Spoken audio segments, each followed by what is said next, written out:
Hello everyone, and welcome to today's session, today's one-shot, The Weave of Fate. You can say hello, guys. You can say hello to chat. Hi. And to YouTube and all that. And I just noticed something is wrong there. I don't know. Oh, never mind, it's not wrong. Anyway, welcome in, folks. Thank you very much for hanging out. This is also going to be available on YouTube later, which is pretty nice. If you guys can't catch the whole session, you can watch the VOD or you can watch that. But today is a very special day because we have, first of all, a very new player to all of us, among us right now. Everybody else Among here, Us. Okay, not the game. Calm down. Everybody here except for one person has already played with me. This is not going to be Ray's first time playing the game, but it's going to be her first time here, and it's going to be her first time playing a very high level character at level 11. So if you guys talk shit, we're going to ban you. Okay. And bang you. And bang your mom. We will have sex with you. Anyway, that being said, I believe we've covered, we've covered all things important for now. So let me go around the table here so that our players may introduce themselves. We have very expert top tier players here that have played in a campaign before. We have a now DM that started the dungeon mastering as well, which is Tresh. So let's start with him. Tresh, please introduce yourself and what do you do? Hi, I'm Tresh. I draw and I play games. Very nice. Where can we find you, Tresh? At Trash Tunes. Thank you. Everywhere. Any social media /Trash Tunes.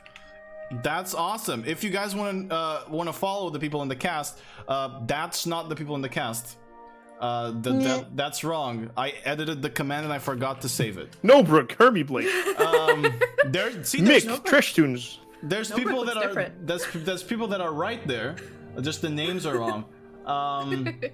Anyway, followed by Mizzy, please.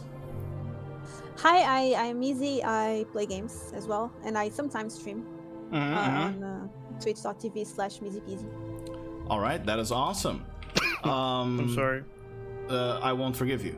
Next up, Fish. Hello, I'm Fish, known as Your Mother is a Fish, and I stream games, single-player games, on Twitch, and I also have videos on YouTube. That's pretty crazy that you do have both things. Wow. Yeah. And now next, Hermie, please introduce yourself. Hi everyone, I'm Hermie, and I'm an inconsistent nerd freak. So I sometimes stream, but it's been a long time. I don't know if I will stream again. I say things on Twitter, so yeah, stop by. It's fun. Hi. All right, you can find her link now. Now wait, let me just make sure that I save the command. Yeah, boom. Yes. Hey, you're not Nobrook anymore. Hey, boom. It's done. And finally, Ray, please introduce yourself. Hey, I'm Ray. I don't stream because I'm shy. All right. That's it. You can find me on Tresh's stream. I'm banning people. Yes, she is. I haven't banned anyone in months. You also haven't What streamed? are you talking about? Yeah. No, I stream every week. At But least when once. I streamed, dude, I don't think I've banned anyone this year. That's because you're more streamed positive. like when I was asleep last night. Dude, I was on a roll on Overwatch. 2 losses, 1 win. You're crazy. You're pretty nuts, actually. Great gamer. Real gamer. Yep. Nuts. Anyway, Ray is our noob player here that's never played with us. Hermie has also played once only with us, I believe, or twice. Once or twice. Once. It was once. So yeah, that's this is going to be her second time with us. So for everybody, let's hope I don't die this time. You know. Well, I can't really guarantee anything. It's really not up to me. Anyway, for the people that are new here and are watching this for the first time, D&D, tabletop role-playing game. We pretend we're characters. I pretend to be many, and I pretend to be the world, and they pretend to be one, and they can be funny together. So that's pretty cool. This is set in my own world, my own homebrew world, which is Ida's. We've had a campaign, and we have like a fuck ton of one-shots in it as well. that you guys can keep track of.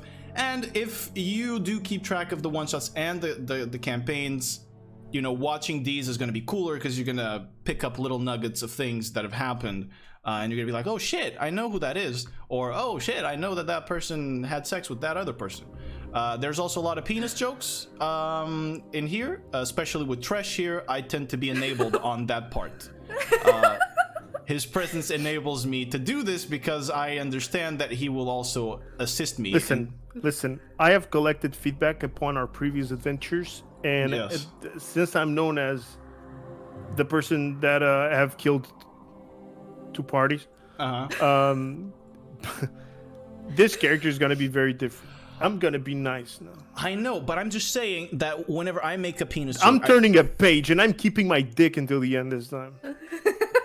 That's good to know. All right, so I have a bionic dick. I'm okay. It's a robo dick. You're bionical. Watch out. I won't do it. All right, so enough about wieners. Are you guys ready to move in and play this one shot? Also, for the people that have been keeping up with this is going to be the first one shot set in the second continent that I've ever made for my world, which is Ipsa. This is a completely different place, completely different vibe, completely different people, and we're playing a very high level party at level 11. So yeah, guys, everybody here's playing a new character. We have 3 custom subclasses that we will talk about when time comes. Custom items, so if we go a little bit slower, bear with us, else fuck you. Alright, so without further ado, let's get into Volkan. Alright. Let me get my bearings. I hate you. I hate you. I've been telling you to play this fucking game for so long, and now you even use the songs from it. Fuck you. Fuck you. You know, Tresh, you're not my girlfriend. Anyway. I know, but I can... Never mind. Anyway, let's move on. This story... Suck your cock. I can also suck your cock. No, let's get serious now for just like 5 seconds. It was stuck. Keep going. Okay. This story begins in the southern part of the mainland, the continent of Ipsa, in a stretch of land known as Camille's Grasp. The Grasp is known to be a great expanse of reddish wasteland, marked by the occasional oasis, split away from the lush jungles in the north by a desert known as the Great Vale and a group of volcanoes named Camille's Doom. Excuse me. The fauna here is mainly composed of burrowing beasts and monstrosities, as well as birds of prey that patrol the skies and search for corpses and carcasses. Their physiology is adapted to the harsh conditions, so there are definitely some exotic creatures that you won't find elsewhere. The flora is mainly just small little bushes and colorful large fungi that grow very tall, feeding off of something on the ground. Within the Grasp, there's a particularly interesting city, or at least interesting for the purposes of following the adventures we have here today. Volkan. One of the most dangerous places in the whole continent, and paradoxically, one of the safest. It just depends on who you know and who you are. The whole city is built up against the mountains of the Doom, as they protect the city's rear and feed its forges with magma, that is then turned into large black fog that hovers over the northeastern sector of town, named the Black Plume Heights. It is a conglomerate of precarious and hazardous architecture, with metal plates and stretched leathers patching up broken buildings and giant bones and spikes decorating a lot of the houses, except at the city's core, the Marrow, where things normalize, even if just a little bit. The city is ruled by a faction named the Horned Sun, which is in turn led by warlord Lazarus Blacksun, who sits on the magma throne, keeping a hold on Volkan through sheer intimidation. They make most of their money through the Horned Forge, a collection of smithies that mass produces armor and steel weaponry that is then sold within the continent. And with the spiked pits, arenas where the bravest or most foolish get to prove themselves. See, Volkan is pretty much lawless. The city guard only keeps a very loose watch, and there's neighborhoods where they don't even patrol. They mostly just do it to get their hands in shady business, threatening to shut down said businesses under the warlord's authority and to intimidate the people to follow them. Since this is the case, the city evolved to handle justice the only way it knew how: through money. A flourishing bounty hunting business keeps the city alive and puts safety in the hands of those capable of paying for it. Yes, Tresh. Can you repeat who's the Horned Son? Yes, the warlord. The warlord's name is Lazarus Blacksun. And what is the Horned Son that you mentioned? This is a faction that governs the faction Volkan. that governs that governs Volkan. Yes, the whole city. Okay. And their warlord, their chief, is named Lazarus Blacksun. All right. Lazarus Blacksun. Okay. Yes. There are debt collectors, assassins, torturers, hunters, and bodyguards for hire. Pretty much any minimally violent service can be bought here by going to the Fracture Row, the place where most agencies are located. In here, you are only safe if you know your way around, and the group we are following today certainly does. We zoom into Velox Moors, a band of bounty hunters that are making their living in Volkan. Some already even famous in some parts of town. We go inside the Valorium, their tent, where fairly slow morning haunts our party. And so I believe it is time to introduce that party. Let's start with the founder of Velox Moors. Let's start with Grime. Hermie, please tell us who Grime is, what she looks like. I will not introduce myself in character because I think that's going to be way too hard, but... Please, Grime. however you want. Grime is an Earth Genasi, and it's one of Onion's specific created classes, or subclasses in this case. She's a paladin from the Oath of Greed. Yeah. Which is pretty badass. She believes that chaos and order are fed through greed.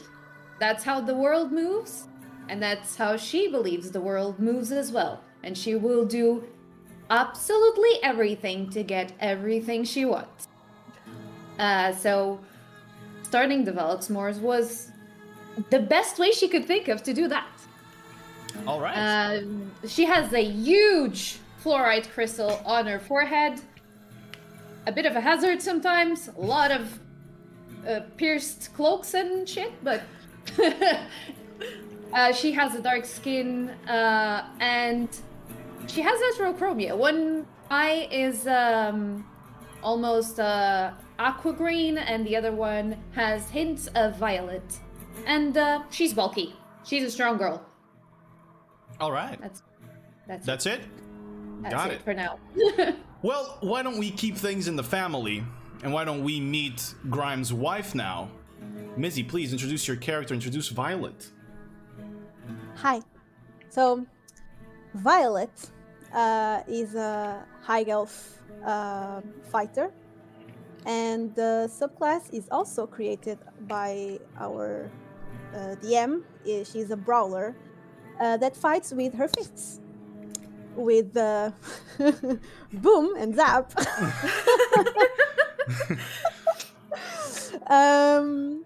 She grew up in the streets of Volkan, and found her way fighting in the arenas.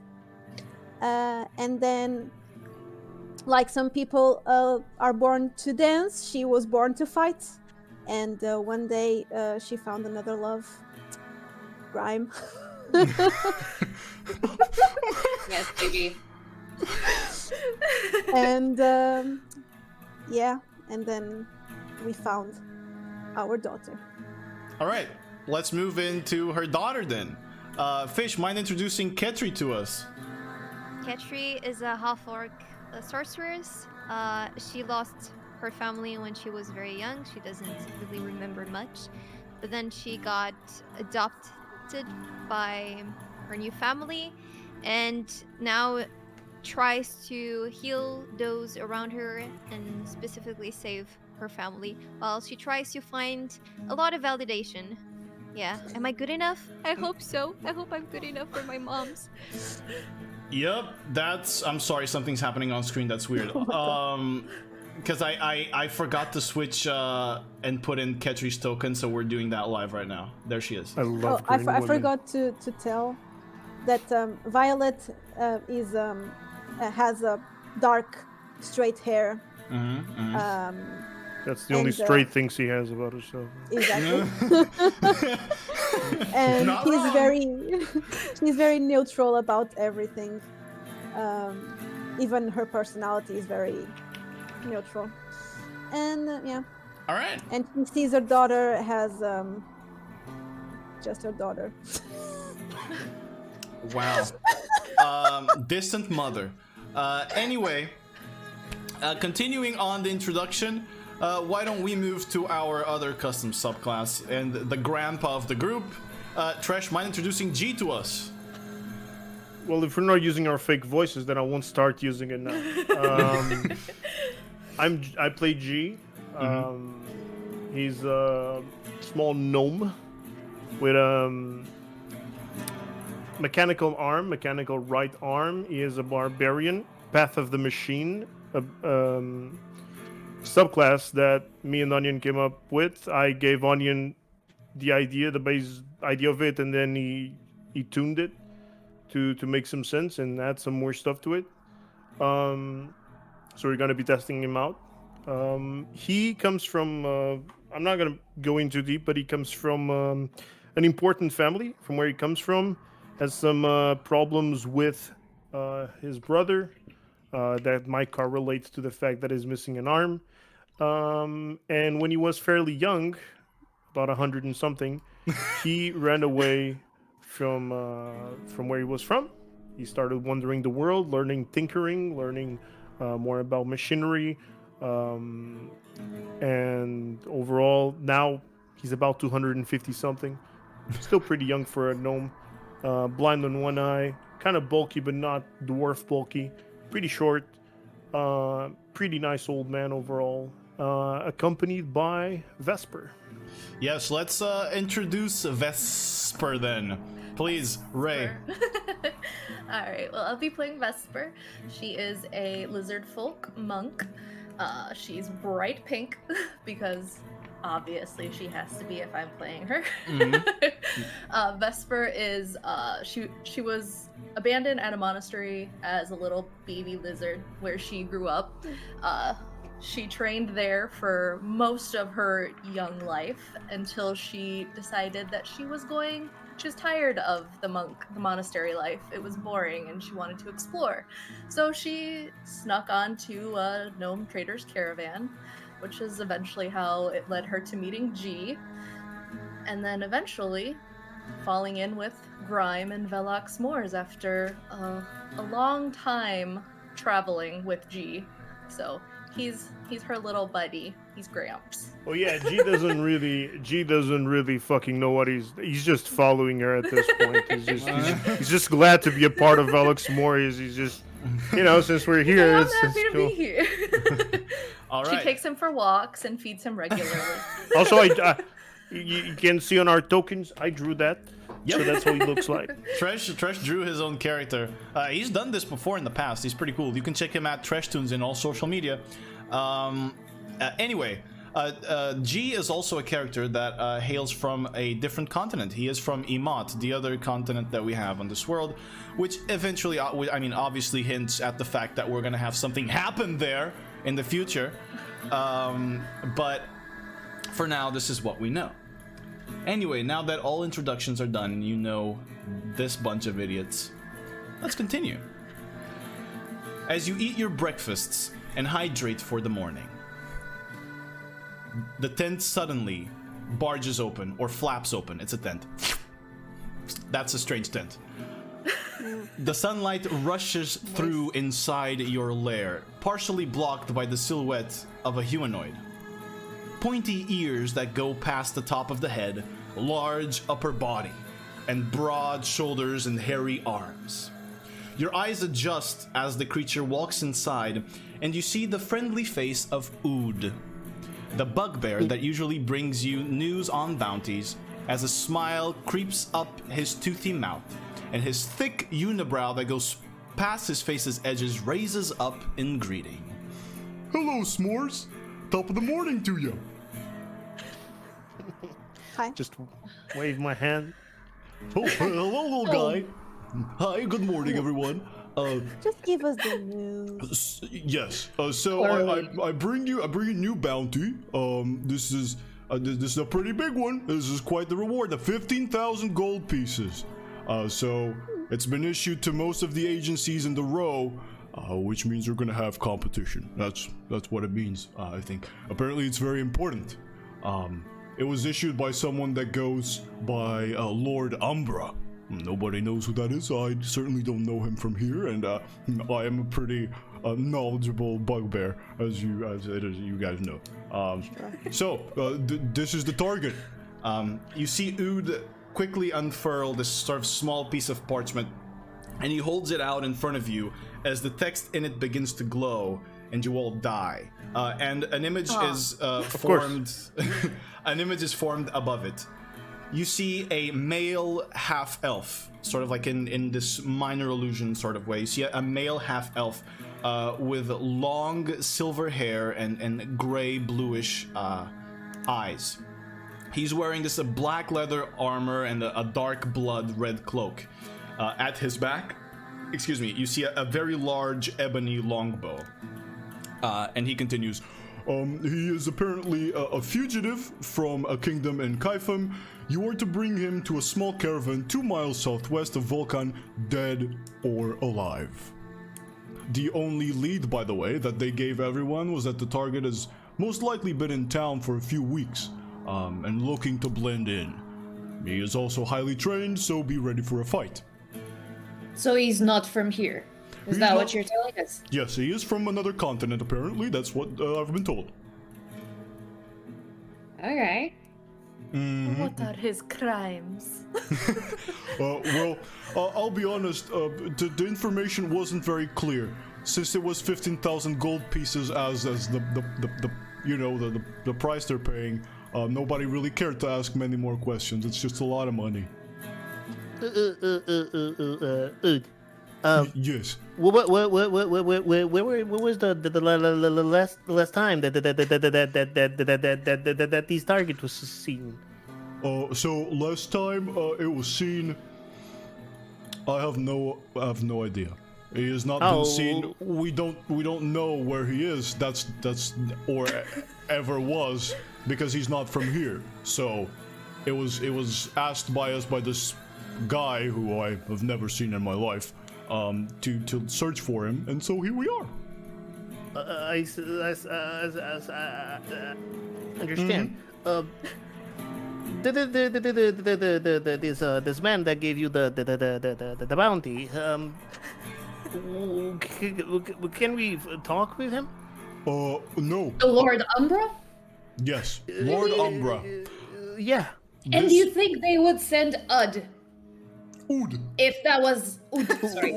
It's bugbear. If that was the case. So Yes. not even I saw Lord Umbra. This was posted, and in the post it said signed Lord Umbra. I'm sorry. And I just sit back. It's So fine, don't old have- Give guy. him a little Any pat on clue. the head. Well, no, this is why you're supposed to look for him. You're Velox s'mores. And that we shall. You said we have to bring him where's the drop off? The drop-off for the target is a small caravan 2 miles southwest of Volkan, dead or alive, as soon as you find him. 2 miles southwest. Probably Okay. going to be dead. Well, we don't We'll get paid see. less. Is there a difference? Yeah, there's no difference in No. rewards. Okay, good to know. It's not complicated. It's Volkan, you know. There's no real distinction between death or life. It's just all, you know, combined together. Yeah, we know. Indeed. Well, Is there and- anything else you'd like to add? Oh no, I would just like to ask if you've been taking care of old man there. No. He's fine. He's fine. All right, I'm petting him on the head. you take I care of start G. purring. We take care of our own. Speaking of, thanks for the tip, and I'm gonna throw a silver coin to him. He grabs it. Oh, thank you. You're so cheap, as always. And he exits and leaves very happily. By the way, like him. for the purposes of this, all of you, each of you, have 500 gold in your pocket. Okay? God. For the purposes of the one shot. All right. Okay. So, he exits. What are you guys doing? Well, Grime. Any of you feel confident that you can bring this one on your own? I sit back and quiet again. We've been through this, G. You don't have to be scared all the time. This is just how I speak. I was asking a question. Go ahead, Gramps. Where do we go? Where we start? Seems like a You're big the target. Fair Bubble boss. question. You're the boss. Exactly. This sounds like a big target. I mean, judging Big by the round. reward. So maybe we should work on this one as a team as opposed to what we usually do. Especially considering Oud said that this has been spread around. Exactly. We gotta be fast. We gotta be would real start. fast. Since he's trying to blend in, he probably went to a tavern. We can try there. Or I can try to speak with my colleagues to see if they know something. It's a big good spot. Taverns are always full of information. I think we could make around town. We could start right here. We could also go to the different districts and see what we can pick up, but be careful when we get to... I forgot the name of the place where all the other bounty hunter agencies are, but Fracture Row. Thank you. Fracture Row. We Yeah. just gotta be careful when we go to Fracture Row. Everyone else is there. That's exactly why I didn't want us to go there as well. So let's do rounds. So we start here. Let's start talking to some merchants to go to the bars. Yeah. Sure. All right. If you guys are looking for an inn here in the floats, there is one that you are familiar with, which is the Hangman. The Hangman is pretty. It's right here in the floats. It's not very close to you guys. It's kind of like in another part of this district because it is still pretty big. Just so I know, you guys are heading out to the floats, and you're gonna go ask merchants, and you're gonna be headed to the Hangman, right? Is that the plan? Yeah. All right. The Hangman, which is the inn, right? The inn, yes. Now the other question: are you guys at all hiding your identities while you're moving around, or are you proudly walking as Velox Moors? How well known are we? You're known, especially here in the floats. Yeah. You're known. I No kind need of to hide. stick out a lot. So. There's a pink tail waving around. There's a giant pink lizard just strutting around. So Yeah. I'm not hiding myself. Okay. I would say Yeah. let's go close to the Hangman together, but we don't necessarily need to winter all together. Let's leave the people. I would say Grime, Violet, and Ketri could go in, and then me and Vesper could stay outside. Got it. Sounds I like can a do the plan. talking. All right. Good enough. let us move then. You guys move outside of your tent, intent on going to the Hangman and to search around. As the searing heat of Volkan finally envelops you, the air is tough to breathe, and if you weren't so used to it already, you'd probably just go back inside at this point. It is still morning, kind of mid-morning, but you protect yourselves from the sun and push through out into the floats. You can now see the multiple colored cloths and tents extended in between poles and posts, providing one almost endless swaying shade through this entire part of town, and is still very hot. You see dozens of peddling merchants yelling, trying to sell their wares. There's crates spread across the space. There's people moving about, wrapped in silks and shawls and long robes. This is a dangerous space for those who can't navigate it very well, and for those who are new in town, as a lot of pickpockets frequent it and prey upon the newbies. But you're more than used to protecting yourselves and protecting your own wares. So, first of all, let's handle the asking around. Yes. I was going to say that we know the space very well, so I would say on the way, I would be on the lookout to see if there's anyone that I don't know yet. All right.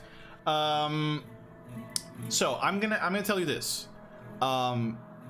You guys are this is literally the first district in Volkan. Once you walk through the main gate, this is the first place you get into. There's hundreds of people that move through the floats and back from the floats outside per day around Volkan. And most of the merchants and people that you see, their places shift constantly. They don't have just one single space here that they keep. There are a few permanent spaces like the Hangman, for example, but most are just that they just shift place and try to, okay, I couldn't do very well close to the gate, which is actually where everybody tries to go because it's the first thing that shows up once you walk into Volkan. Everybody wants that place, so I'm gonna move there and I'm gonna move there, and it's always shifting. So with your, I'm gonna say with your passive perception, this is enough. Just looking about, you don't see anyone that you know, because yesterday you also didn't see anybody that you knew, because it's always shifting around. Not even the merchants? No, the merchants also switch places. This is what I was mentioning. So they switch places, but they stay in the city, right? Yes. Kind of like a fair. Exactly. They just move about all the time in the floats, trying to find a better place to sell if shit doesn't work. And also, what you do know and instantly spot just by looking around is kids, tons of them, pickpocketing everybody that doesn't look from Volkan. They're after them. They're touching their butts, touching their wares, touching their pockets, grabbing everything that. Exactly, they're grabbing everything that they can.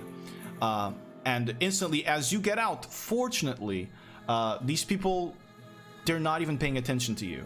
There's people yelling at you for you to buy their shit, but they're not particularly interested in you, and they're mostly keeping away. The kids are staying away from you guys because, Vesper, Grime, and even Ketri are a little bit scary, and a man with a machine arm can be pretty scary. I don't know if G is hiding it or not under his shit. Yeah, G has like a black cloak. Okay. And he usually keeps his arm hidden because it does bring attention. Also, metal does heat up a lot in the sun, and it's not a good idea. True.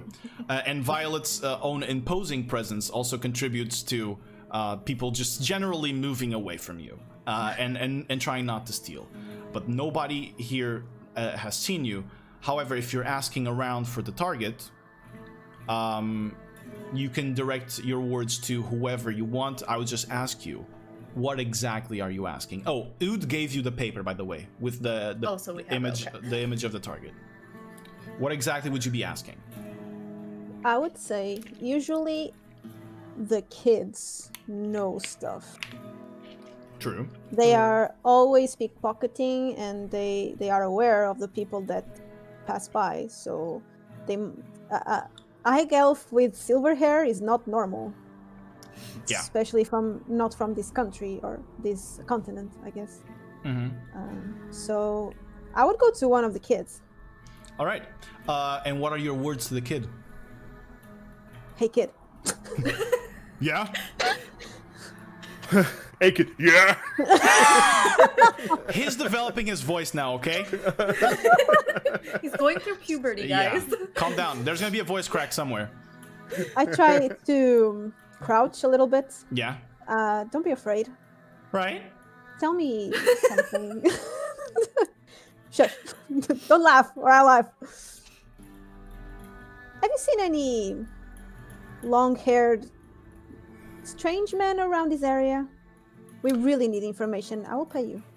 You will pay him. Roll a persuasion or intimidation check, however you're doing this, with advantage. You can roll your dice if you want. Woo! Okay, All let right. me just do the intimidation or what? Or persuasion, whichever one you That's prefer. not a dice. That's a fucking Shush. stone. Oh, it's the same. Okay. Oh, We're rolling with 20. Legos. Dirty go. 20. All right. Did you roll with advantage? Yes. Okay.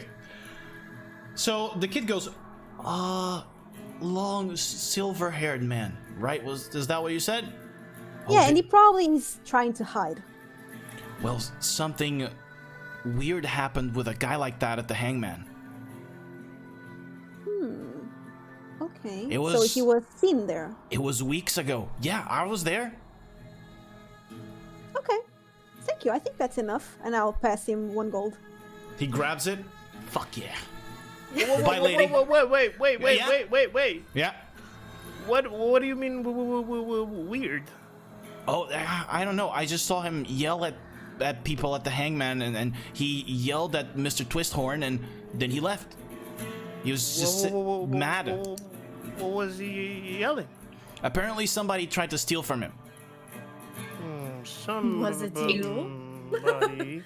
Yeah, it was not me. Somebody tried to steal from him. I mean, you come to Volkan and you expect not to be stealed? What the fuck, right? True. Yeah, he's just stolen from, and then he's complaining. Bro, it's just the way things are here. Kinda cringe. Yep. What's Okay, that? thanks, kid. Oh, I'll give him 2 silver. ah! Thanks for the change. Bye, lady. Bye. All right, and he leaves. to the Hangman, I think. All right, Yeah, let's head to Everyone, the let's Hangman. go. let us head to the Hangman. All right. So you guys continue moving. You move, west. You move west in the floats, until you reach the Hangman. Now, you guys have been Sir? here. Yeah, Sorry again. What was the name that the kid said? He was yelling at who, Mr. Who? Twisthorn. Twisthorn. Twisthorn? Is You that guys, the owner? Do we know Yeah, who that is? you guys know that is Theros Twisthorn. He is Okay, the owner. What's his race? He's a tiefling. You will get more details as soon as you get there. Okay. So you guys know the Hangman. It is an inn, or tavern, place to drink here, the floats. But to be honest, it's more like if you really want to get robbed, that's where you go. From your perspective, people are not very nice there, but they have developed kind of a clientele, let's say. A lot of these kids go hang out at the Hangman and drink, possibly illegally now, but not back then.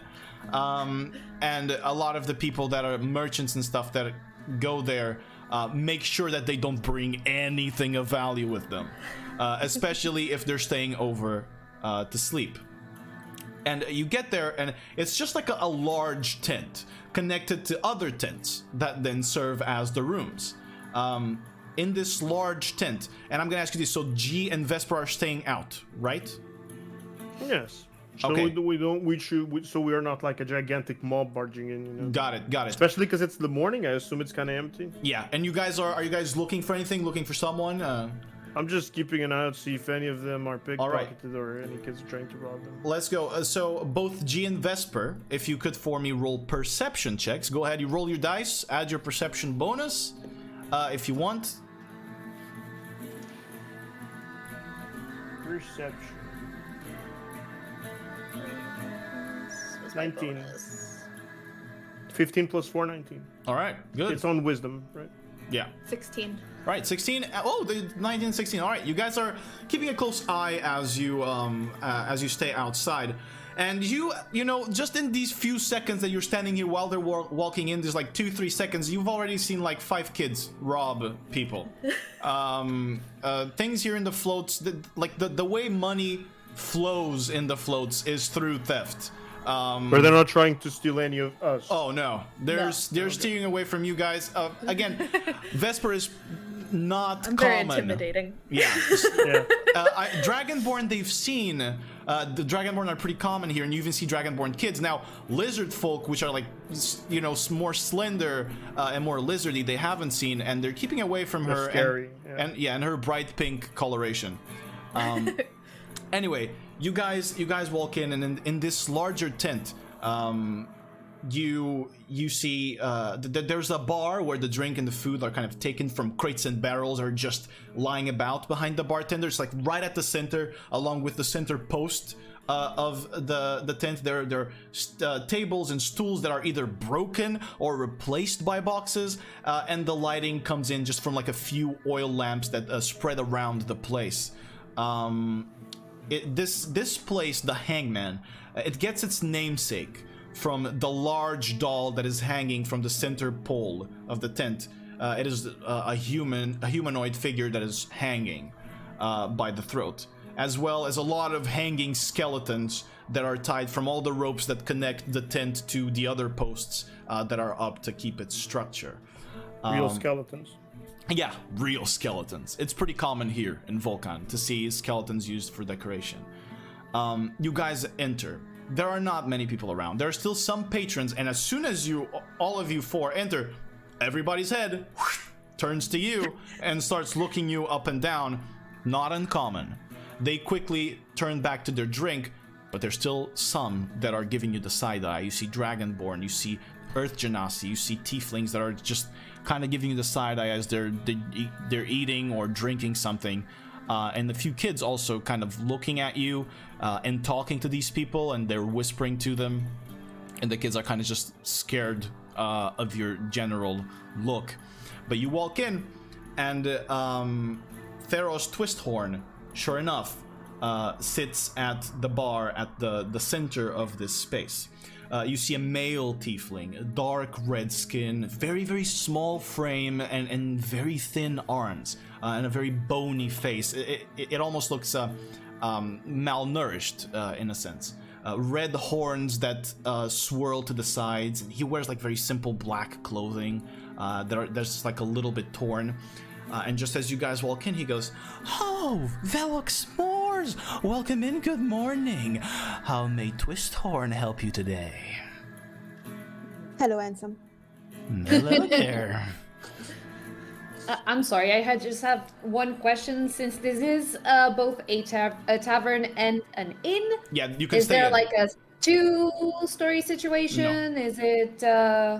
So there's a main tent, and this main tent where the bar is then connected to other smaller tents that are used for rooms, let's say. So there's the main tent that then from one space connects to another tent that is like kind of split into multiple rooms. But the rooms here, there's no structure to them. It's just cloth separating them. The door to the rooms is just cloth that you kind of like open and close.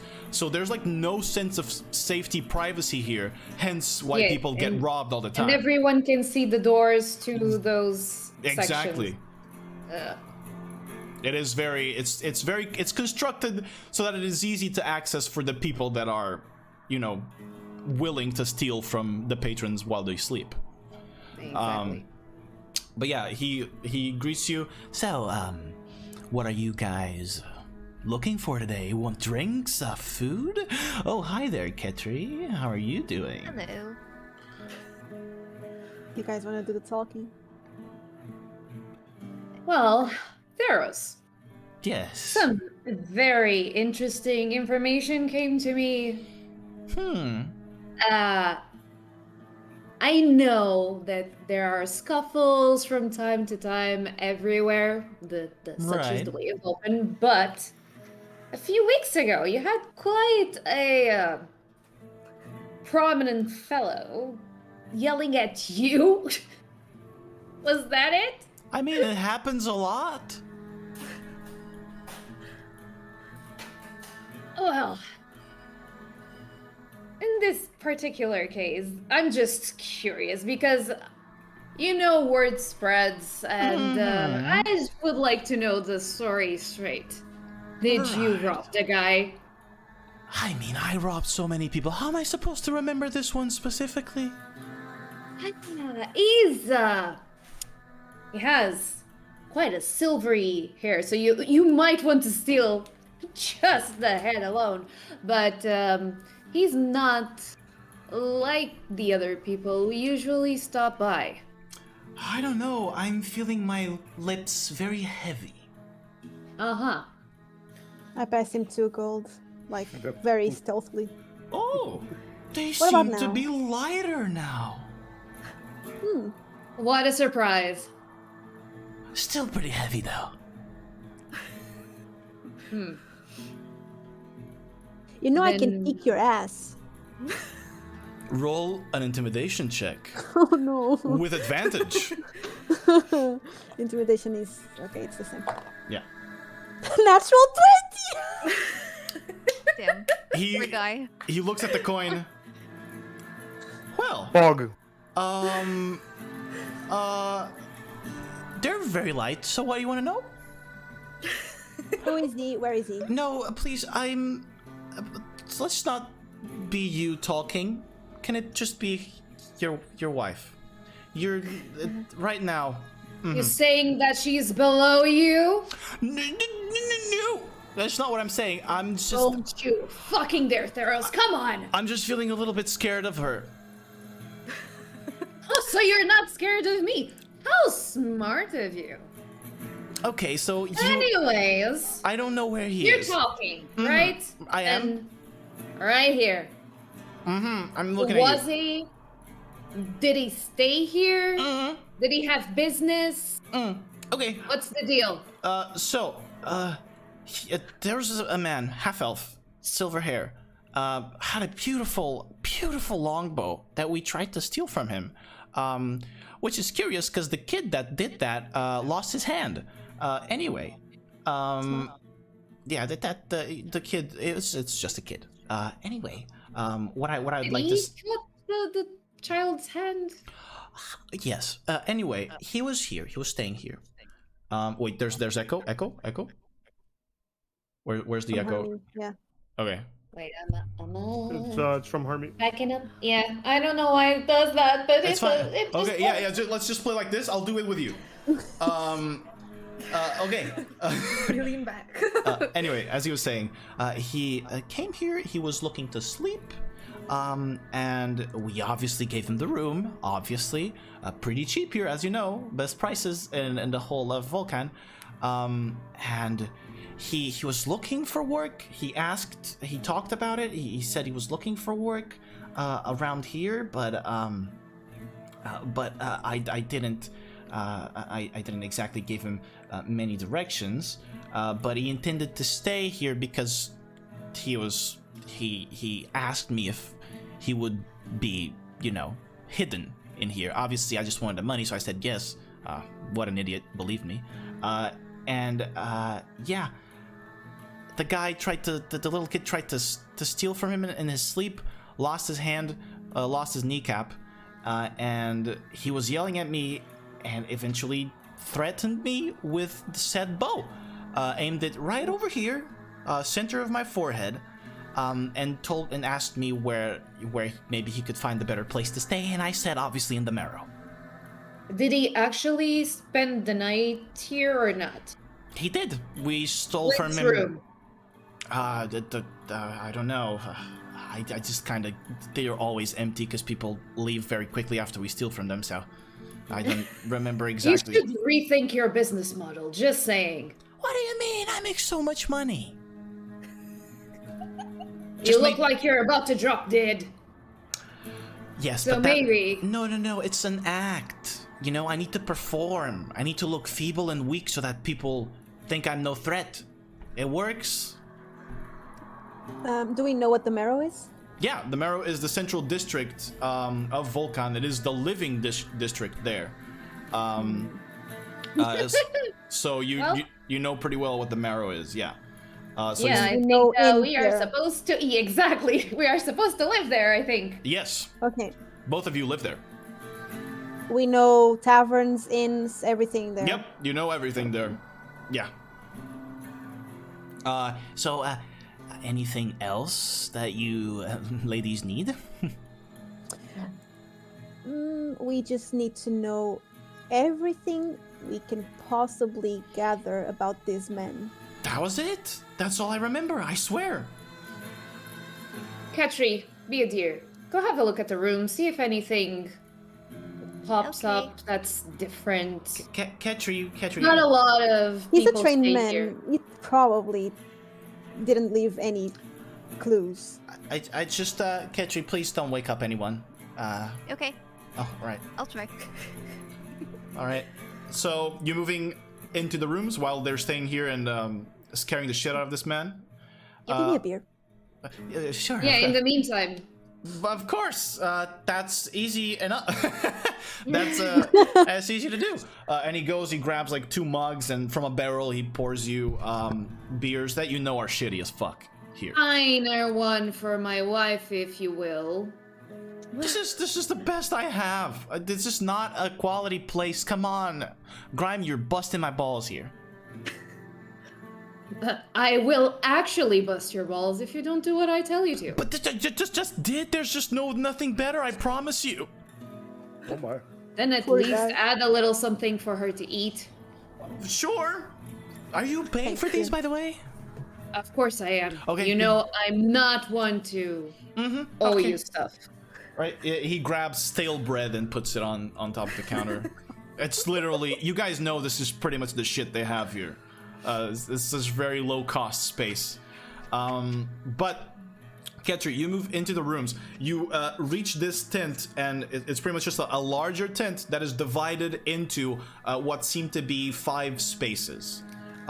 So, for the purposes of this, I'm gonna ask you to roll an investigation check, and then you are going to tell me more exactly what you're looking for. So you can roll your d20 at your investigation modifier, and tell me what you 14? get. 14, very nice. So what are you looking for? Any kind of more valuable object, Mm-hmm. maybe. Anything that was like left behind, or you actually like going into occupied rooms and seeing if you can? No, I think that's too much. Okay. Yeah, I'm just gonna try and see if something is out of place. Got if it. Something doesn't look like very crappy, like this place. Okay. With a 14, you move into 2 of the rooms. You manage to dodge the occupied ones, and you move into 2 of the rooms. And in one of them, the one to the far left, you pull the cloth away, and you see that there is blood, like a lot of it, in one of the sheets, and it's dried, like very dried, like weeks-old blood. That is easy enough for you to recognize due to what you do. And your background, so you can identify what seems to be like caked up blood that is weeks old in one of the sheets, and it is like a spray pattern. So, like big arteries, veins were cut, and it's just splashed all into the sheets, and nobody gave a shit to switch them. It's just there. Again, common practice, as you know. But you see that, and you continue searching that room, but find nothing of value. Okay. All right, you return? Yeah. All right, you return to the main tavern, and you see Theros is kind of like nervously sitting against the pole, just looking at your mothers. I'm back. Did you Did find? you find anything? No. Okay. And did you at least figure where he stayed at? No. But don't we know that? Kind of. No. Okay. So There's still time. There's still time. is it done? Yeah. Okay. Yeah, we go to the marrow. All right. Before I leave, I'm just gonna look behind the counter and see if he has anything that he has stashed that looks like the stolen things pile. Roll a perception check. Let's see. And see if you find it. Tell me what you roll. Okay, so that is a 12 plus perception. I think is a 3. 12. 15? 15. You look behind and it's just it's shitty bread, shitty like hard tack cookies and biscuits. You see the beer barrels and everything. There's no stash of stolen stuff there.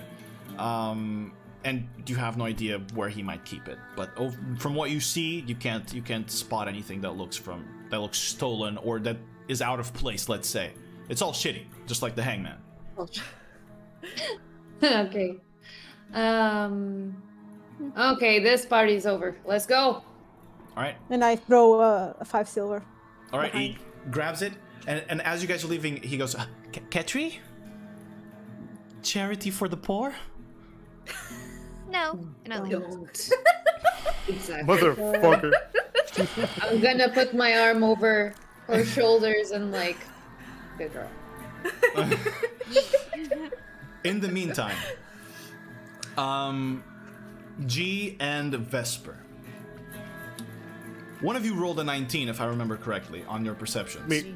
G, you spot walking around kind of in a distant circle, and you just barely spot it for a moment, and a side eye that is given to you of someone, a gentleman that seems to be orcish, but is wearing kind of like a face mask, but you can see the greenish skin, a hat, like a large kind of cowboy hat and a long duster coat that just looks at in your direction, then continues moving and suddenly vanishes. You've seen similar folk around in Volkan. You've seen them in the Fracture Row. You know this to be most likely someone from Dead Sight, which is another group. bounty hunter group that is around. And you see him kind of circle around and then vanishes completely. And you're kind of like looking for the person again, and you can't spot him. But due to your 19, you managed to see him. Okay. Right, you guys exit. Did they meet up with us? Yeah, they did. Like, Grime. Yes. And I start whispering. I think someone's onto us. I just saw a member of the Dead Side, and he was giving me a bad eye. Our patience. God, already. They were quick. I think we should move a little bit stealthier from now on. Two things we've learned here, and I'm like, we're kind of in a huddle. In a huddle, a little bit to the side, just kind of casual, but still like. We've learned that this person wanted a job, which is curious to say the least, and he appears to be dangerous. He's aggressive. He cut off a kid's hand. Yeah. So He's a sensitive also, man. I know sensible. you're very sensitive about people losing body parts. Yeah. But let's Maybe I just could find the kid and give him a mechanical hand. No. You know what? That's actually not such a bad idea.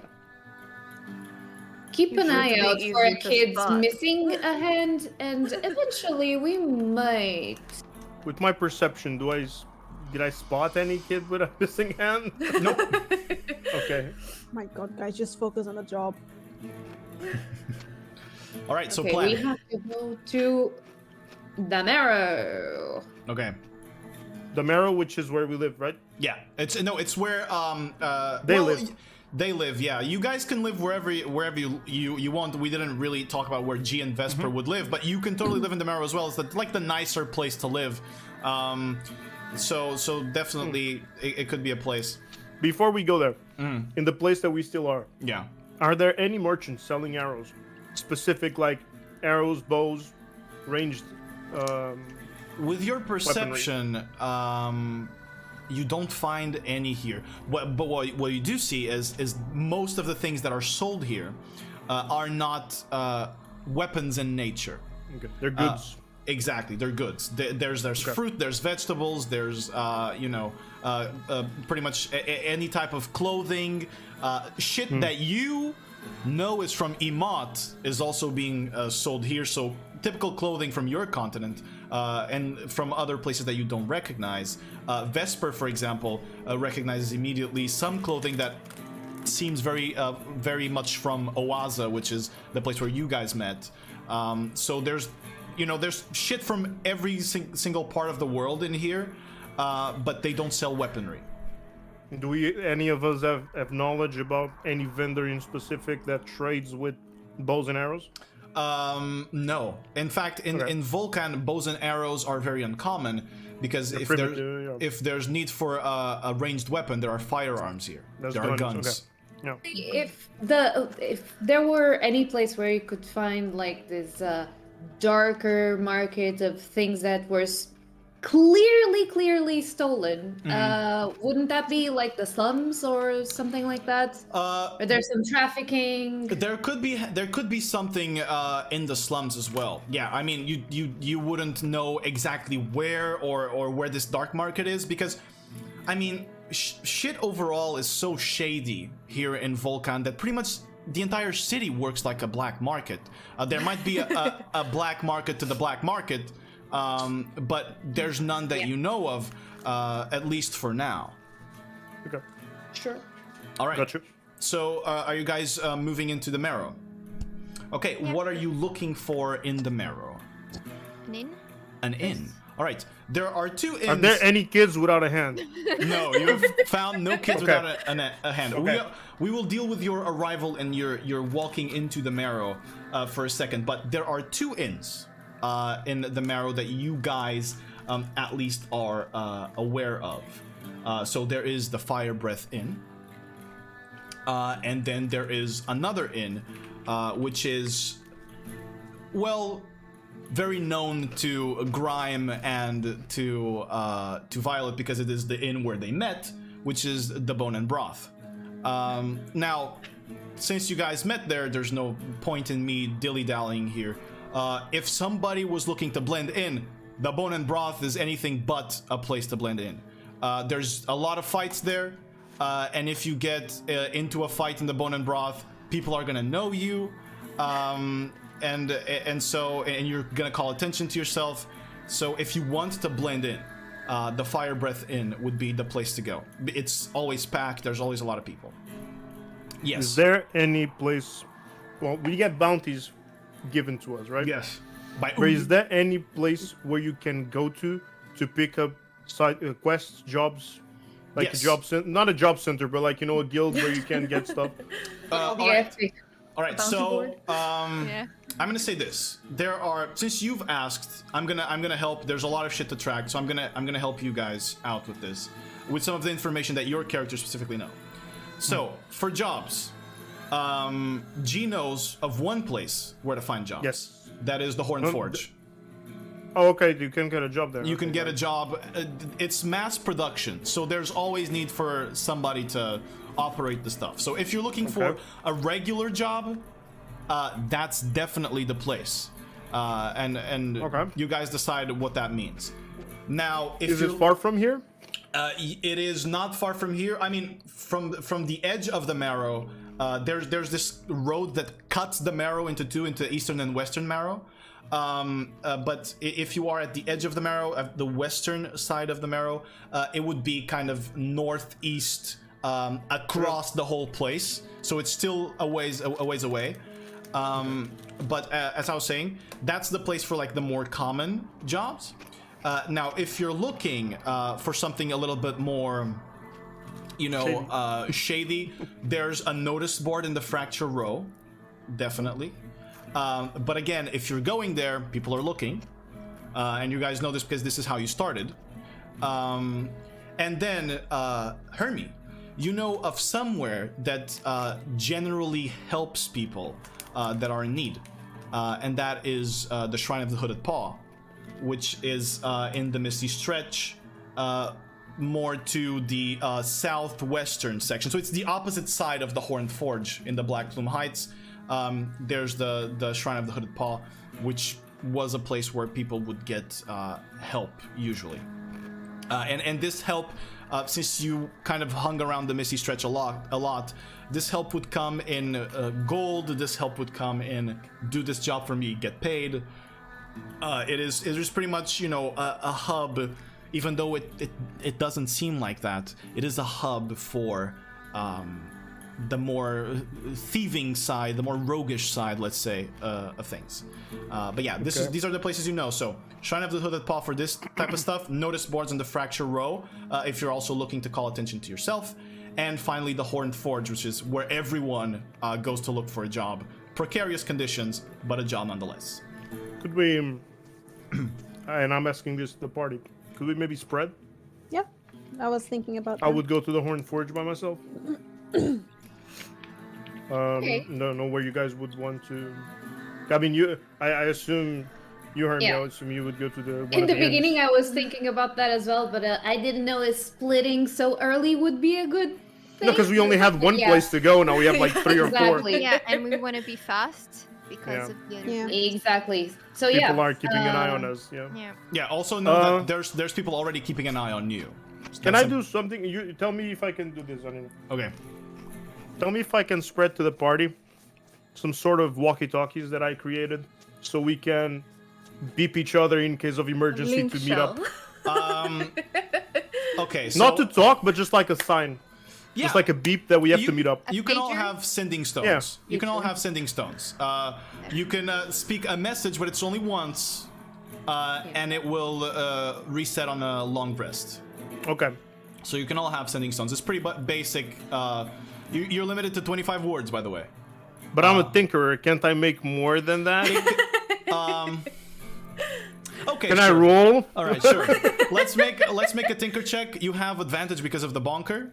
Excuse me, not advantage. You have a bonus because of the bonker. So a tinker check is going to be an intelligence check plus your proficiency bonus plus the bonus from the bonker, which is a +1. Okay, so I rolled intelligence. Yes, intelligence Right. plus proficiency. Yeah.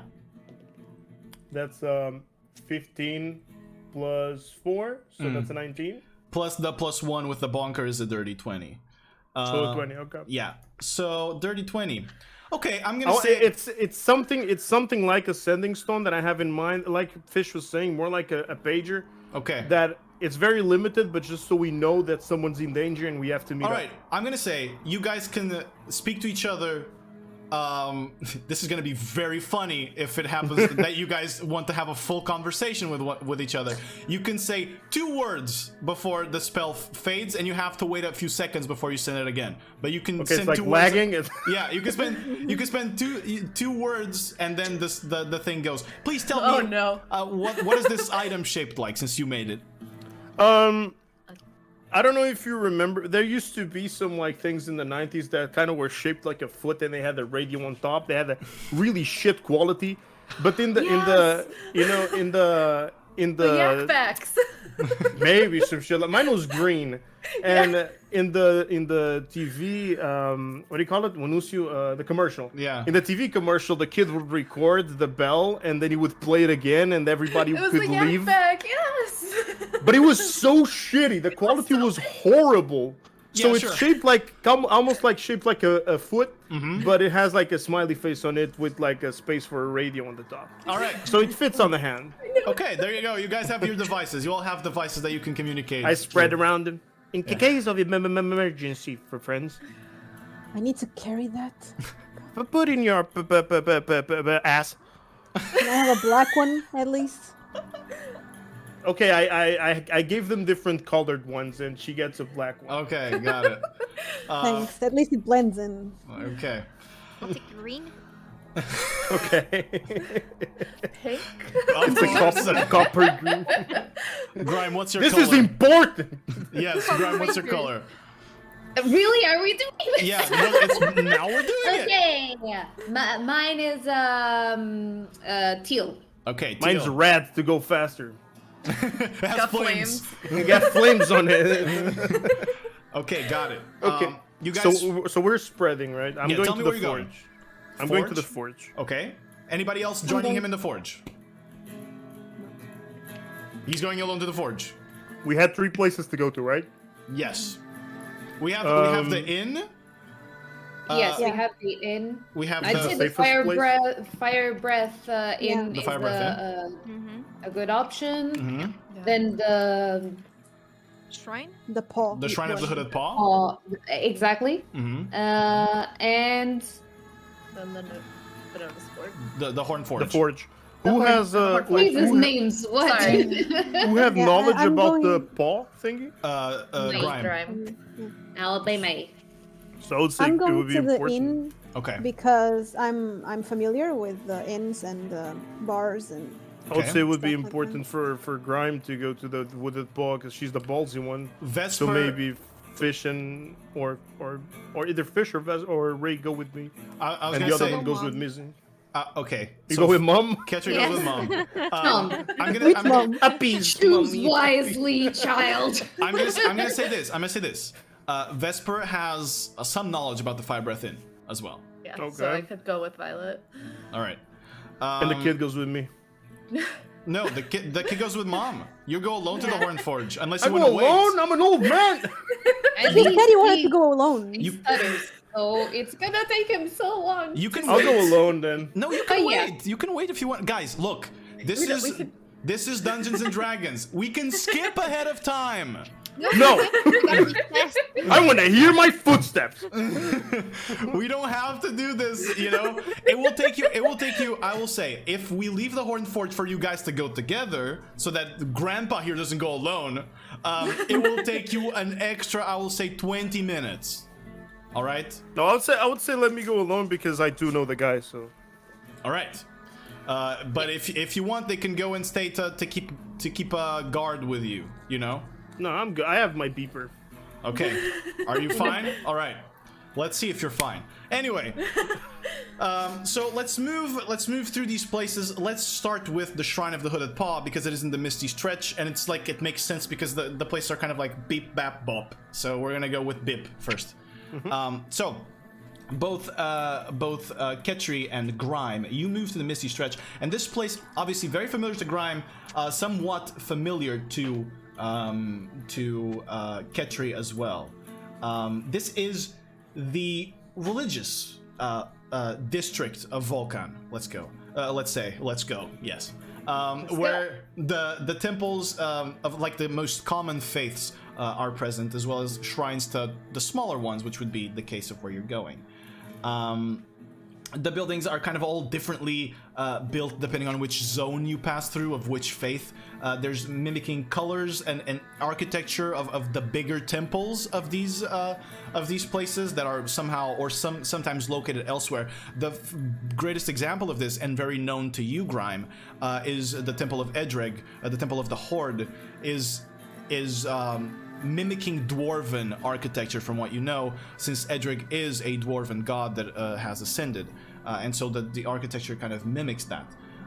You can also see that instantly as you walk into the Misty Stretch, the mist kicks in. There's this smell of sulfur, and you can kind of see why this is the religious district, because there's just a lot of possibilities and chances and corners where you just get high from inhaling the natural mist, generating visions and helping with divination and such.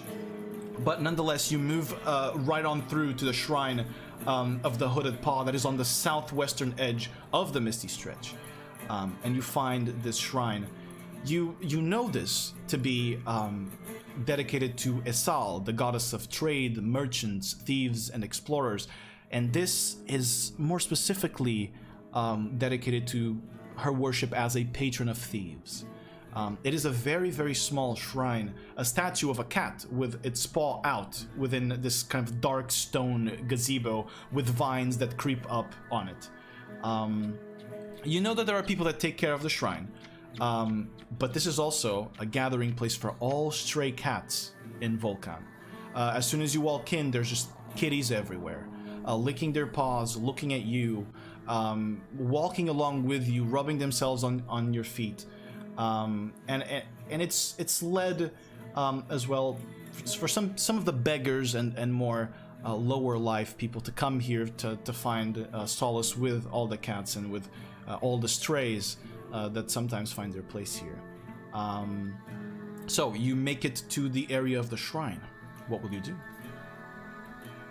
I pet one of the cats. All right. Important. Actually, please roll an animal handling check for me. Oh, no. Guys, the cat is not gonna kill her, okay? Calm down.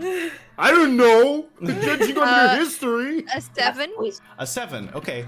The cat accepts your petting, but continues in the same area as you, and is just circling around your feet. You feel a nibble here and there, but it's just biting your ankles, nothing too aggressive. Ketri, focus. Okay. Oh my god, I feel so bad for Ketri. She's a nice person. She's learning. We can pet the cats after we're done with the mission.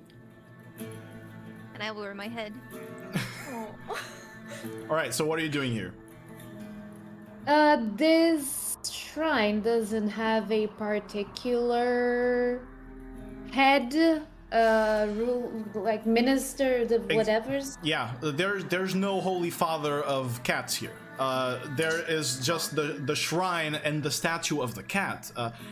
There's people that go there and clean it, but you've always been curious as to how the help is provided, because Exactly. they go there and they receive help, but who's helping? Like, who's helping.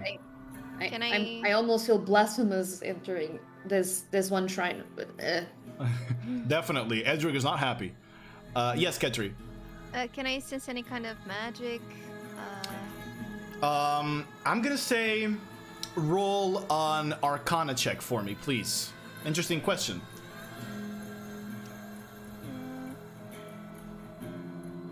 17. Alright, so you have always been attuned to divine magic as a divine soul sorceress. You've always been attuned to that sort of thing. And you definitely sense some magic, and the magic you sense here is all around you. Divine magic. You can't tell quite the nature of it, but you feel it from the cats, and you feel it from the shrine. You feel like there's a godly presence in here, and it is definitely more focused in the shrine itself. Mind you, this is not a temple, there's no doors, nothing. It's just a statue of a cat at the center of this plaza, and cats walk around it. People are kind of, asking for money around. But the strongest sense of divine is in the shrine of the Hooded Paw itself. Okay. How tall is the cat statue? If you were to walk up to it, the cat would be staring at you high level, like eye level. It's not very tall, not very big. It's a small statue. And the cat itself is small. It's like standing on top of something, like a platform. But the cat is a regular sized cat. It would be at eye level with you. Okay, I go to the statue, Mm-hmm. and I place first my hand close to the nose Mm-hmm. of the cat, and then I pet the Okay. head. You place it close to the cat and you feel breath. You feel warmth in your hand. And then you pet the head of the cat and you hear behind you. It's not a purr. It was something No, No, happening. okay. it was a fart. It was he just ripped one out. And it sets on fire. Cause just Okay, anyway. You sense something opening behind you in one of the pillars that makes up the gazebo that is around the cat. Do you go check? Yeah. All right. You see that a small kind of little compartment opened, and do you reach your hand in there? Yeah. You reach your hand in there, and then you lose it. You don't. It would be funny though, but No, it wouldn't. that would be the second or third person with no hand in this one shot. Anyway, you feel something in there. You feel what seems to be like a coin, and you feel a letter. I take them both out. Take them both out. So you look at the coin, which is the first thing that comes out of that thing, the compartment, and the coin seems to be it's a platinum coin, but it is marked. It is engraved, and the engraving you see is a large tree with very long roots, with chains dangling from the roots. That's what you see. Okay. And the letter. The letter just is completely blank. It's just a piece of parchment. Black letter, empty letter, right? Yeah. Do I have any light? Nearby? From the sun only. Only from the sun, Yeah. okay. Then I hold the coin and I light it up with my cantrip. Okay, you're gonna light it on fire. Yeah, and then a bit further away so I don't burn the letter, right? Yes. I place it over so Okay. I can see if something shows up. So immediately you see that the coin responds to your magic, and your flames begin to ignite, and they begin to turn into silver coins. As you hear the purring from a pug walking about. And as you place it behind, you see the same symbol on the letter, at the top left of the letter, that says, Wiley, I am here. Find me.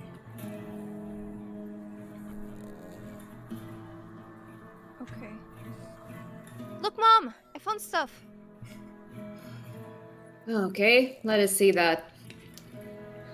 Can I see the everything that everything. It's not a lot, but yeah, it's no longer dark. Wow. No, I don't, that's not what I mean. Mom, Not oh this my time. god.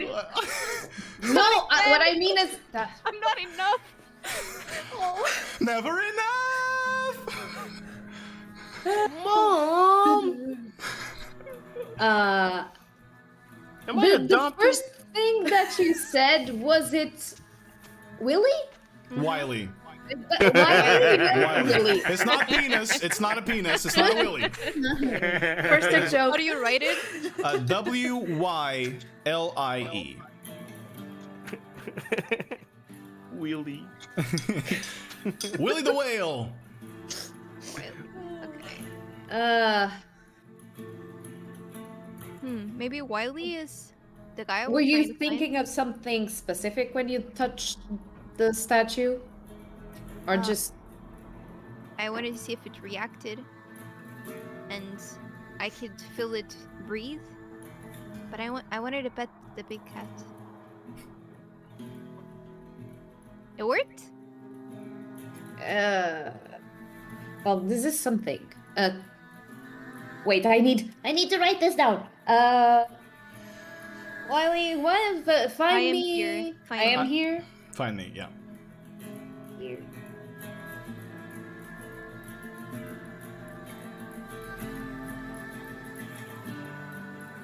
You wanted to know more about this place. Oh gosh. And we have a symbol with a tree and the roots and chains. And the chains are kind of loose and broken on the roots of the tree. Nothing that you guys recognize. Yeah. Or your characters, you might recognize that, but your characters don't. Yeah. Yeah, so It's a Timberland store. Yep. I would say, let's ask maybe, wait a second, I need to read stuff. Let's ask Father Bloodfall if he recognizes any of this. I will have to explain why we have something from this place, but it's still in the Misty Step, so let's go talk to him. All right, Maybe he found something. You're going to the Temple of the Horde. Did I understand that correctly? Yes, okay. yes. Okay, in order to save you time, you guys go there. You ask him what you've seen there. He does give you a little bit of shit, Grime, for visiting that other place. Obviously. But he does not recognize the symbol from anywhere. Okay. Shit. All right. Are you done here in the Misty Stretch? Can we move on to someone else? Yeah, I think so. On to someone else, please. All right. Let's move to Violet and to Vesper. Really quick as they move into or towards our Firebreath Inn within the Marrow. All right. So, let me. No, that's the wrong one. Yes, that's the guy. So, you guys move to the Firebreath Inn. Vesper, do you want to do the talking? You know how I deal with stuff, so... Yes, I understand, Violet. Let me. Okay. I have such a boner. So, Firebreath Inn, located in the Western Marrow. It is wildly known for its assortment of very spicy foods and even spicier drinks. It is marked by the wooden tablet with the head of a dragon spitting fire, as well as the flames that are painted on the front walls and on this kind of a double-story building, so it's a very fast building. There are also dragon wings painted on the front windows and small lizard skulls that adorn the main door's knobs for you guys to walk in. So, do you guys move inside? Yeah. Keep your eyes peeled, Violet. And then, yes, move inside. Let us go inside. Okay. So, you guys here in the Marrow, as you move through, this is comparably an oasis to the rest of Volkan. A small breath of normality. There are still bone decorations and metal plating in some of the red stone buildings, and even entire walls that seem to be made of fused bone that then solidified quickly. There are tall buildings that convey a sense of sudden and quick motion, with sharp corners and unexpected turns in their construction. There are metallic beams and pillars made of large ribs contributing to them, maintaining the rugged and dangerous look that is so common to Volkan. But as you walk inside, it looks just like a regular inn. You see that the same motifs repeat themselves, as there are kind of like complete but miniaturized dragon skeletons hanging from the ceiling. This is a two-story building, by the way. There's flames painted on the tables and a very large hearth at the center of the main room. Some of the tables have like bone legs and the chairs have metal bits. Same true to Volkan's two favorite materials. You guys all know this place, the food, very aggressive spices that are native here from Ipsa. They're used here, but in the morning, this place is packed, like packed. There's tons of people on the tables. They're already singing, they're already drinking, they're eating, and everybody seems to be in a general good mood. And even moving through the Marrow, you had that same vibe come across. The people are much more happy. They're happier here in the Marrow than they are in the floats. And it's just all less shady and less, frustrating to move about. Anyway, what are you guys doing as you walk inside of the inn? Are you headed towards anybody in specific? I just go with her looking hot. Okay. I will be looking for the owner of the establishment. All right, you're going to be looking for Epil Spice Wing. Epil? Yeah, Epil. He's an E-pill, an online pill. Okay, so anyway, You moved. I'm sorry, I just had to make a joke because I realized how stupid the fucking name is. Anyway, you try to find him, and sure enough, he's behind the counter, like laughing and being very loud with everybody. He is very proud of this place. He's a male dragonborn, red scales and very rotund body and wide face with big cheeks, kind of like a cartoonish dragon in a sense, with a constant smile on his face. Immediately as you approach, he goes, "Oh, Vesper! Oh my god, you're here! And the gloomy lady! Welcome to the Firebreath Inn!" Oh, April, you can always just brighten my day. Oh, and you brighten mine certainly with your beautiful scales, Vesper, that's my name, sorry. Anyway, I talk to myself. I've already drunk a lot, so I am talking to myself.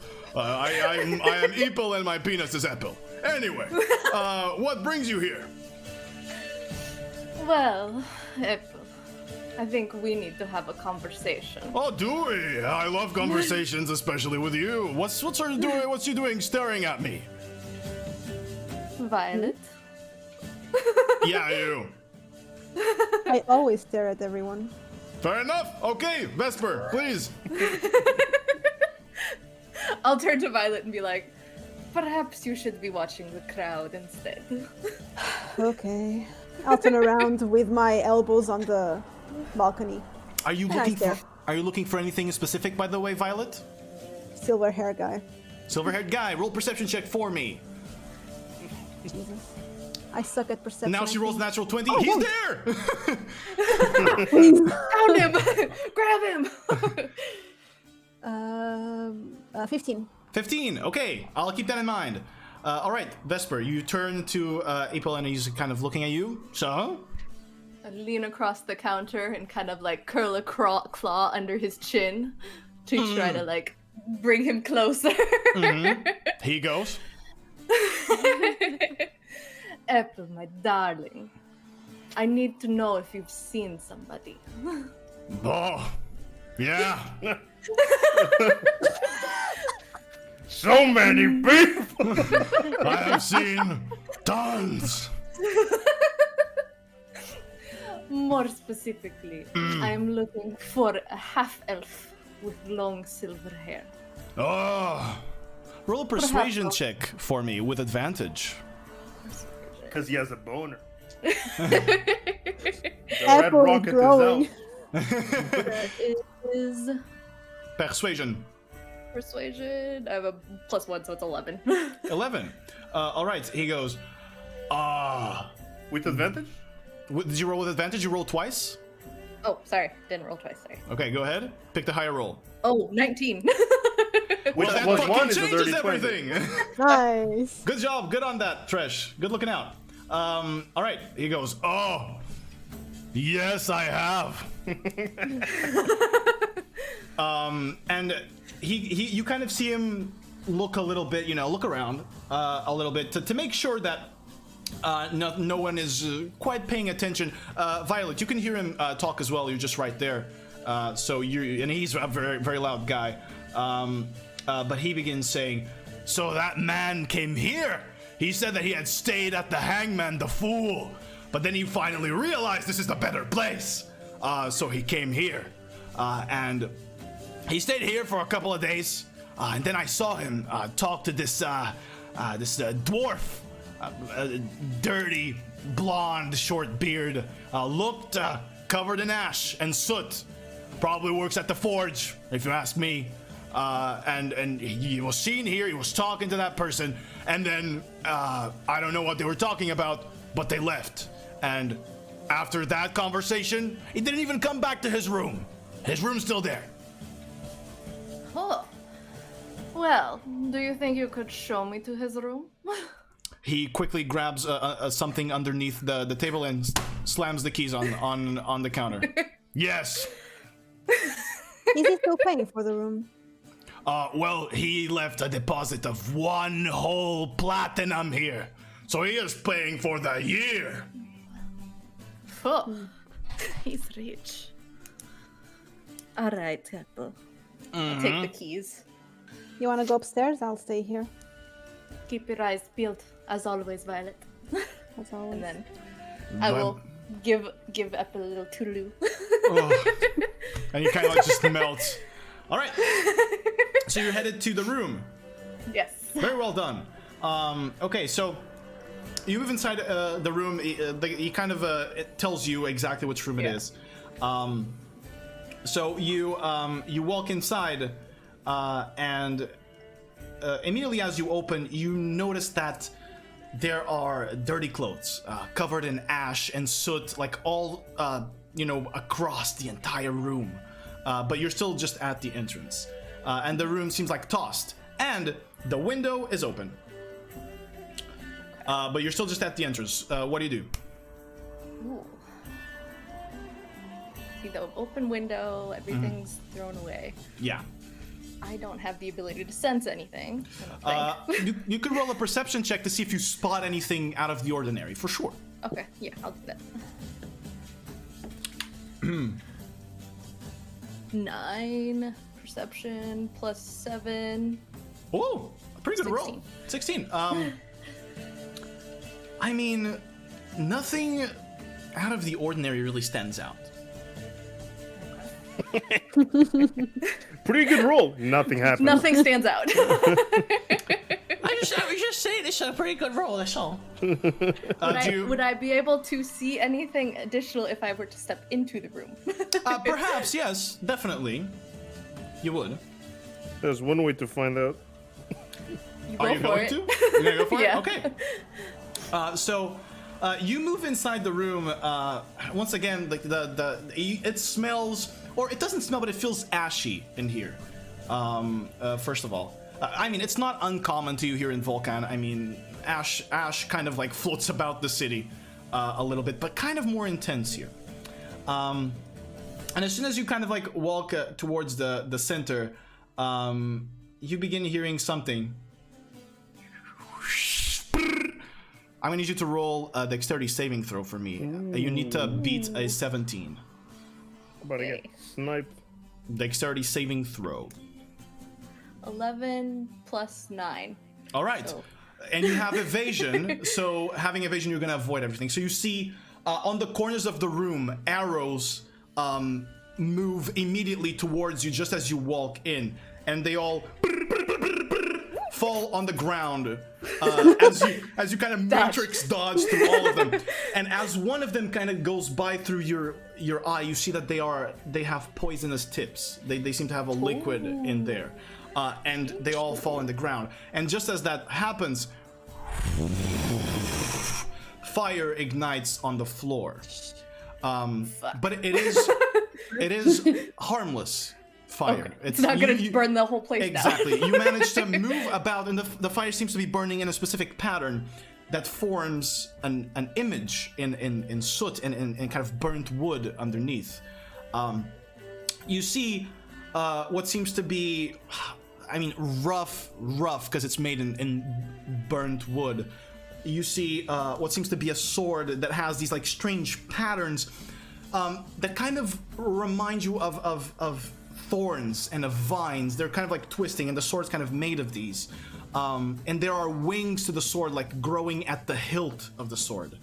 And there are chains also dangling from the sword. It seems to form like a crest of sorts, but one that you sadly have no idea what it means. Of course.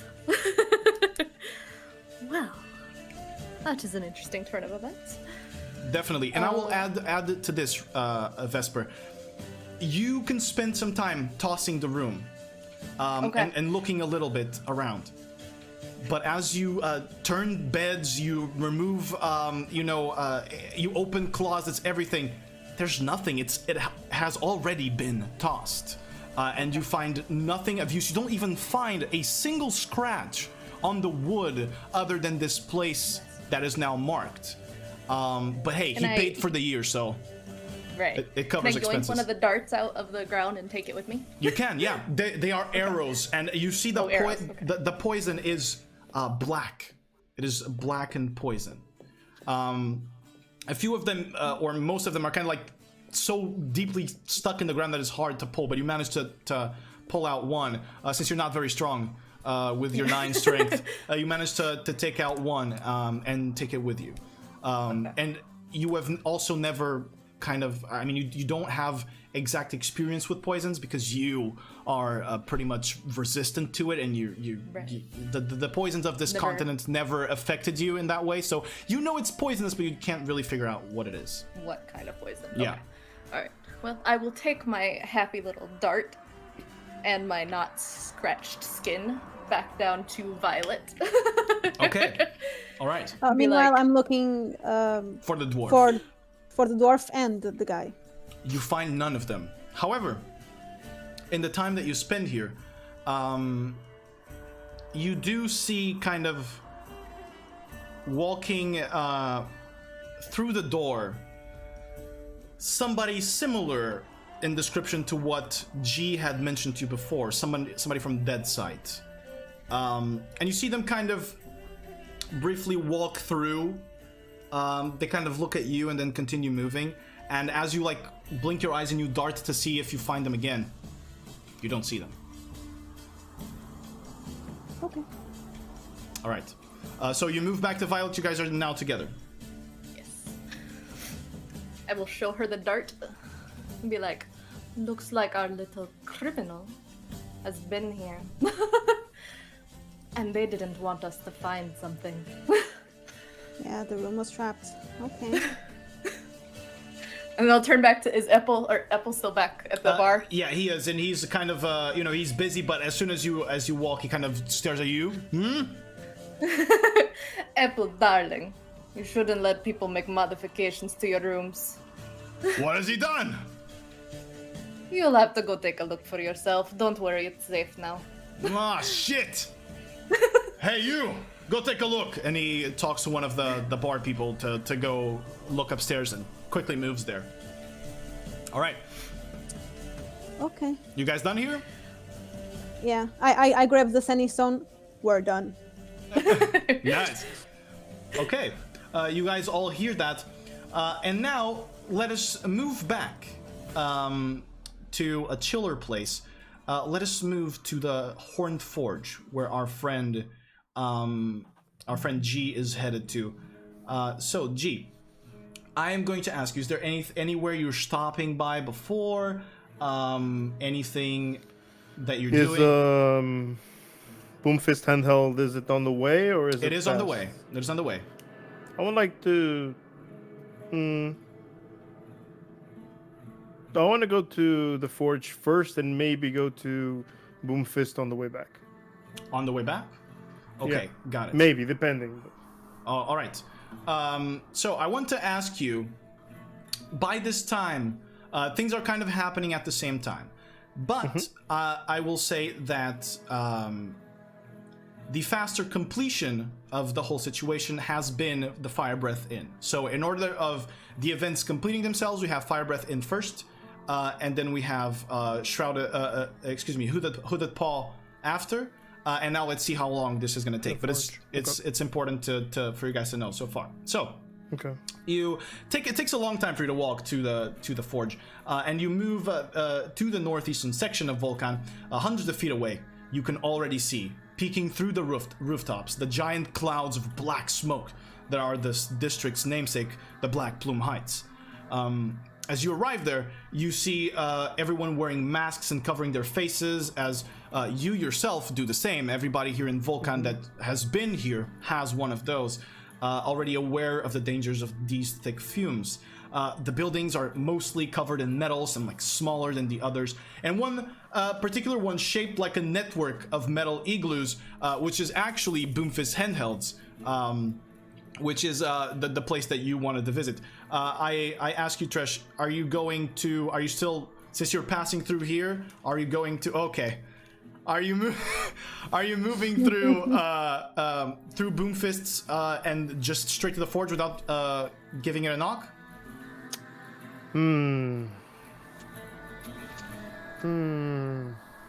Yeah, I'm going straight to the forge. Straight to the Horn Forge. All right. You see, then you move through and you see a series of buildings and open-air forges surrounded by a metal fence and connected to the largest lava flow that Volkan can access straight from the Doom, the volcanoes that are at the back of it. The people here are sweaty, covered in soot, carrying materials, working the forges, shaping and bending metal at like ridiculous paces. These are Volkan's toughest. Now, where are you headed in the Horn Forge? I'm looking for Yurt. You're looking for Yurt? Yeah, no, for Rag. I'm for looking Rag. for Rag. Okay, so you're going straight. You know this place pretty well. Yeah. So you move, they know me too here, right? Exactly. You move straight to Rag's space, which is kind of like the one of the center buildings. All kind of like metallic. There's like wooden pieces and bone pieces, but you move through. People let you through, and you eventually climb up the stairs slowly because you're an old man to the office of Rag. Do you knock? Yeah, with my cane, I go toot toot toot toot. And Rag goes, Gee, I assume that's you. Hello. All And right. I open the door. Come inside. As you walk in, you see Rag's figure, same as always. Male Earth Genasi. He has this like black volcanic skin, cracked around the arms, red eyes. He's completely bald. You can see like the cracks in his bald head. An extremely kind of muscular dude, and he walks around shirtless. And he is the only person that has no mask in this entire place. And he goes, "What do you want?" Old friend, I need to consult you about possible new workers. You have hired. And do you think that I will just give you this away? My friend, when have I failed you? Since you I have, stopped of working course, here? But I have payment. You do. Of course. And I take out 5 gold pieces and I put it on the table and I just like push him against him. Okay, he grabs the 5 gold pieces and is now like one of the coins. He's moving it around his hands.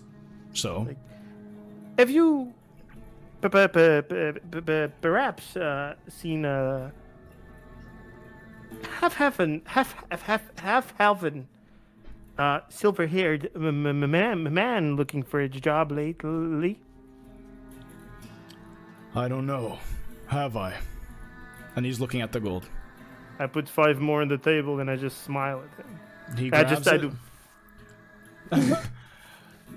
Do you happen to have anything more interesting?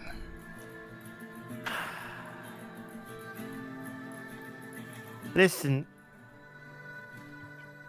times have been rough and years have been hard to get, but I did come up with a new invention. I take out of my pocket. Mm-hmm. It's just a square. Okay. When I push the button, it turns into a scrape, like sort of a scrape. Mm-hmm. Which it starts vibrating. It is, my friend. It is what you need for your tough skin. Rejuvenating, helping, smoothing out your beautiful muscles. You can be a sculpture you deserve to be for free. He grabs it. And it's going bzzz. He pockets it. He clicks the button and pockets it. He's not a fan of a vibration in his asshole. And he goes, Anything I can hurt people with. Ooh. You might want to press the other button. he presses And the as other he button. does, it shoots the scrape. And as it sticks on the wall behind me, you just hear a poof as the blade exploded on spot but keeps intact. Interesting. It rejuvenates as you put it back. So, okay, this is getting a little bit out of hand. To see the execution of this device that you just came up with, let's roll another tinkering check. So, intelligence check, proficiency +1.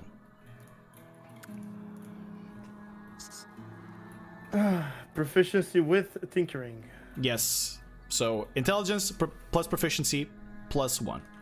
Intelligence. Wait. So int, I got +4, nah? Yeah? No. That's 14 total. 14 total. All right. 9 + 4 + 1. Now, I'm going to have you roll a persuasion check for me. I'll let you know that you have to beat 14. Okay, that's persuasion. Persuasion. Is it straight? It has bonus. Yeah, that was a 10. All right. He goes, not big enough boom for me. Well, we could work on that. Is that something you need from me? No. More gold? Look, you're the one coming here for information. You're the one that should provide me with something that I'd like. If you want, you know. Like gold? I do. But sometimes gold is just not enough. I don't have platinum. 10 pieces I make in a day, G. Come on. Maybe more than that. I run the whole Horn Forge. Something special. Can I have the device back? Sure. Okay, as he gives it to me, I give him 100 gold pieces. I have 500, right? So right. Now we're talking. This makes you have advantage on this roll. I'm going to say, please roll another persuasion check for me to mimic this advantage. Still the same 17, DC, though. Natural 20. Okay. That's pretty good. He goes, all right. 100 gold is more my alley. What do you want to know? Grime's gonna kill me. I want to know if you've seen the silver-haired man. I have. Where? He worked here at the forge. Came here and asked for work, and I gave him work. He hasn't stopped by for a while now. He had a best buddy, though. Who? There was a dwarf that he kept hanging out with. Logan. Paul? No, those are the famous entertainers, not that. Oh. Who? Logan who? I don't know. Is Logan the dwarf, or is Logan... I just know him as Logan. The dwarf? He is a dwarf, yeah. Logan the dwarf. He doesn't work for you.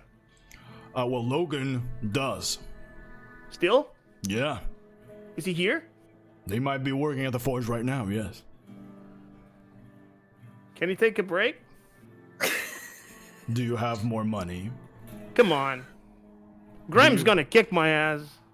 Gee, old man, you stopped working. You were one of the best workers. You gotta pay up. I just gave you all my money already. roll a deception I check. have no more. Just a normal deception? Normal deception. For the... That's a 7. Gee, I know Velox S'mores is filthy rich. Grime takes all our money. Gee. I haven't eaten today. Gee. Well, let's strike a deal. I'll give you 50. But you make him talk. Sure. I'm not giving more money to him. Or you. 50 gold. 150, you make that shit in a week. More. But yes, give me. Sure, I give him 50. He grabs Fuck, that's it. already 170,000. He pops it back in his backpack. All right. Let's go take a look at Logan. Let's go. All right, you guys head down to the forge and go into his one of these specific forges, and you see a dwarven individual, definitely like rugged looking, He doesn't look very pleasing, let's say. Or very, Does he match the description of what Vesper heard? I wouldn't know, but does he match? I'm gonna tell you now. Okay. So you look, and it is he has like this blonde beard. It's kind of like how should you say, dirty with ash. Dirty, so yeah. it's dirty blonde. And he's bald at the top of his head, but he has like 2 mohawks to the sides. Also dirty blonde and very spiky for someone who's like working and sweating a lot. He has an apron. He's hammering, covered in ash. He's wearing the mask, but the beard, like kind of like you, pops out of the mask. And Rag goes in there, tells him to tell you everything you ask. And Logan is kind of like, all right, ask away, little gnome. Hello, Logan. I'm G. All right. Your boss told me about a silver-haired friend of yours. Oh. Do you know what happened with him? He hasn't shown up to work, and I'm here. I'm here to investigate the work conditions of this place, and I have to know why he's missing, because maybe someone was mean to him. Roll another deception check for me. Oh my god. Can I roll with advantage because I paid? No. That's a 9. All right. He goes with, look, old timer. I'll be honest with you. I know him. I haven't seen him, but What's the name? he didn't tell me no name. I'm telling you the truth. I promise you. Can I tell if he's lying? Roll an insight check. That's a 15 plus. That's a 15. There's not a hint of hesitation in his face. Okay. He doesn't seem to be lying. All I knew is that he was here working and was looking for better payment. I wish I could tell you more, but you have to understand, there's a bounty on him right now. There is?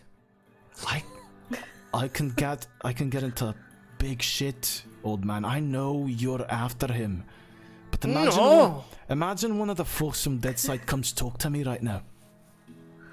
Well, your boss is right here. He's not gonna let anyone hear on us.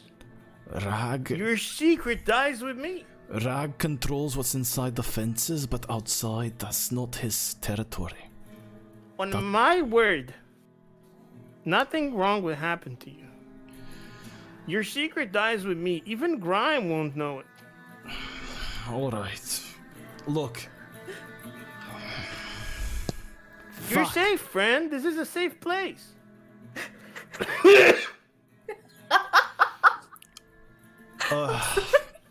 That's very in character. Okay. He's in a place where he's stuff like that. It was on purpose. I'm not actually coughing like that. I told him there was another place where he could make money. Let me guess. I'm gonna use my powers to read your mind. All right. I got nothing. The spiked pits. The spiked pits. That's what I told Do I know him. the spiked pits? Yeah, these are the arenas in this place. Okay. This is what I told him. Well, okay, thanks. And I put out my mechanical hand to shake his hand. He shakes your hand back and kind of And feels a you little hear bit weird. All right. Look. I told him that he could face the champion directly. You could fist the champion? He I heard the same. he could face him, fight Oh, him, okay. and he probably did. When was this? Oh, my friend, that was last week. Okay. Look, Toodaloo. wait. Okay. There's been shit going on at the spiked pits. Just know that. All right. What shit? I can't tell you more. And he goes back to work. I get close to his ear. What shit? Roll an intimidation check with advantage. That was sick. Okay. 11, 18, Plus, 19. he goes, people who face the champion give pretty good fucking fights to him. And if they do, and they still lose, they disappear. Thank you. I tap him on the shoulder. And he goes back to work. And I All tell right. Rag, thank you. Rag nods and goes back to his place. All right. So everything is handled. The Horned Forge is going to be, from a timeline, the Horned Forge is going to be the first place, then Firebreath Inn, and then the Hooded Paw. I'm going to ask you this, guys. Do you all communicate yourselves to gather at one spot? Yeah, I'll use my thing to say. So where could we meet? What was the place where they live? The Marrow is probably the better place. It's central to everywhere. It's, you guys meet at the Marrow. Say In the Marrow. meantime, before we leave, Yeah. the Misty Step, Mm-hmm. I didn't have a chance to do this, but I was gonna check if we were being watched. All right. Roll perception check for me. Let's see. Do not fail me. Perception. A perception. Yeah. 10. Didn't see shit. Okay. About you? Sure, roll perception check for me. Okay. 11. You see a little bit more shit. You see a little bit more shit, but not that much. So no. Okay, so You see more cats. you see more cats. You like one extra cat. So you guys all convene in the Marrow, and for the purposes of this, I'm gonna say you all talk to yourselves and share this information. As you are talking about this and sharing everything, I'm gonna ask, are you guys kind of like doing this? You find a meeting point and then you talk. All right. I'd say we'd find a place that's out of sight. Got it. Got it. Our Easy house? enough. No. Your Our house, for example, yeah. Okay, you guys share all the information. All the information is shared. What else Let do me you see do? if the stove is on.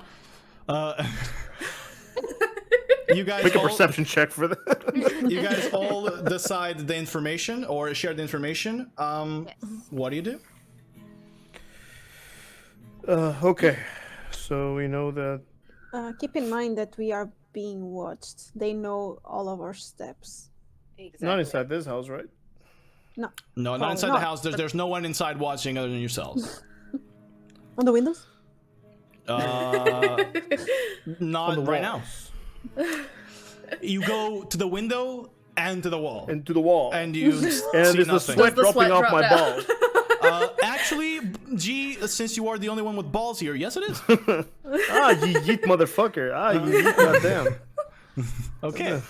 Oh my god. Right. So I would say the pits are the best place to check, but we might have to enter some scuffing ourselves, huh? The pit sits where I grew up, so I know them. I know all of them. I know all of the higher beings there. I would have never known that. If I show the poison dart to Yeah. or arrow to Grime and Ketri, Never seen it. they've never seen anything. Okay, they couldn't. None of you identify have any knowledge of this poison. Since it's not mechanical, yeah. Yeah. But yeah, the pits are absolutely Violet's territory. I'm trusting you on this one. And we need to keep our eyes wide open. Now, one thing I will tell you, I think I will let you guys go ahead and do your thing. I'm gonna stay a little bit further back and scout our competition. I do not feel great about having someone from Deadshot just stalking our every move. Yeah. So, I'm going with you, but I'm staying behind. Okay? What time is it by now? We're talking mid-morning now. Excuse me, midday. So we're talking lunch. All right. So to see if I understand the plan, you guys are taking a break here, a rest, and then you're going out and headed to the spiked pits. We're eating. Yeah, you're eating. Just a question. Yeah. I know the people who run the. Yes. You know them a little. And so if I would have to pick a person to talk to know information. Okay. And to that point, let's go ahead and take a break here. We go grab snacks, eat our food, and then we will return to continue in about, I would say, 15 minutes, 10-15 minutes. Mm-hmm. All right. Okay. Let us do that then. Thank you very much to the people watching. I really have to pee. Same. And we will see you shortly. We'll be right back.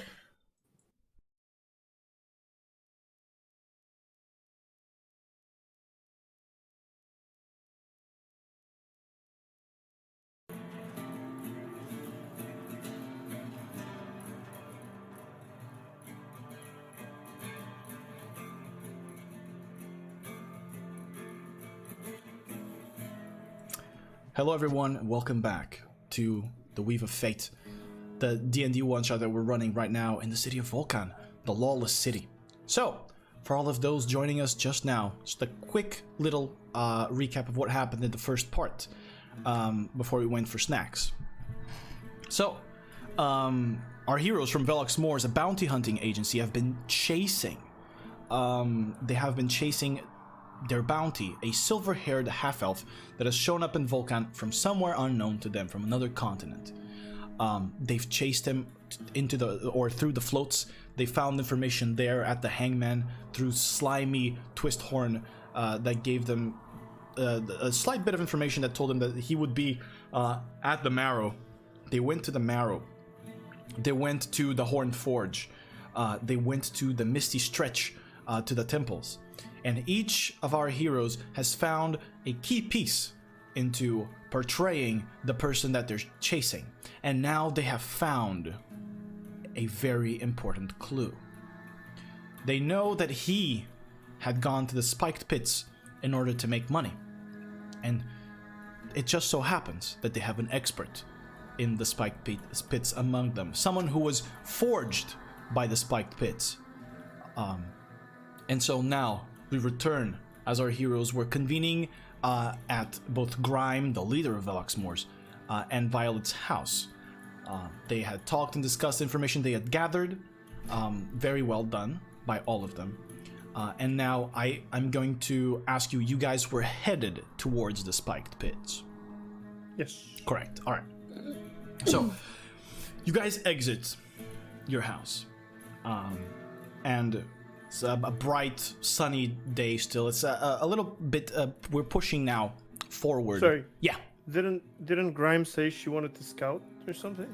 Yes, she was, as you guys It's were moving. a little bit in the tail of the group, Exactly. but I'm Also, just mainly you go with for us, now, you're just a little bit... Exactly. Okay, I'm like okay. escorting you to the Exactly. Got it. So, Security Mama's taking her ducklings for a walk. Exactly. you guys Gotcha. you guys move through the streets, Grime staying back, and immediately as you turn a corner, you see a street with no one on it except for 3 people. Grime, you were scouting. There's no need for scouting. No need. They came to us. You see 3 people wearing those large hats with long duster coats. One of them, a woman with a not with a mask, but with an eye patch, tabaxi woman. So a sort of a catfolk woman. You see a man wearing a mask as well, kind of burly, bulky, recognized as an orc, mainly due to Ketri's half-orc nature. You see also the green skin behind, wearing the hat as well. Duster coat. And you see as well another tiefling gentleman also wearing a mask, kind of like it's just a bandana but for the mouth. And he's wearing it to protect his identity, and has as well a long duster coat. As you guys kind of move in, the half-orc gentleman steps forward a little bit and goes, "Velox Moors. So, I've heard you were searching for shit that belongs to us now. We came here cordially. We only want to make a deal with you. And that deal is you giving us the information. Unless you want to be rained upon with fire straight from the pits of hell." Oh. You let us do the dirty work, the boring stuff of searching. And now we would just hand it to you on a plate. In exchange for what? In exchange for your lives. I don't know if you understand the situation. I don't think you understand the situation. Yeah. I'm already cracking my fingers. Oh, so it seems you're frustrated, annoyed by this.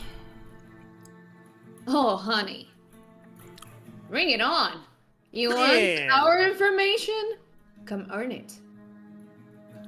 All Yeah. right.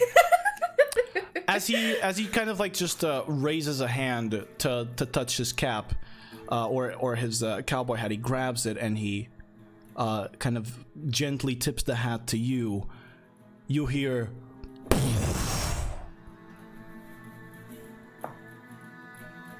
A meteor. Fireball level 9 in the middle of the street. somebody did that here already.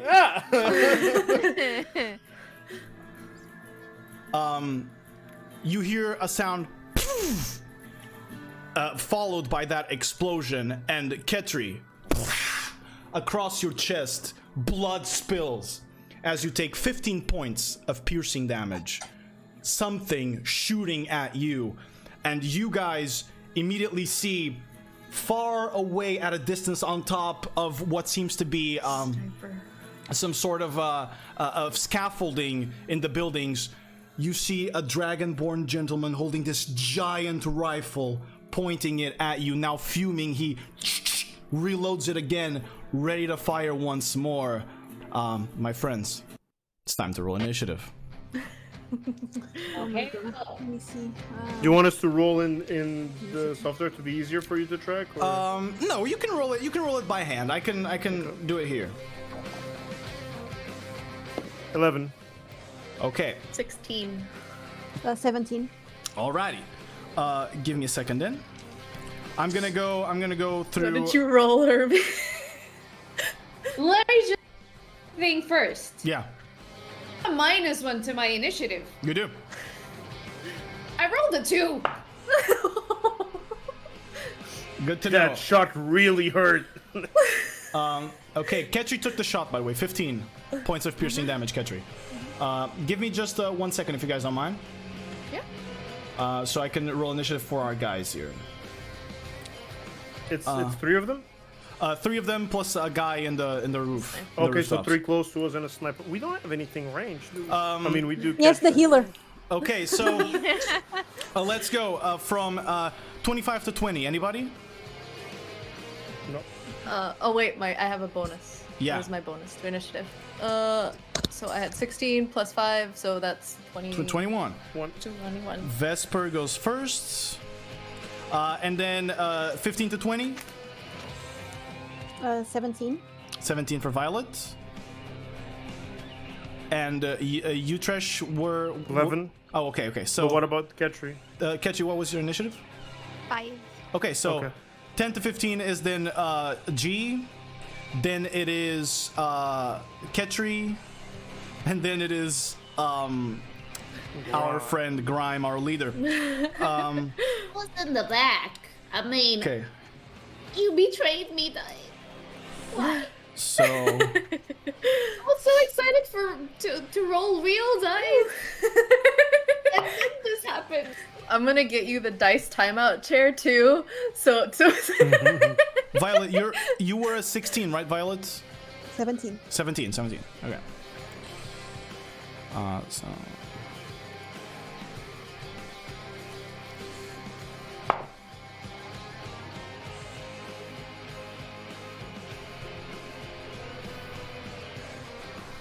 Okay, and now finally, sorry, a lot of people here, and we're doing separate initiative for these ones.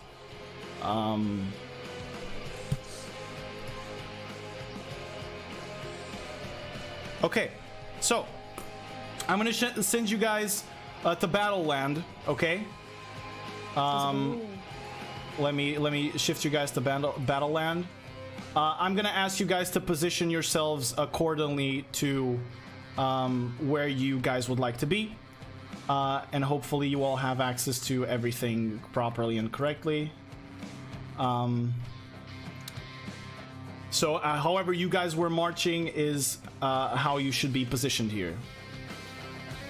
I'll be probably next to you. Yeah. No, then I'll be in front of you because I was like, yeah. I was like, Okay. All right, so that being said, top of the round is my guy over there, one of them. You see the tiefling push out what seems to be this small pistol of sorts, and he's going to aim it at none other than Ketri, who took a shot already, following in the shot of whoever did it behind there. So he's gonna roll 2 attacks with his gun. So 18 to hit, I believe hits Ketri. So 18 plus a 12. A 12 I believe misses Ketri. Yeah. I was actually gonna ask because I never used this. The protection reaction thing. Do Yes. I You get can. that before you roll? How? Whenever I'm rolling the attack, you can say, but we can say you used it now, so the first attack can have disadvantage, the second one already missed. I'll do disadvantage on the Okay. second one. It was a natural 20, so fortunately, it's Okay, unfortunately still so- gonna hit, but you've covered a natural 20. All right. It is going to go, the first attack is going to be a slowing shot. So you are going to take firstly, you take from the attack that you took damage, the wrong dice from, is going to be a 9 points of piercing damage, Ketri. Okay. And I need you to make a Constitution saving throw. You have to beat a 14. Constitution saving throw. Oh, 18 natural. All plus right, 9. you beat it. So you feel the shot burn in your head as he aims at your leg. And it's the searing pain, but you manage to kind of position your leg to defend yourself, and it goes clean through the muscle and doesn't hinder your movement. So that guy, after he does that, is going to move back.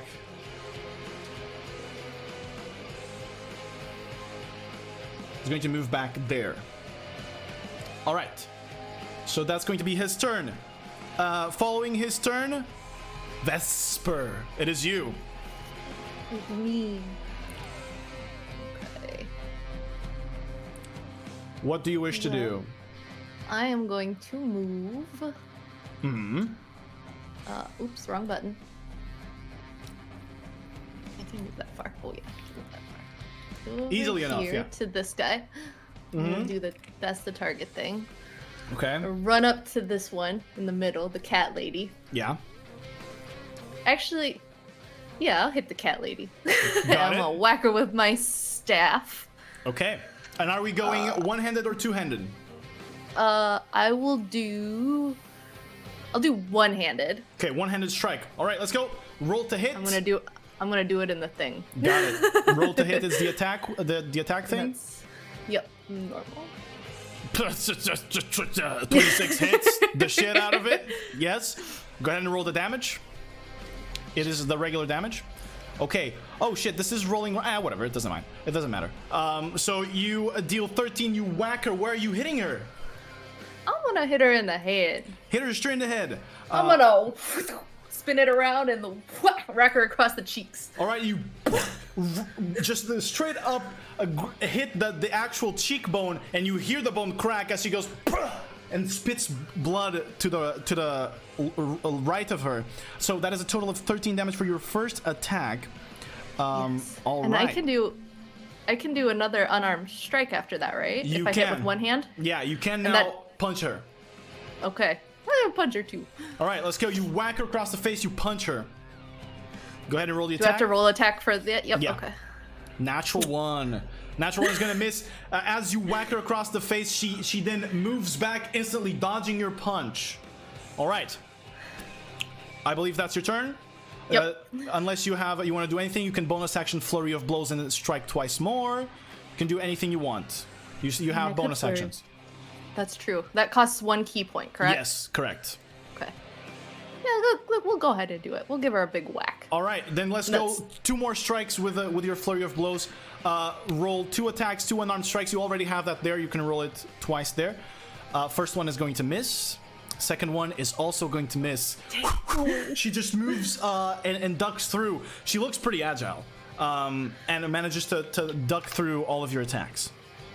All right, Vesper, you're staying melee now? Yes. Okay. Don't forget to mark off your bonus. Your key point.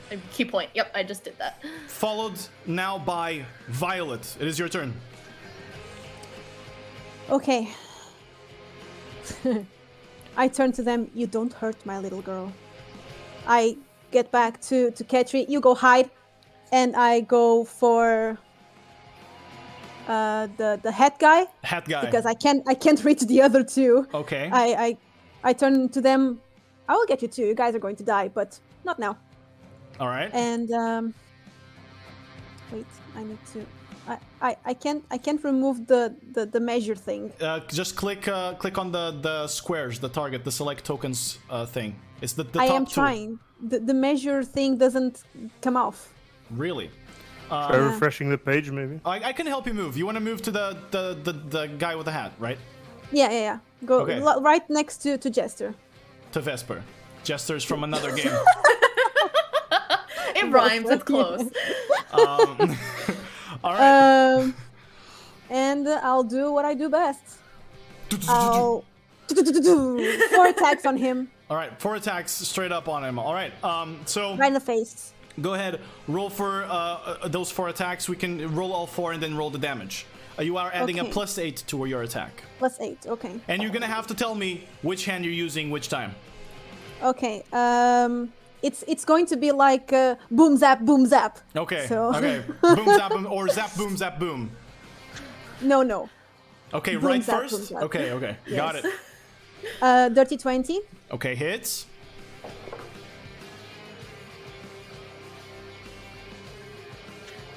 $13. 13 misses. 14. 14 misses.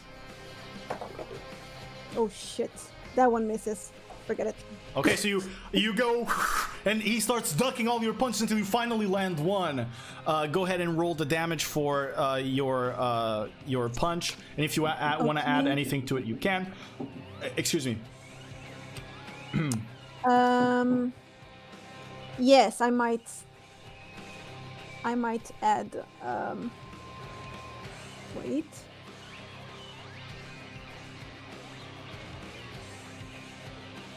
Okay, not for now. I will just roll. It's 1d8, right? 1d8 plus 4, and then if this was a right hand, it's plus 1d6 thunder. Okay. 1d8. 6.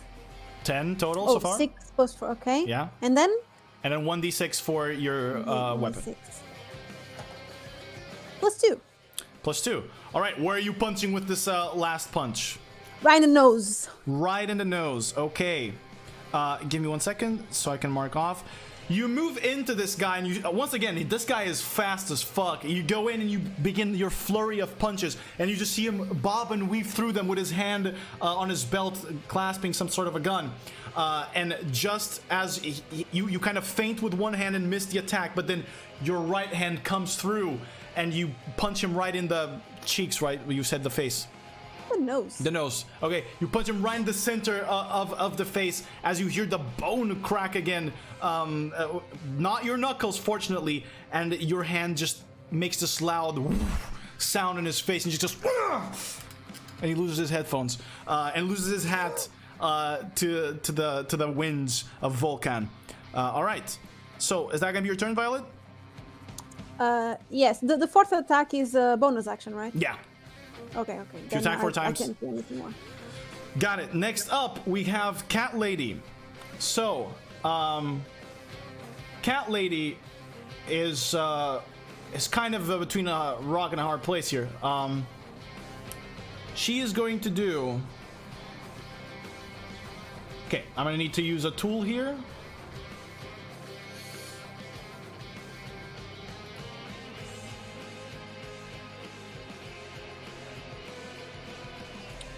All right, so if I place it here, there we go. Perfect. So, everybody who is within this area, who is going to be Violet, is going to be Vesper, and it's going to be G. G, you're going to have advantage on this. You see the woman from her belt clasp something and throw what seems to be an explosive device that then floats through the air and explodes in the center, shooting shrapnel across this area. Violet, Vesper, G. I need you guys to make a dexterity saving throw for me, please. Tell me just one thing, because I'm and Grime. G is within 15 feet of me, not 10. 15. 15, yeah. 21. Right. 21 succeeds. Vesper? Oh, you're muted. 19, sorry. 19, you also succeed? 19 as well. 19, you all succeed. So Vesper takes no damage. You guys are going to take half damage because Vesper has evasion. You guys are going to take half damage from this, which means you take... You take 7 points of fire damage, each of you, as the grenade explodes. Okay. She is then going to move away, which is going to trigger... excuse me, let me just remove the thing from here. We no longer need it. Which is going to trigger 2 attacks of opportunity from both Vesper, or 1 attack of opportunity from Vesper and 1 attack of opportunity from Violet. So she's going to move back. Please, guys, roll an attack, Vesper and Violet.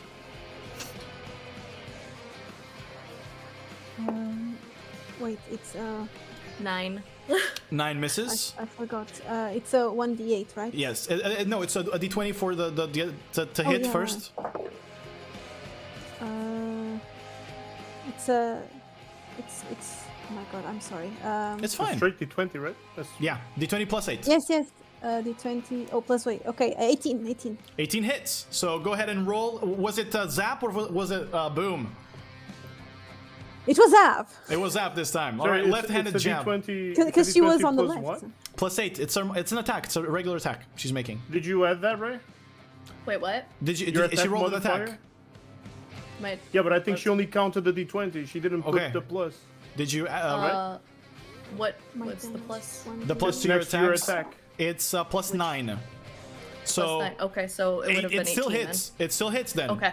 Okay, you can roll damage for. Was it with a staff unarmed strike? You can roll the damage however you want, whichever you like. That's a D8, I believe. Yeah. 15 damage. 15 damage on that. Okay. From Zap. It was on the cat lady, right? Yeah, cat lady. Yeah. I have 5. 5 damage from Vesper. Okay. So. Oh, wait. This is wrongly marked. Okay, there you go. All right. You guys whack her as she's moving. But she still manages to push on through. All right. That brings us to Orkman, who is sitting right next to you guys. So Orkman.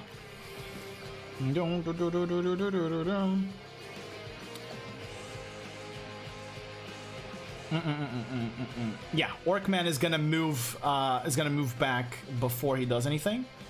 So Orcman is gonna move 5, 10, 15. He's gonna move there. Both Violet and Vesper, you get more attacks of opportunity. So let's roll another attack. Didn't that wait, use the no, reaction? yeah, you used the reaction. You don't have it anymore. You're right. Never mind. So he's gonna move there, and he's gonna shoot 2 bullets at Violet this time. So, first bullet is not enough, I believe. Let me see. 15 is not enough, right? No. Second bullet is a 19. Hits. That hits. All right. He is going to. He's going to use this to be a dazing shot. So I need you to make a Constitution saving throw, Violet, and you need to beat a 14. Let's see. Constitution. Yes. 13. All right, 13. You fail. All your attacks on the next turn have disadvantage as he shoots you straight in your hand. As you're kind of reaching for him, he fires at your hand after missing one of the shots, and you also take 15 points of piercing damage from this guy, and all your attacks have disadvantage. How many points? 15. She lost 15 there. Okay. That is going to bring the end of his turn. Shit's kind of looking rough to them, though. Okay. Next up, G. It's your turn. All right. I want to move here. Okay. I want to use Tinker Bonker on the scaffolding. Oh. I want to break the leg of the scaffolding. It's awesome. Go ahead and so I have to say a word for it to transform from a cane to a hammer. Exactly. Right? You choose the word. I just go close to it and I go, "It's morphin time." And you see this. I have the two-handed hammer now. All right. And I wanna hit. You're gonna whack with 2 hands, right? 2 hands, yeah. All right. Go ahead. So it's I rolled a 20, right? And then plus 10. Yeah. That's 16. Yeah. You're gonna 100% hit the piece of wood. Yes. And now it's 1d10 plus 6, right? Exactly. Plus a 1d8 lightning. 1d10. 1d10 is here. So that's 7. Mm-hmm. Plus 6, that's 13. Plus a 1d8 lightning. Plus 1d8. 5. All right. So 10. Yeah. You explode the leg of the scaffolding, and you just see it go creak down, and the guy on top of it goes and falls down. Let's see how he falls. With a natural 20, he's gonna fall on his feet. He slides down the scaffolding. I'm gonna say, but now he's in range. He is melee with you right there, right now, as he kind of lands down with his gun. Oh, you son of a bitch. I can't bonus and use my fist, right? Because I already used two-handed. I can? I would say, yeah. You have 2 attacks per action. So, one, if you use your 2 hands here, you can't fist him. Weird. But you can attack again with your Tinker Bonker. With the hammer. With the hammer, and you can also rage if that is what you want to do. Well, now that he's in range, but I can only rage or attack. No, you can do both. I can rage. Okay, rage then I want to rage. action. All right, you bonus action I can rage. Roll d4. I gotta roll a d4, right? Yeah. Let's test this class. What? What is 1? 1 is juiced up. Your movement is enhanced and your body reacts faster. You can dash as a bonus action, and you add +1 to your AC for the duration of your rage. You must always use at least half of your movement in your turn. So you're gonna have to run around this turn, and there's more. This turn I still gotta move around? You still have to move around, and there's more. At 10th level, after you move 20 feet, your next attack deals an extra 2d8 bludgeoning damage, and is going to push back creatures. Okay, so first of all, actually, this turn you've already moved more than half your movement because you moved used my up there. full movement, yeah. So you're out of movement now, but I'm gonna say since it came in effect now, you don't get the bonus from running. because you already also attacked the thing, but you can still make another attack, and now you can bonus action dash on subsequent turns, and you have 19 AC total. So go ahead. Okay, so now I'm gonna attack the lizard. Yeah, go ahead. Is it normal, or are you gonna go reckless? What are you gonna do? Can I reckless? You can. Reckless attack is you just call it and you get advantage, but there's also advantage against you. No reckless. It's a 7 plus 10, so 17. 17. You go to hit this individual, and as soon as you move your hammer, you're juiced up. You see that your mechanical arm starts smoking everywhere, and this sort of like greenish, like light green liquid begins to be pumped into your veins, and you see it all across G's neck, coming through his eye that is pale, and he's like moving so fast. He's almost has like these jitters, and as he goes to whack this individual, he just jumps over your whack. Grime, now that he's down here, you look upon him, you know who this is. This is Guntail. This is Deadsight's best bounty hunter. Okay. And you miss the attack as he jumps above it and goes, "Oh, you're fucked now," and he's ready to go for you. Anything else you want to do?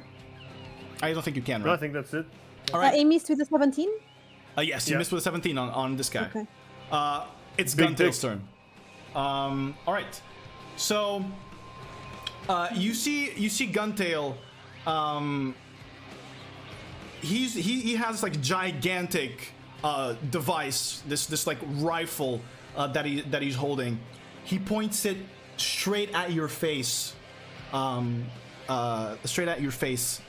has disadvantage because it is melee, but he is going to make this a deadeye shot to make it a clean roll. Give me just a moment because I need to mark a few things, if you don't mind. Okay. He's going to attack. Oh, bro. That is 25 to hit. Yeah.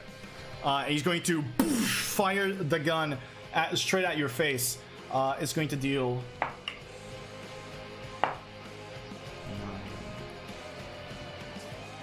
13 points of piercing damage.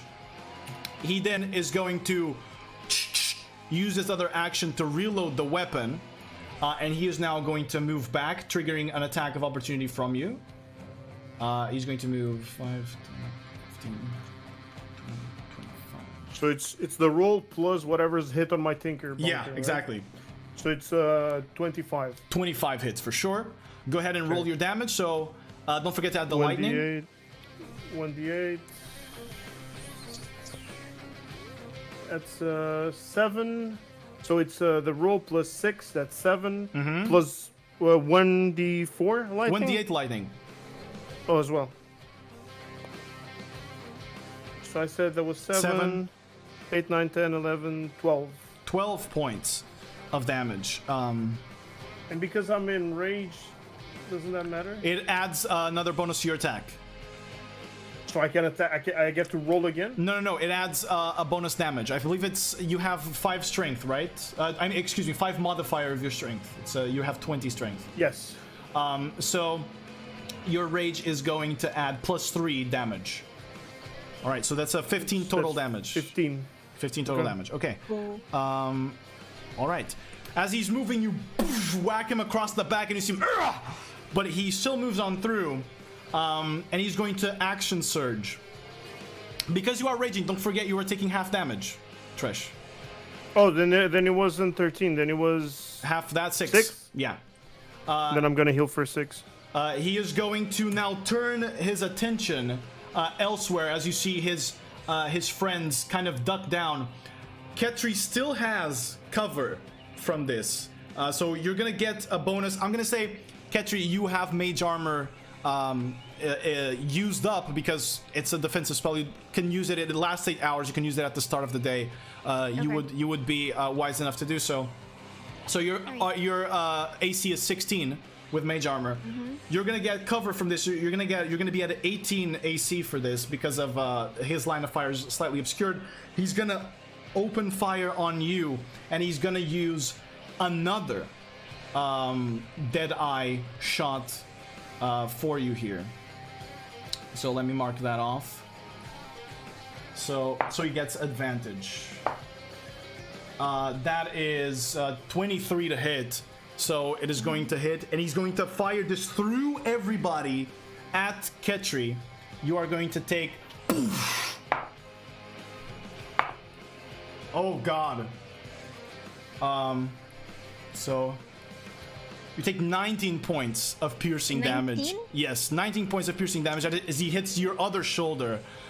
He's not fucking about, and he uses his other attack to reload his thing. All right, that's going to be Guntail's turn. Ketri, you're up. Okay. I'm gonna see here, and I'm gonna use meta magic to get a distant spell. Okay. Okay, let me just mark here so I don't forget. 10. And I'm gonna use Bless Okay. to G, Violet, and Vesper. Vesper. Yes. Okay, Bless and G, Violet, and Vesper. So it's first level Bless, is what you're telling me. All right. Let me mark them. You guys are gonna be blessed. So you guys get That to means add we have a 1d4 to your attack rolls and saving throws. Yeah. Cool. And now I'm gonna use Healing Word, first level. For Just a thing. I'll tell you this so that you know. When you're casting spells, if you are casting a bonus action spell, your other spell has to be a cantrip. It cannot be a regular spell. Okay. However, each of you still has one potion of healing greater in your inventory. They've been added before, and you can use a bonus action to drink it up if you want, Ketri. Yeah, I'm gonna do that. All right. You have a potion of greater healing. I believe it is a 4d4 plus 4 for those. 4d4 plus 4. Yeah. Wait. Can I roll this here? You can. Slash roll, space, and then 4d4 plus 4 in the chat. Slash roll? Yeah, space, and then 4d4 plus 4. Okay, 15. 15 total healing as you drink up on one of your potions. So you heal for a total of 15. Do you move at all? Yeah, I'm gonna move here. Right. You move up a little bit closer behind one of your moms. Okay. Anything else you say at all, or? No. We're done? Okay. Yeah. After Ketri, Grime, you're up. We have no music. Oh boy. It's playing for me. Yeah. Ketri, how are you looking? Very okay. hurt? The better? Oh, it's buffering. I'm okay. Okay. Then I'm gonna use my full movement to get. Wait, why can I not move my token? Okay, I did. There we go. And from here, I'm going to cast. Let me confirm.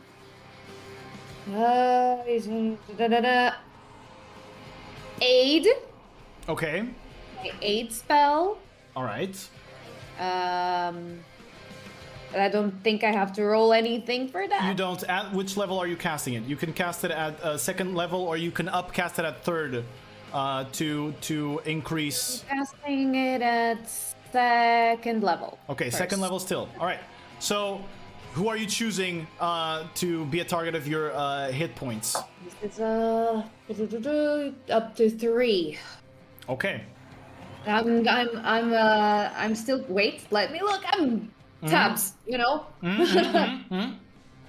There's a lot going on. She's further back, but she's still not out of Range. She's not. arm. So I'm gonna do that on Ketri. Let me see. Do I have range for Yes, I do still have some range for G. Mm-hmm. Gonna use another one on G and girls. All right. So I'm stitle deciding because there's only one more person that I can use it on. Violet. Okay, fair choice. So, all of you guys, your hit point maximum, so Ketri, Violet, and G, your hit point maximum increases by 5 for the next 8 hours. And your current hit points also increase by 5. So you're going to heal by 5 and get extra 5 max hit points. Alright? As Grime, God of Greed, Paladin, Oath of Greed, how does your aid spell look upon these beings? Sorry, what's the temporary HP? It's not temp, it's maximum 5. 5.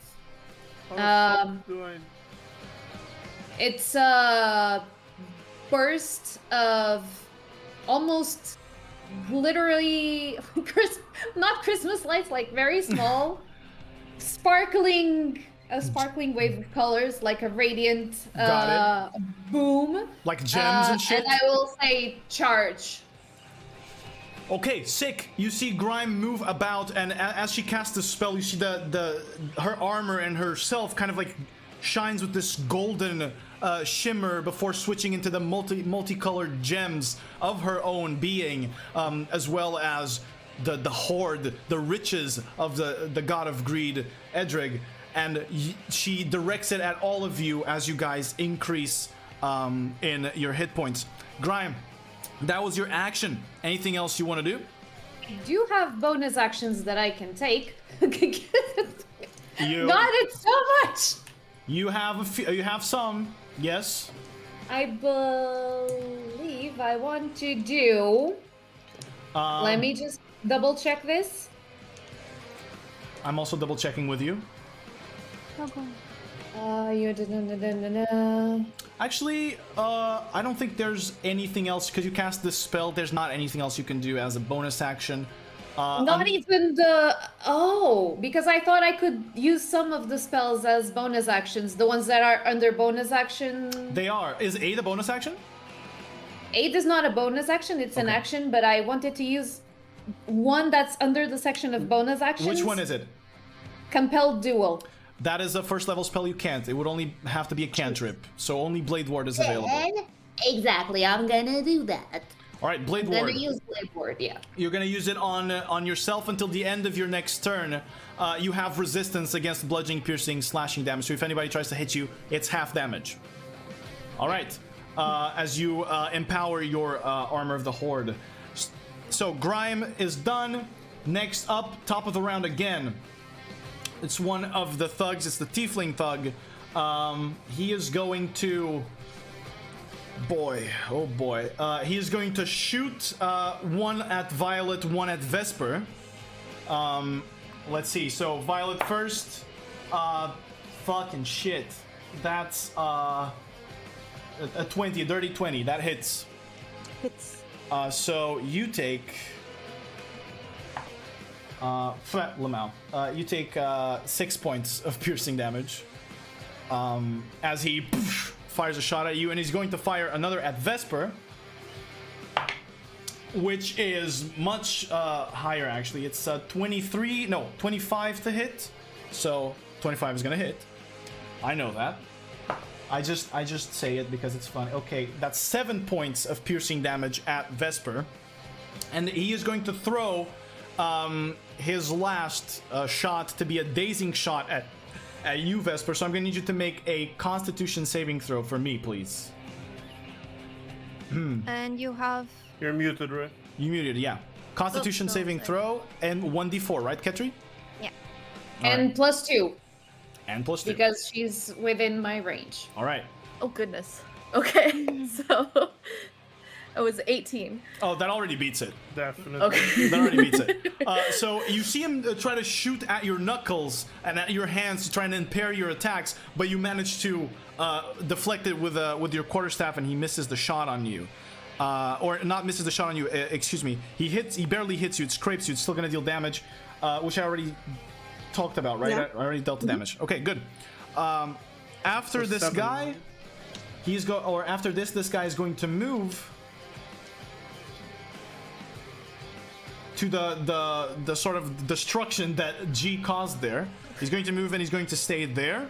Vesper, it is your turn. Okay.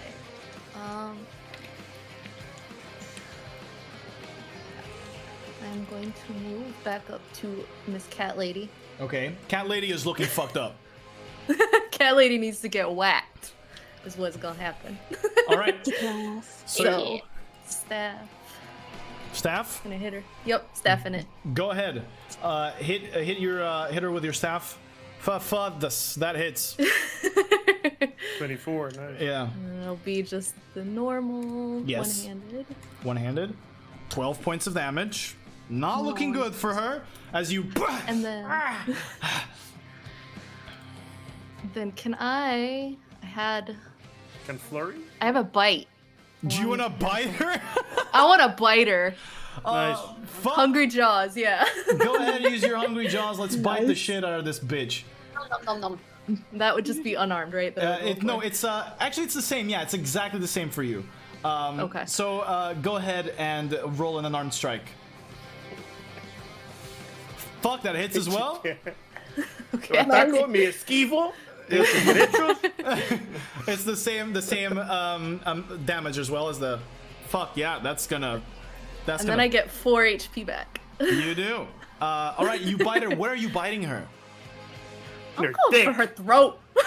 You bite her in the throat, and as you rip part of it open, you see it, like the meat kind of come out, and blood begins to spill out. She is at death's door, but still alive. Anything else you do? That would count as my bonus action, the bite, right? The bite is still your action. Okay, so I could also go for another punch then, right? You can definitely use your flurry of blows, spend a key point, and attack twice. Let's finish her. All right. Maybe. Go ahead and attack twice with your flurry of blows. It's going to be unarmed. That is going to hit her, and no, you don't have to roll. Okay. You don't have to I roll. did it twice. Like 1 HP off fucking dying. How do you punch her to finish her off as her throat is bleeding out? Uppercut. You uppercut her, okay. Nice. From your bite, the neck is already pretty loose. You uppercut her with such force the head comes off, and the body begins spilling out blood as it falls on the ground. Everybody from dead side is now looking at her as the body kind of spit kneels. on her. Oh shit! Spit on her corpse. Okay. Well, she's dead. Hashtag Velox Wars. That's my girl. Dead as fuck. The bitch is dead as fuck. Wow. Yikes. Okay. Vesper. I guess that's your turn, right? Yep, me done. Well, it's time for more clobbering. Violet, it's your turn. Okay, I see the hat guy. Yeah, hat guy. I'm going to run to him and slide Okay. and sweep the leg. You're gonna sweep the leg. So, All right. so he falls prone. Okay, let's roll the attack first to see if it hits. Let me go to hit. Yeah. You have a plus 1d4 to the attack. Remember that. Okay.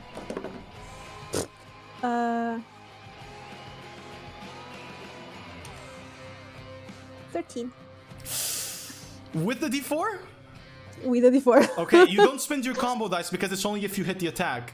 Oh, cool. But you go to sweep the leg. He hops above it. I know your damn tricks. Okay, when I sweep the leg and I see I fail, Yeah. I'll do another round. Okay. And I'll try again. I kind of Got it. dance a little bit. Roll another attack plus the d4 from Ketri. Oh, cool. Muhammad Ali. Let's go. 21. So 21 I think hits, it definitely. I don't need it. I don't even need the. Okay, so it's gonna deal the damage, plus it's still gonna deal boom and zap depending on the leg you choose. And it's also going to deal really? the combo dice. Yeah, and it's also going to deal the combo dice in damage. Oh, okay. So 1d6, right? Yes. No, wait. 1d8 for the damage. 1d8 for the damage. Okay, 3 plus 4. Plus 4. So 7. 7. 7 plus 4, 11. Plus 4, 11. By the way, And- onion. So, okay. Oh. Okay, I think it's done, right? So you dealt the combo dice as well, right? Oh, not the combo dice. It's 1d10, right? 1d10, yeah. I think it's no. It's this is a 12. 1d10. Do I have a 1d10 here? You do. Onion, your game is not updating on stream. The game is not updating? No, the cat lady's still there and the movements and shit. Okay. Uh-oh. Wait, let me, Vesper's still in the back. Oh, there it is. let me see. 1d10. Let me take care of it. No, it's not a 1d10. Yes. Instax brought it up in chat. So thanks for that. Yeah, thank you. Let me fix that real fast. Oh, it's this one. Okay. Yeah, and Rod was also saying he was gonna play that. I was so focused in Yeah, I didn't see punching. Okay. I'm gonna do something. There we go. I believe it is now updated. Yeah, it's good now. All right. Sorry. What was the combo dice damage? Okay. It was 8, so I 19. All right. So it was 8 11 combo plus dice. 8. So give me a second. Okay, and now he has to make what saving throw to see if he is prone or not. With the sweep the leg, strength saving throw. Saving throw. What's the DC? I believe it should say somewhere in your ability. Yes. I didn't see the CDC. Either way. It's 16. Yeah, he fails. He rolled an 8. So he knocks prone. Yeah, he jumps up, and then after that, he jumps up to dodge your first circle attack. You circle again as he falls down, and he and is knocked prone now on the ground. Your other attacks, you have 2 more attacks. Your other 2 attacks have advantage. Oh yeah, I forgot. Oh no.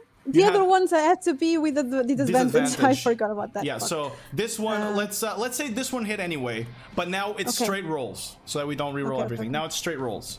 And now, since he's prone and the sweep the leg worked, I will impact strike. Okay, So he's pushed away 5 meters. or 5 feet, right?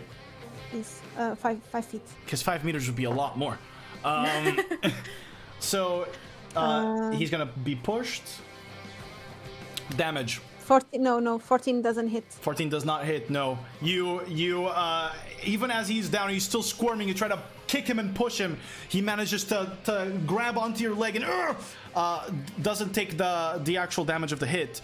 Okay, you still have another attack. And I still have another attack with the disadvantage, and I'll try to kick his face. Right, kick his face. A natural 20 and a 1. For fuck's sake. All right, you try to kick his face, but he's holding onto your leg a little bit, and he's disturbing you, and you fail to kick his face. Still, just from the one hit, my guy is looking fucked up. He's bleeding out of the mask. The hat is already off. He's looking very fucked up right now. All right, Violet. Is that your turn? That's my turn. All right, He's so... still prone, right? Yeah, he's still prone. Okay. So now it was supposed to be the turn of the Tabaxi lady. She's dead. So it's now his turn, man in the hat. He's going to spend half his movement to get up, but he's really fucked up. He's going to try to move back. Again, your attacks are no longer at disadvantage, but he's going to move back. So if you can hit him again, please. Yes. Please hit me again. Yeah. 16. 16 just hits. Go ahead and roll the damage for that, and let me pray for my guy here. Kill. It's 1d8. 6 plus 4. Mm-hmm. So 10 total. It's 10. So far. Plus 2, so 12. 12. Okay. All right, he's still standing. Only that. You punch him in the back of the head, and you hear the skull crack, and it's like bleeding a little bit, but he still manages to move back. He's gonna move into this corner, and he's gonna shoot at you again. I don't even see him. Yeah. He's in the shadows, yeah. It's in the fog of war. Oh. He's gonna shoot twice at you. First one misses. Second one, 19. Hits. 19 is gonna hit. Can I do the reaction now?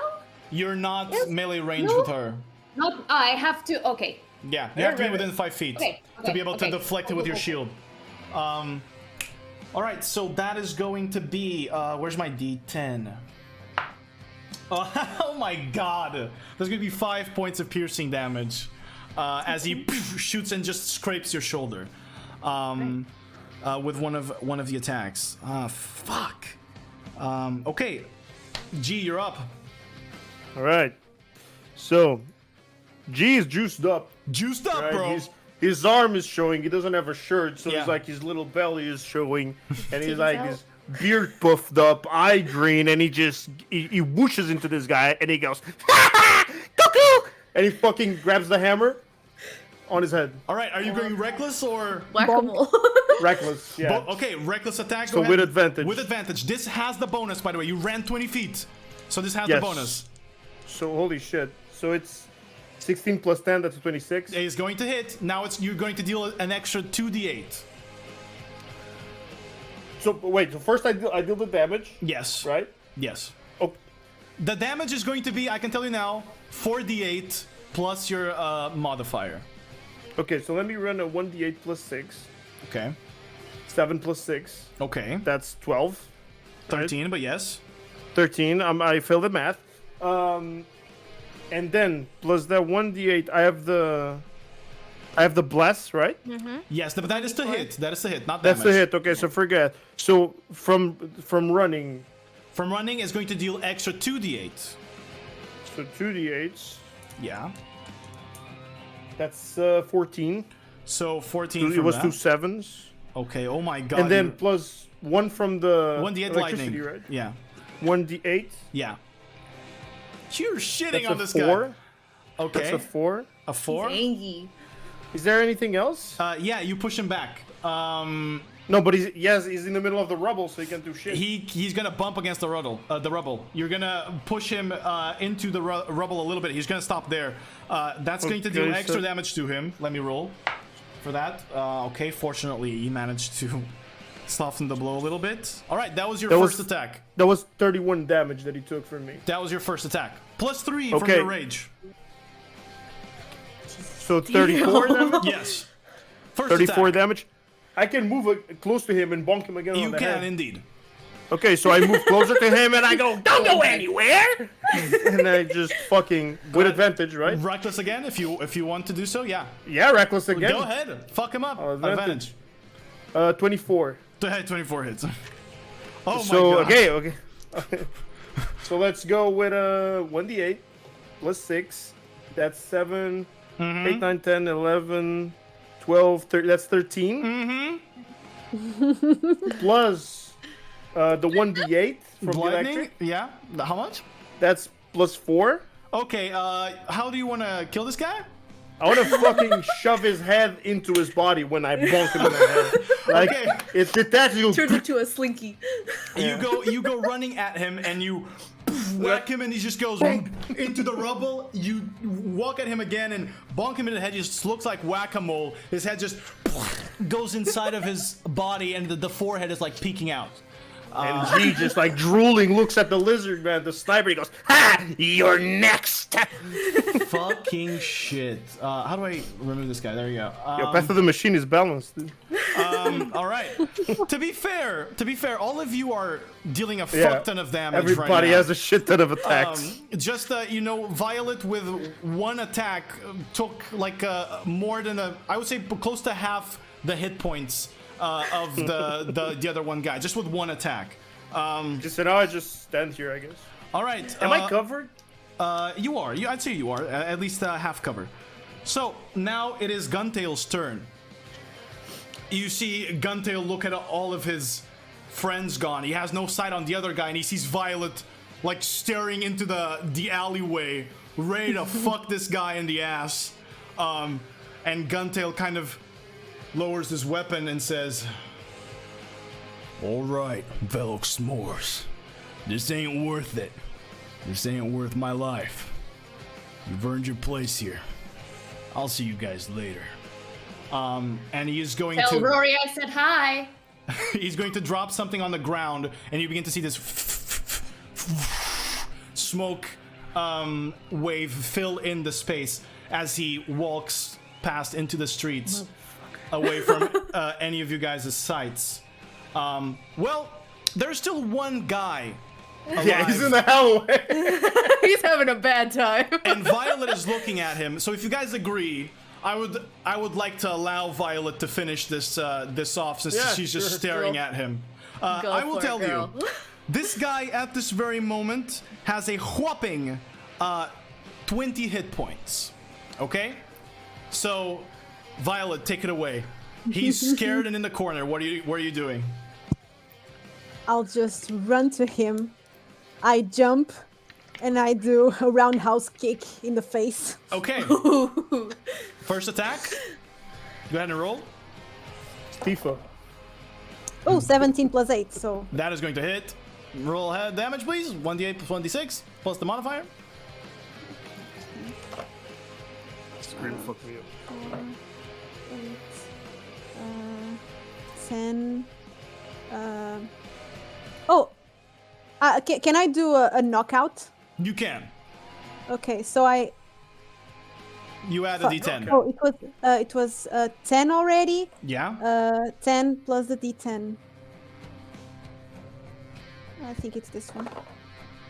Oh, only 13. All right, 13. God fucking damn it! How is this guy still standing? And 13. Can I attack again? You can. You roundhouse kick. He goes and spits a bunch of teeth. His tusks come out. Then I grab his head and I Headbutt him. I headbutt him. All right, go ahead and headbutt. What? Excuse me. We're missing something here. The effect of knockout. Oh yeah, the effect of knockout is paralyzed, incapacitated. Constitution saving throw, right? Which he fails. He rolled an 8. He is incapacitated. Okay. You have advantage on this attack. Woo! I don't need to because I rolled an 18. Do you not want to see if it's a natural 20 headbutt? Okay. It was not. Okay, could have been. All right, Okay, you headbutt him. With Bless? With bless would not affect the natural 20. It doesn't generate Nat them. 20, no. Yeah. But it 8 hits. plus 1. Okay, you already killed him. How does the headbutt look? So I'll grab his head, Mm. I headbutt him, and I smash him against the little... What is that behind him? That's a wall, like a part of the window. Yeah, I just discard him. All right. Through there. All right, you just discard him. Oh, this. Just die. Okay, you move there.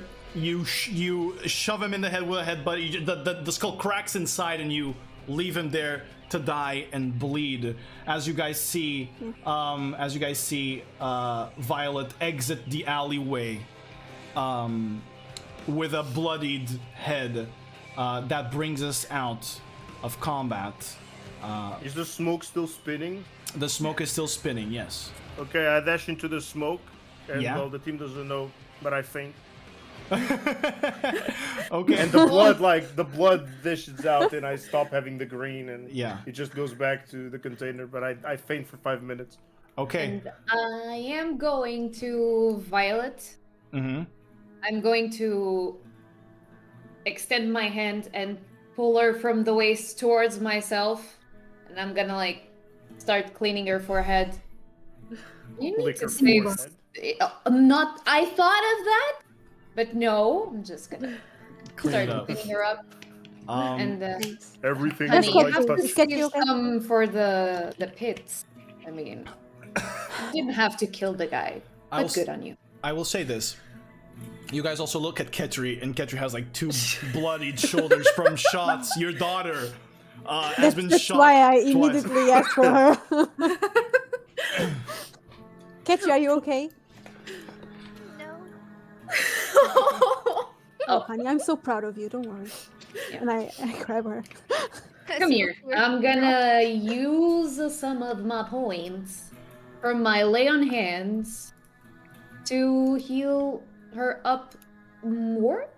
Okay. Ketri, if you want to tell Grime how many hit points you're missing.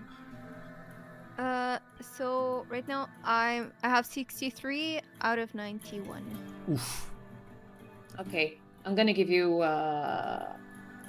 5 points. I mean, you're still pretty okay. And the rest, she's a healer. She can take care of that. It's just a little bit. I love that. That is awesome. Daughter, only 5. Has 55 points, by the way. Gives 5. Oath of Greed Paladin. Yes. But okay. You never know when you need the rest. So I'm just gonna. I know her worth.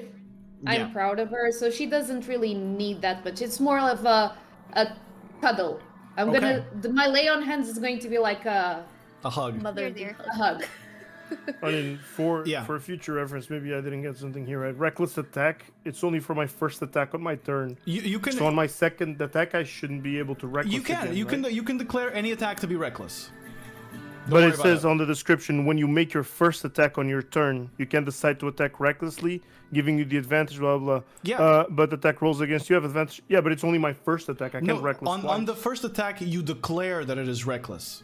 Then so every attack is reckless? Every attack after that is reckless. Oh, from what I was reading, I thought it was only like only the first attack. The first attack is when you declare if it's reckless, because if you're reckless, well, yeah, it makes sense. You can decide to attack recklessly. Exactly. It doesn't define if it's only that attack. And like, let's say I get it. you can't just go on the first attack and it's reckless, and then on the second one, wait. I'm fine now. I ate a sneakers. I'm fine. And it wouldn't make sense from a functional standpoint either, because creatures already have advantage against you on their next attack rolls because one of your attacks was already reckless. So all attacks after first are reckless. I will like to add this, Ketri. As you feel your mother's hug against your skin, you also feel something else. You feel this warmth. You feel this warmth. Kind of holding you, a warmth you've felt for a long time, and a warmth that you've been channeling into the blessing that you just gave your friends and your family. You're going to heal for an extra 5 hit points. Ketri, for the duration of this one shot, every time you are healed, you heal for extra 5 hit points. Nice. All right. Okay, I look around. That person. Everyone's saying I'm terrible. I'm mother, okay? Don't worry about it. You're great. I'm gonna go to Violet. Okay. And I try to hug. Mm-hmm. And I cast Cure Wounds. At what level are you casting it? First. All right, first level Cure Wounds. Go ahead and roll your D8 for us, please. Plus your modifier, which I believe is going to be plus 4. I can check. It's plus 4. 1d8 plus 4. 10 then. All right. 10 points of healing as your daughter hugs you, Violet, in an act of love. Thank you. Everybody's fucking hugging left and right. I'm just fainted on the ground. Yeah, I was going to say, I was going to look around and see him fainted. What the fuck happened? Vesper, you as the smoke is slowly moving away, you see G just fainting. She's just on the ground. So, I'm gonna walk over to him. I ran out of batteries. Oh, Gramps. And then just pick him up and hoist him over my shoulder. All right. I'm flopping around. You're flopping, but still holding your bonker. Yeah, because it's my machine gun. My mecha arm it's locked. It's stuck on closed. Yeah. I'll carry him back over to the group and be like, he'll be fine in about 5 minutes. All right. So guys, one quick thing. You noticed that the people of Volkan, there were none on the streets. And as this is over, you see everybody opening their windows and looking around and looking at what happened. You see a bunch of kids move away to the dead bodies and begin to rummage through them immediately as you guys end the conflict. And they're kind of rummaging through everything. They pick up like guns and then they take them with them. And everybody's just kind of like really quickly using this. And the guard, the Horned Sun, wearing these like yellow shawls and cloaks, are kind of like just clapping at you as all of this happened. And they let you move through the city freely. Guys, I ask you, are you headed to the spiked pits then? I will add just, we can do a short rest now, maybe. Just eat something. Is Have there a a place near the conversation. pit where we can eat? You can find. You can go to the Bone and Broth. It's Oh. pretty close to here. I wanted to. Did what was his name? Tail. Yeah, the other Guntail. lizard Yeah. guy. Guntail. Thank you. Yeah. I couldn't. My brain farted there. Yeah. Anything that he might have left behind in his smoky mess? Nothing. The floor is clean, and nobody sees him anymore. And Grime, you obviously know this guy. They were underestimating you, and this would probably be the last time that they do, because Guntail was certainly ready for you guys, but he didn't bring enough of a backup to deal with you. And you also know that Guntail generally works alone, so probably this was Guntail underestimating you, and not the rest of Deadsight. All right, so moving now to the spiked pits. now- Yes, I asked if we could short rest because You can. if we are, I can Regain. second wind and heal myself. I'll recover my rage then- point, right? all right, yes. Yeah, and then recover the second wind again. You short rest for a little bit. I'm gonna say this as well during the short Oh, rest. it's for a long rest. If you want to roll hit dice to regain hit points, you may do so as well. If you want to roll Oh. some hit dice to regain hit points. Maybe I'll do that instead of the second wind. Right. What do I need to roll for? Your to hit regain? dice. If you mark the short rest, if you click on the short rest on your D&D Beyond character sheet, you will see there what your dice is. And it'll be a 1d10. You have 11 of those. I can. I heal. Okay, Should also I can refill use. my key. Yep. Okay. Refill my key Yeah. points. Okay.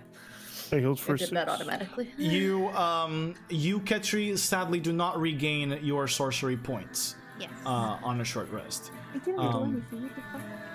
So yeah, you still have. You spent 1, I believe, Oh. I just got carrying right, with distance spell. baby Gramps on my shoulder. All right, so you guys short rested, all healed up. Everybody marked their healings up. Yep. Yes. Violet, are you okay? Which in my case is none. No, really. You didn't take any damage, did you? Exactly. Man, I have advantage of initiative. I just know. You still went pretty well on initiative, though. Yeah, I just Yes. I have an advantage. It sucks to be last. Well, it comes with the age. Oh, Gramps. No, I'm fainted. I'm not saying anything. Oh, you're still fainted? Yeah. Even after the short rest? Yeah, I'm a heavy sleeper. Now he's Okay. sleeping. Okay. Mizzy, if you want, you can just Is roll he still a on my d10 and add. shoulder? Yeah. Am I I still will carrying do him? that. Could be On on the your ground. lap now, just He sleeping on could your be lap. on my lap. Okay. Yeah. He's like my child. Yeah, he's a little guy, so you can do it. I can hold him, yeah. Yeah, definitely. And we've already been going for. Holy shit. For 3 hours Almost and 30 4 minutes. hours. Yeah. But that was just the first fight. Oh, who knows what's coming? Am I right? Right? We're leaving the town. Do we still have the 5 hit points extra from Yes. the 8? 8 hours. 8 hours. Yeah. Even Ketri Short has them rest as well. Is what, 1 hour? Yes, about an hour. Cool. I would say yes. Okay. But where do you mark the 5 extra? You can. On the HP modifier. Yeah, on the you can modify your hit points on the and beyond, or you can on your Foundry stat sheet if you want to do so. You can just click your token, and it My allows max? you. Yeah, your max allows you to increase it by 5. All right. So guys, headed to the spiked pits, are we? Let's go. All right, you guys begin to move once again through the city now safely after resting, until you reach the spiked pits. They are located in the northwestern section of the town called the Horned Sun's Rise. This district is known to have the heaviest presence of the Horned Sun, since it is where their headquarters are located. It's this fortress built into the back of the Doom, so the fortress is like going inside of the mountains of the volcano, and protected by inner city walls with like jagged bones that come from underneath them and serve as spikes. Aside from their HQ, this is also where the dungeon and prison of Volkan are located. A place where, those who pique the warlord's interest find their home. But we didn't come here to see any of that. As you creep up on this district, immediately on its southern portion, you hear the roars of crowds and spot the conglomerate of wood and bone spikes that makes up for the arenas of the spiked pits. There are 3 arenas in total, all increasing in size until the larger one that can hold over 500 people in the audience. Now, I'm gonna tell you this, guys, which arena are you going through or going to? Knowing you, G, you have this additional piece of information. Actually, no, you don't. Who would have this additional piece of information is Violet, and I believe she knows. Which arena are you going to? Well,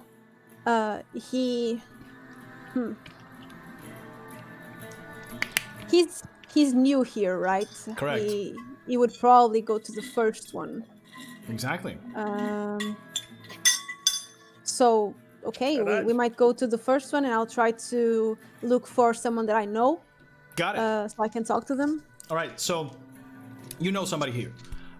In this first arena, the guy responsible for getting people inside of the arena. Oh my god, I'm seeing 2 of myself.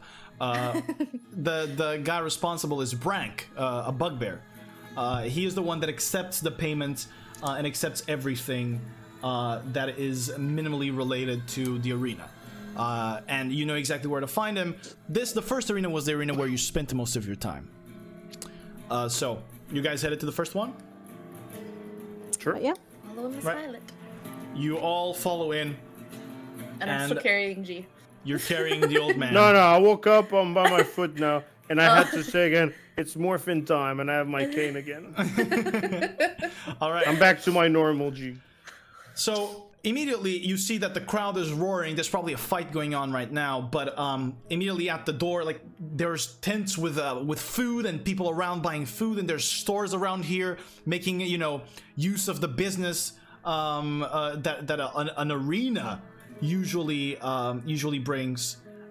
So what do? You go up and approach the guy? Is there anyone we recognize? Brank. He's at the entrance of the arena, yes. Okay. And it's only Violet and I would say Grime recognize him as well, and Ketri, but Violet is the one that knows him better. He's not watching the fight, right? No, he's out with like a piece of wood with a piece of parchment on top of it, and he seems to be like taking notes. Okay. Hey, Brank. Oh, It's Brank, right? shit. Violet. Yeah, it's me. Hi. Who's fighting? Oh, Cowstep's fighting right now. Current champion. With who? Well, just a random guy. Somebody that was stupid enough to pay 200 gold and stand in there in the arena with him. Tiefling guy. Looks pretty scrawny. Okay. Did you see, perhaps, silver-haired guy, half-elf? Violet, come on. You know that I can't disclose the location of people. I can say that, yes, I have seen him fought here. I don't know where he is, though. I only asked you if you saw him. I know where your conversations lead. Cool. Okay. What if I end you 100 gold? Volkan is a city with a price, isn't it? And he extends his hands. Here, give me all you give me all you have. Give me all your money. Give it back. Well, here's 100 gold. At this point, we're gonna be poor. We're just paying everyone. Roll a persuasion check with advantage for me, Violet. Okay. Let me just see the modifier. Money is the way to move through Volkan. And you might think that there's no consequences to what you're doing, but will there be? Fuck it. It's 500 gold. We're getting paid 15k. Or 50k or whatever. 15 plus 7, 25, Okay, right? that's good enough. He goes, All right, silver-haired man. Not many of them out there. He fought in the arena against Cowstep. Was beating the shit out of him. Out of nowhere, Cowstep just rips him apart. Never heard from him since. He did not die. He was alive. Never heard from him since. there's somebody taking all the best fighters away. Because I'm telling you, Cowstep is not that good. Okay, he lost, right? Cowstep won, yeah. Silver-haired guy lost. Okay. It's But the fight it's was what he thrown. wanted. Are we listening to this? You are. Did he have a name? Yeah. Came in under the name Dragonsbane. Thanks. He was not seen after that. Not even on the other arenas? Not even on the other arenas. I mean, if you want to compete, and if you're beating Cowstep and you lose the fight on purpose after, I'm sure the same people are going to come talk to you, Violet. I want to fight. Why? Calm down, Gramps. I want to fight. It's morphin time. I really need to find that guy. I need information. Do you know who I might talk to know? I mean, if this guy turns out to be good, I can let you in the arena battlements and see if you can talk to whoever's is pouncing on these people. Only you can go in though. None of your friends. We cannot watch the fight? If you want to pay, sure. Obviously. Does anyone wear a skirt in the party?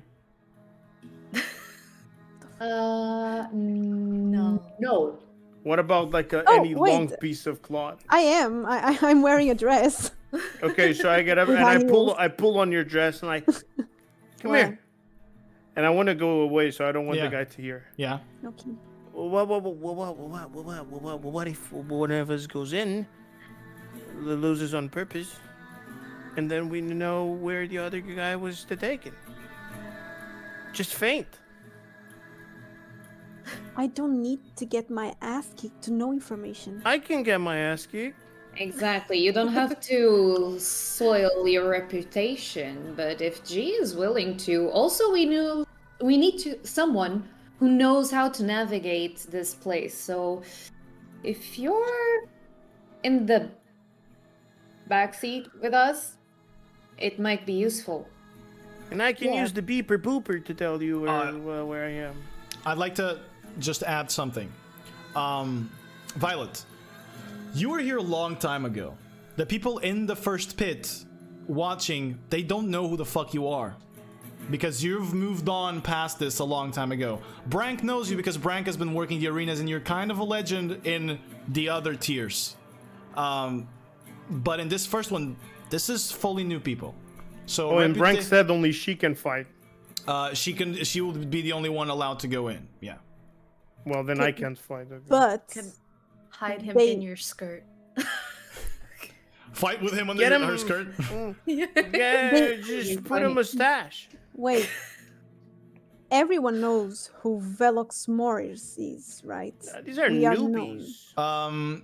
You guys are known generally as an organization by the other organizations. There's just a select few people that know who you are because you frequent their spaces. The people on Firebreath Inn, Spicewing, he knows who you are. The Hangman at the Hangman Twisthorn obviously knows who you are because you frequent these spaces. Now, if you guys don't come to this first arena, there's a chance that the people watching here, they don't know who you are.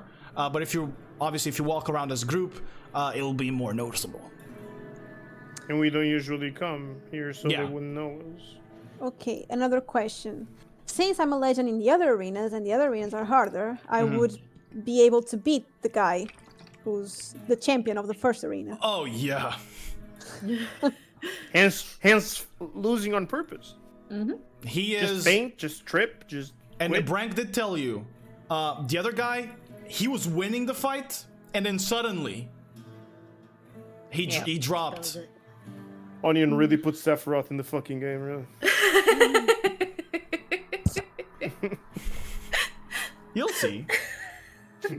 What I'm worried about is, what if they, I don't know, fucking drug me and take me away and I don't know. You have the beeper booper. You can also go inside of the place where the fighters meet and see what you can see there. And use the beeper booper. You really like To that tell shit. us where... I made it! He's proud of what he made. Like inside of the area with all the fighters. Yeah. Is there any staff there? Staff member? There's usually a guard, yeah. Do they know me? No. As I said, Brank knows who you are because Brank is running this arena, and you know how the arenas are ran here, and he was also part of other stuff in the other arenas that you know. That's how you know Brank. But he, the staff here, this is beneath you at this point. The arenas are beneath you. I can give it a try. What do you guys think? I can talk to people there. I have the beep bop. Beeper booper. Beeper booper. That's another invention. The beep bop is... I'm still working on that. You also twist it, then you pull it. That's a different one. I turned to Violet and be like, Yes, Vesper. everyone here knows that you would easily sweep the floor with cow step. Cow poop. Thanks. I'll give it a try. You're fighting Cowstep? No, I'm going first to Okay, the inside. area with all the fighters. All right. I cast minor illusion and I give her a beard. Okay. Don't do that. I've done it. It's too late. It lasts there. 1 minute. Yeah, it's there, but it'll go away when you move because the illusion is not Exactly. attached to It's just you. I feel confident if you take a beard with you. Okay, so as you move, okay, I I'll can say just that. scratch my face. Yeah, and it goes through. Anyway, Bearded Violet, are you headed towards the area then? Yeah. All right. Brank leads you there. He opens the gate. Easily enough. You paid him 100 gold. Knock that out. So you're in there and you see a bunch of tired fighters. But I'm gonna need you to roll first a perception check, and second an insight check for me. Okay, perception. Perception first, and then insight. 21 perception, Okay. and insight is just +0. Okay. Fuck, 10. Close this. Okay. Okay, good enough. Let me give me just 1 second because I closed my document like a fucking idiot. All right. So,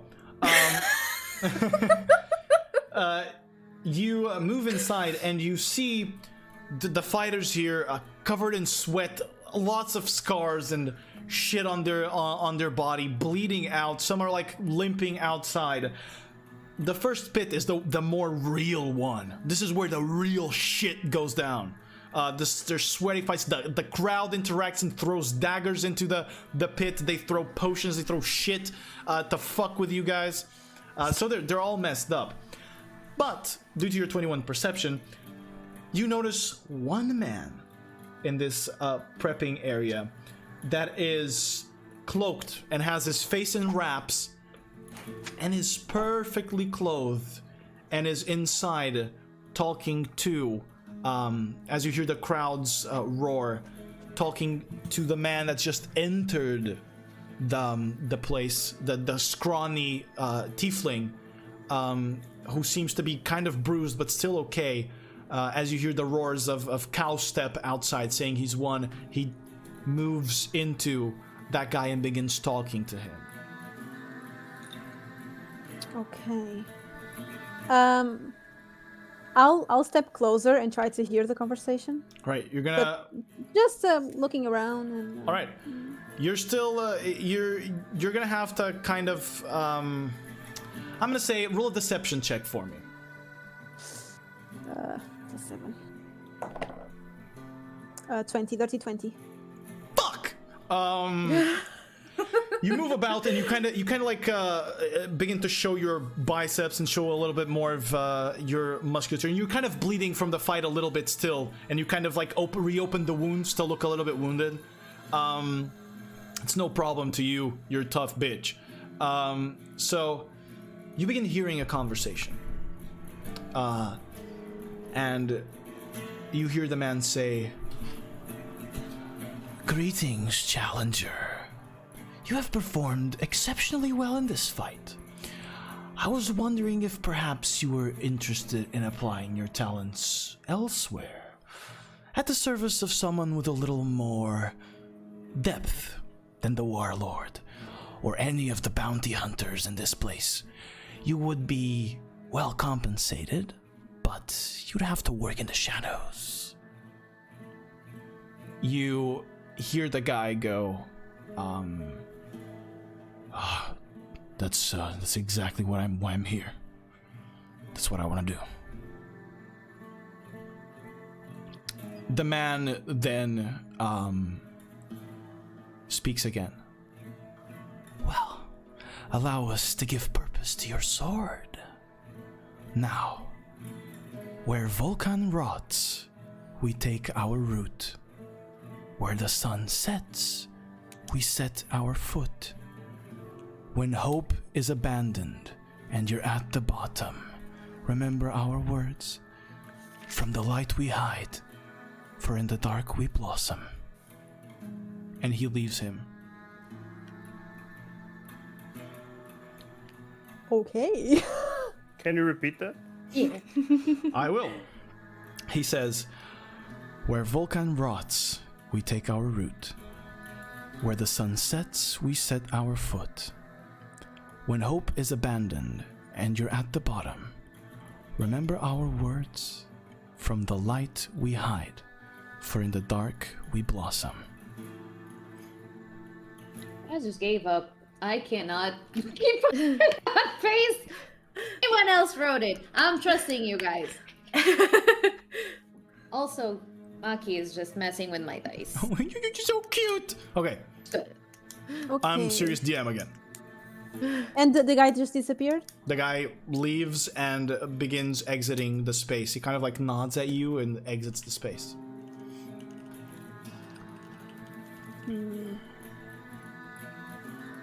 I'll go after him. Okay, you immediately follow after him.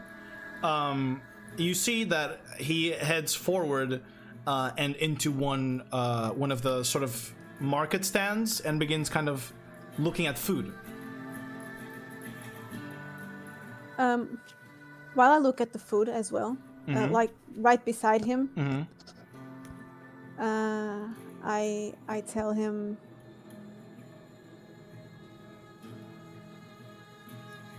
wait.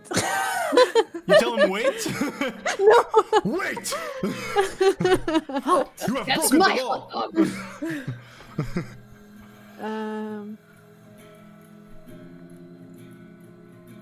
I'm here for some information. You say that? Yeah. He looks And at you. I kind of like those old men. I twinkle my purse. Oh, okay. You're showing your okay.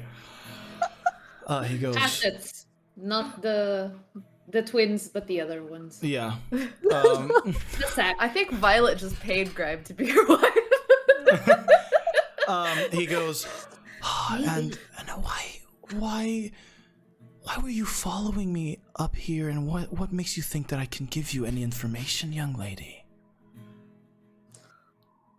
Because I know who you are. You do. And I know where you take the losers. Oh, No, you I do. know that you take the losers, not where. Oh, you do. Take the loser. You do. And where is that? No, I just said I know that you take the losers, not where. Yeah, so why should I care?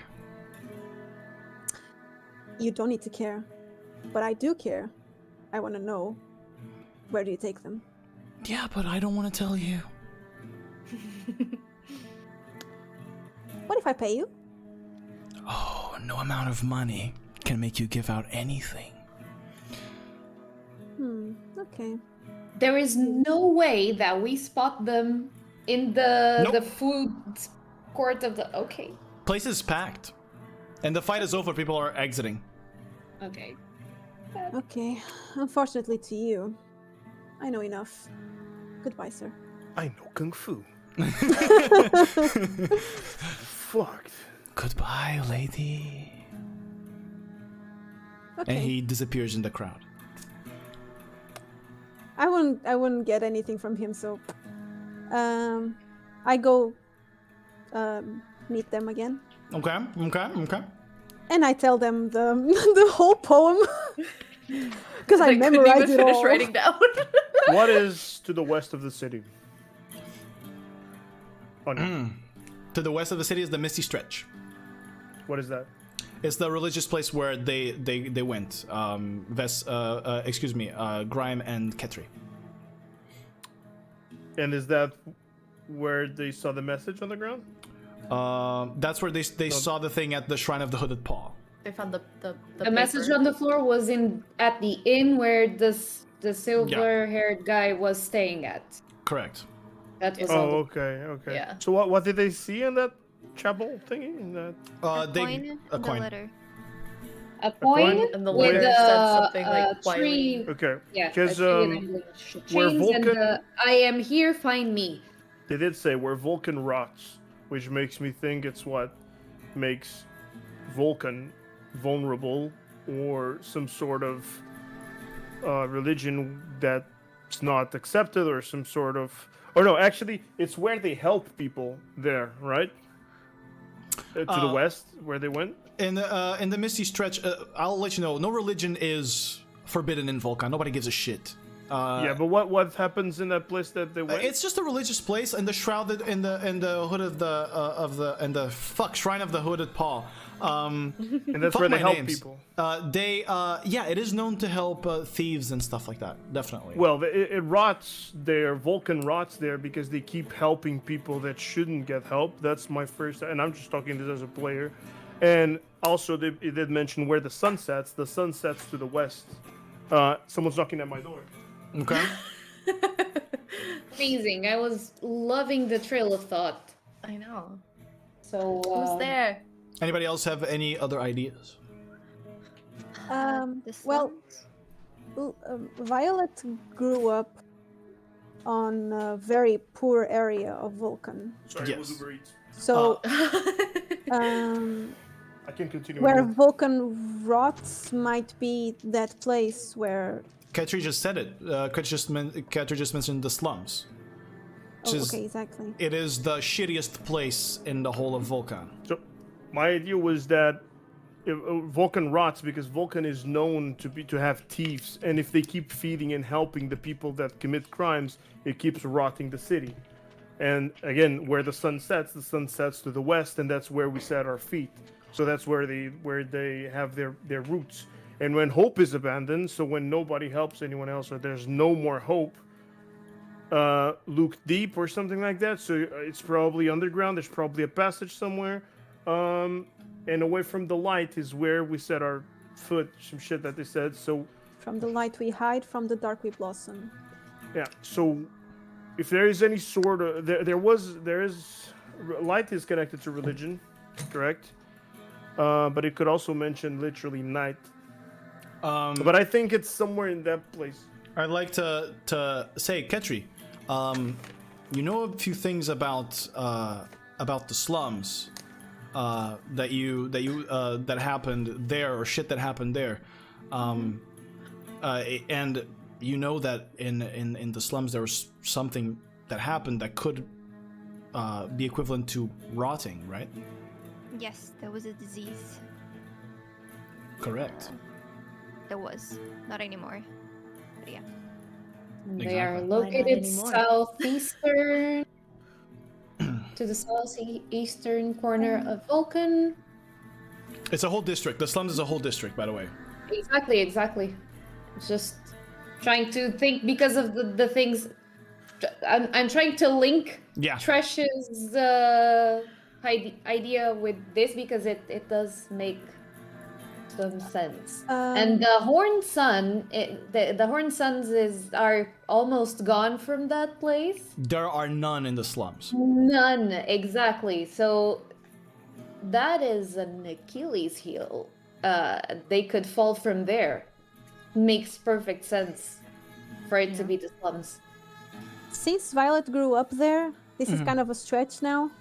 But since she spent like years there, would she notice any kind of weird activity between like a guild or like a group? You would not. When you were growing up, this disease that Ketri knows of, and that she mentioned to you, had already been gone. But the place, the slums, never really recovered, and hence being the shittiest place in here. But you have never heard in there of any guild of anything. You just know that it's a shitty place, and Ketri is probably right now the person that knows it best. Did my father die of that disease? You don't know. Could go to the slums. We are definitely going to the slums. My question is, how It's kinda dangerous, exactly no? are we going about this? We are going there and do what? What are we What are we trying to looking find? for? Yeah. I'm gonna read the trying thing to again. find I'm gonna a read the base. thing to you again, okay? So that you guys, I'm going to tell you this right now. You guys have everything you need, okay? So I'll say it again. All out there. Where Volkan rots, we take our route. Where the sun sets, we set our foot. When hope is abandoned and you're at the bottom, remember our words. From the light we hide, for in the dark we blossom. Tell me just where the sun sets. We set our foot. Oh, yeah. Where the sun sets, we set our foot. Yeah. Search if you have anything that you might know, anything you might have said.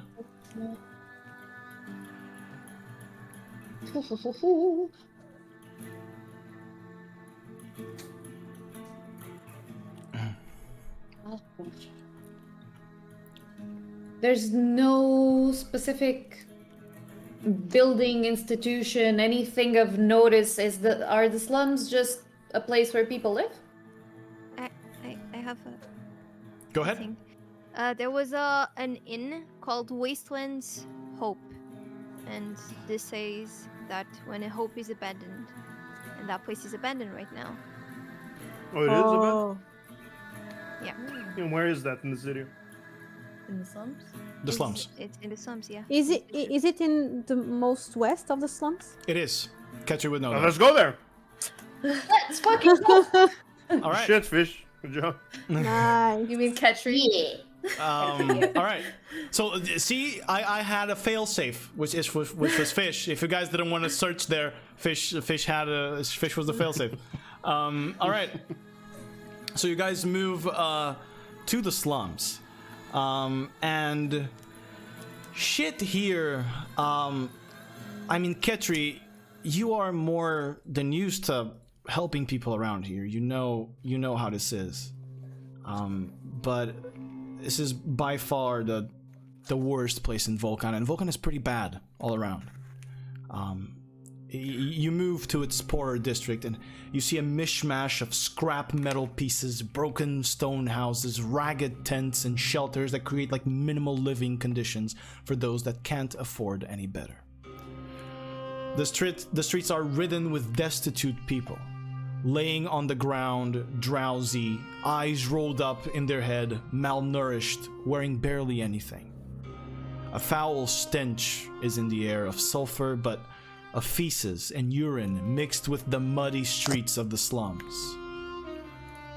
You hear an occasional scream in the distance. You see eyes staring at you. You see eyes staring at you from alleyways. Sort of this yellow glow and sheen to them. An unsettling feeling that would discourage most people to tread this place.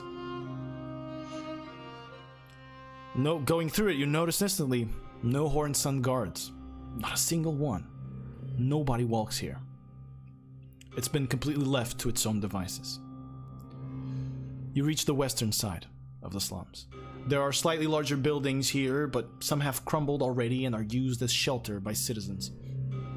seems that maybe a long time ago, this place might not have been so bad. Ketri, you guide them to the Wasteland's Hope. One of the people that you had, cured here and helped here, shown your kindness to, had brought you to it. Because it was a semi-intact place in the slums. A little beacon of hope to this place. You see an old building that looks completely abandoned. It's in shambles and patched up with metal plates. There are thick wood boards nailed to the windows and doors, and an old sign above the front door that, sure enough, reads, "The Wasteland's Hope." What are you guys doing? First of all, my unagi. He's alerted. All right. There's at least right now 6 people just in this street looking at you. My unagi is alerted. Yes. Okay, He's Ross. turned on. What are you guys doing? Is there any kid without a hand? No. Aww. We'll find them, Gramps. Don't worry. Do any of the people looking at us look hostile? No. They wouldn't even muster up the strength to get up from the ground. Some of them look high, others look just hungry. Okay. Does Ketri recognize anybody? Here Ketri does not. Maybe we should walk in. Yeah, Yes. we should enter. I'm thinking about that. And do you want to take the lead? I want to check for traps. All right. So, first of all, doors, windows, all barred. As you guys move around to check for traps, G, roll an investigation check for me. As you walk about.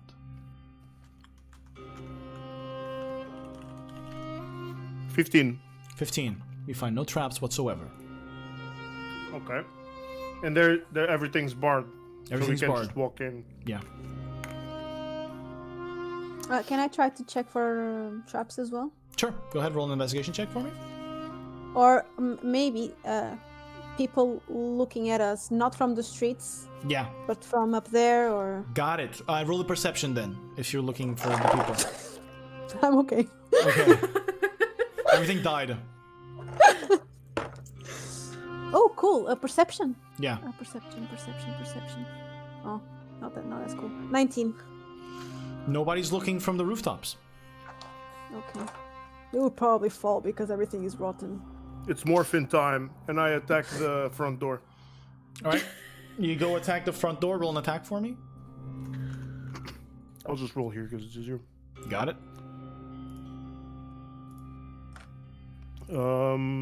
Two-handed damage, 21.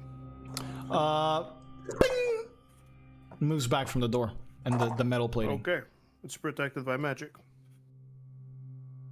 Can I sense magic? Roll an Arcana check for me.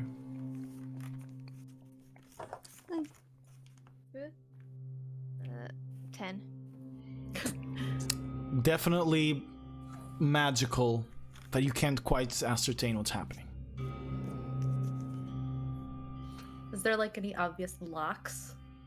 Yeah, is it there's you know, aside from the boarding, you assume that from the inside it would be locked, but all of the keyholes are covered by boards and metal plates. Can I do an Arcana check? You sure can. Because my parents were magicians. Yeah, you sure can. 19.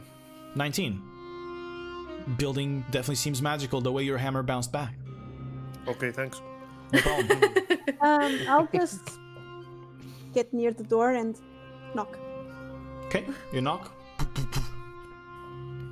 Moment passes. Another moment passes.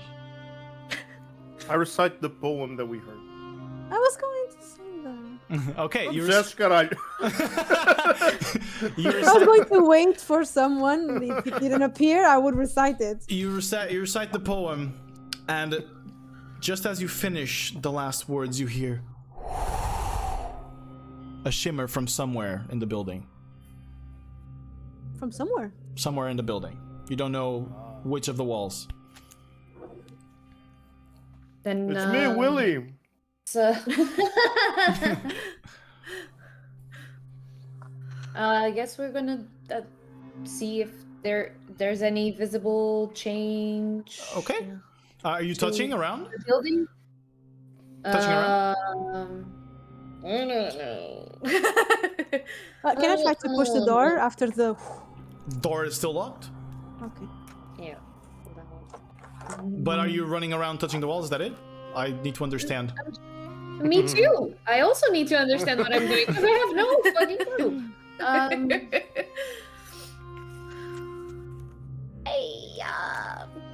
Maybe I'll go touch the a walls. little bit of a poke with the. You guys are so awkward and weird. It's funny. So you begin poking the walls, and sure enough, on the western wall of the Wasteland's Hope, your pokes go through. I'm just gonna like look at the rest of the gang, make a signal. I walk in. Okay. I'm right on G's tail. Are you all walking in? Yeah. Ketri, Follow Gramps. before you walk inside, you see this old man that is in the alleyway. It's me. And is kind of like just dragging his way to you, and you recognize this person. It's one that has helped you. And he goes, "Careful in there, Ketri. Very careful." I nod. And he just leans back again as you walk in. So, you all die. As you move through the wall and you enter the building, you notice immediately ahead of you that the wooden floor of the Wasteland's Hope is broken and leads into a stone staircase that descends into the ground through a tunnel. Moving down, you notice the temperature increasing as the mist hangs in the air, bringing the smell of sulfur once again into your nostrils, but mixed with something else that you can't quite identify, but that you, G, know is of chemical nature. You can see dim torchlight at the end of the tunnel. Do you guys move in? Yeah. We don't have anywhere else to go. Right? Yeah. Straight tunnel. Okay. Well, What's above us? Tunnel. Another tunnel? No. Same one. Oh no, Okay, it's then the I secret guess- entrance! I never know. Okay, Okay, that we was keep well going done. then. Well done. All right. You see, as you reach the end of the tunnel, it opens up into a large cavern of dark gray rock, where kind of these slightly raised mounds of earth hold hot pools of water, orangish at the outer edges, that exude that same sulfuric smell. You, in between these spaces, you also see tables and chairs that people are using to talk and have a drink, and there's a bar on one of the corners. And immediately as you walk in, you see another figure. It looks exactly the same as the one you had seen, Violet, wrapped in a sort of a scarf covering everything, wrapped in cloth, that goes, "So you did know where to find us. I never won. All right, and you've brought friends. Hello. Hi. Okay, may I ask your purpose here, bounty Of hunters?" My Shopping. wife knows what you're doing here, and to be quite frank, I think not all bounty hunter agencies are out to get you. Some might actually add to the ranks. Oh, roll a deception check for me, please. Let me see if that is straight or not. I think I can.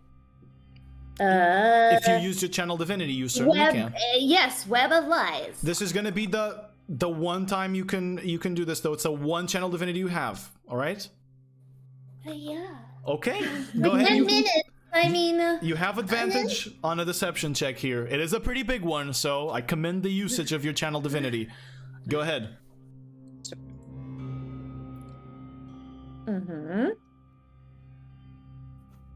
Okay, that's an 18. Plus 7. Oh. All right. He goes, oh, interesting. Good. Because the boss is already ready to see you. Just walk straight down the corridor. And he points to the one gate in the opposite end of the cavern. Can I try to check if I see the guy we're looking for? Quickly, you glance around, see none of them, or anything similar to him. No children missing their hands. Oh, no children with missing hands either. Not Just here. checking for G. Yeah, I you're just doing wanted well. to help the kid. You're doing well. You were expecting us? Well, you see, your lady here made sure that I felt threatened enough to at least be ready. I guess we're both doing our jobs right then. Of Did course. she give you money? Oh, no. Good.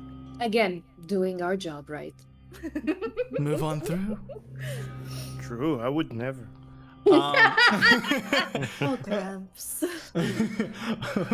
You guys don't know. I never told you I gave away 170 bucks. What the fuck I give away? Okay. All I had to do was sweet talk a dude, man. I didn't have to pay nobody. You guys are moving through, I assume? Yep. Okay, you move through this first cavern and into another tunnel, as the creeping eyes of these thugs inside follow you sharply. You notice that this tunnel leads into others, all finely carved and properly supported with wooden structures and doors separating each room.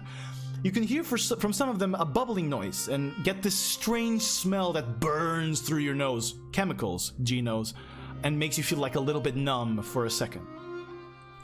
Cover your noses. Finally, Tell to the party. finally, you reach an opening, and another cavern lays before you.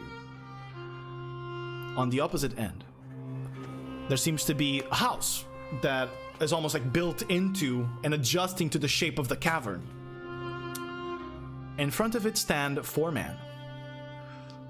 One in front, one directly behind and to the side, and then another 2 behind that one flanking him. The first man that you see seems to be a tiefling.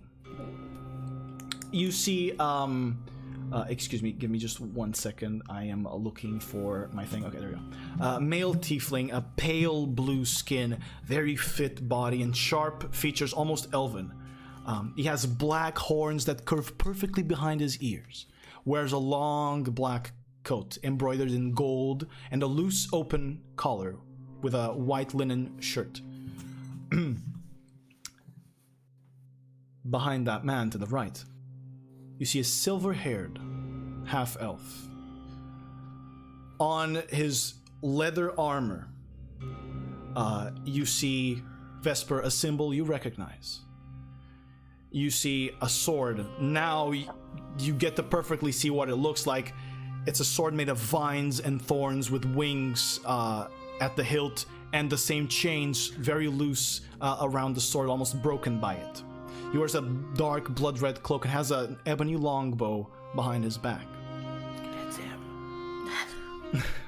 Besides that, you can see that his face on the right side has silver scales that are kind of like creeping up on it. These like ashy color. The other 2 men behind are just wearing like half-plate armor and have swords at their side. The pale blue tiefling directs his words to you. Oh, if it isn't Velox Moors. I see that my idiot of a scout didn't know who any of you were for him to just say somebody was gonna come in and not warn me it was you.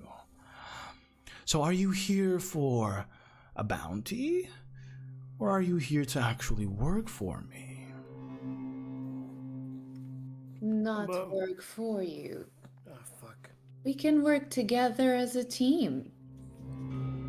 We are not below anyone, but together we could rise to the top.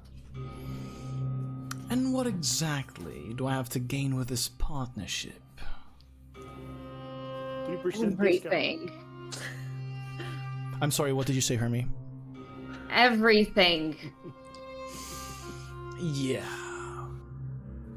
Money, power, and a fast way to rise to the top. And overthrow the people who are so conveniently keeping this place as a rot. Is that not what you're fighting for? Oh, honey, I fight for myself, not for anyone in specific. Is this a tiefling guy? Yes.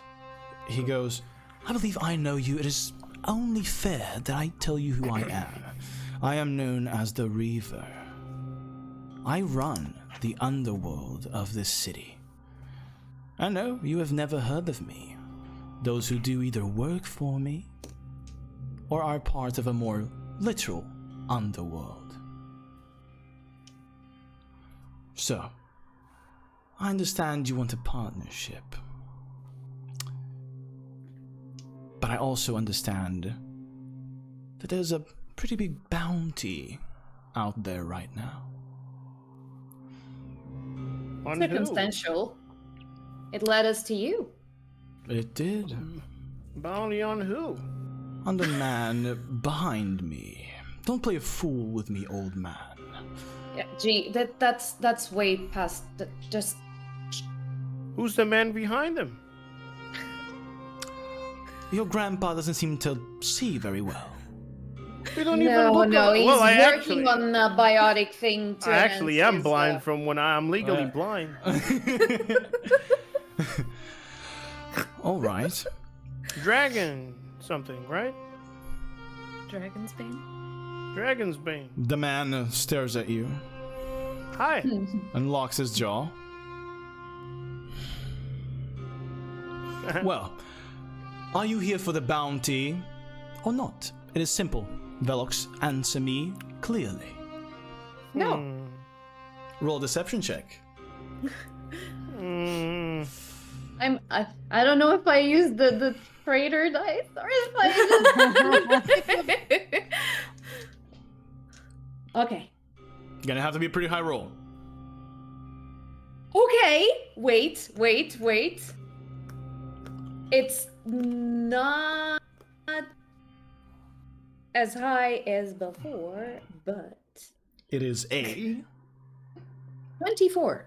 24. Not bad. He looks at you. Are you the leader of this group? Yes.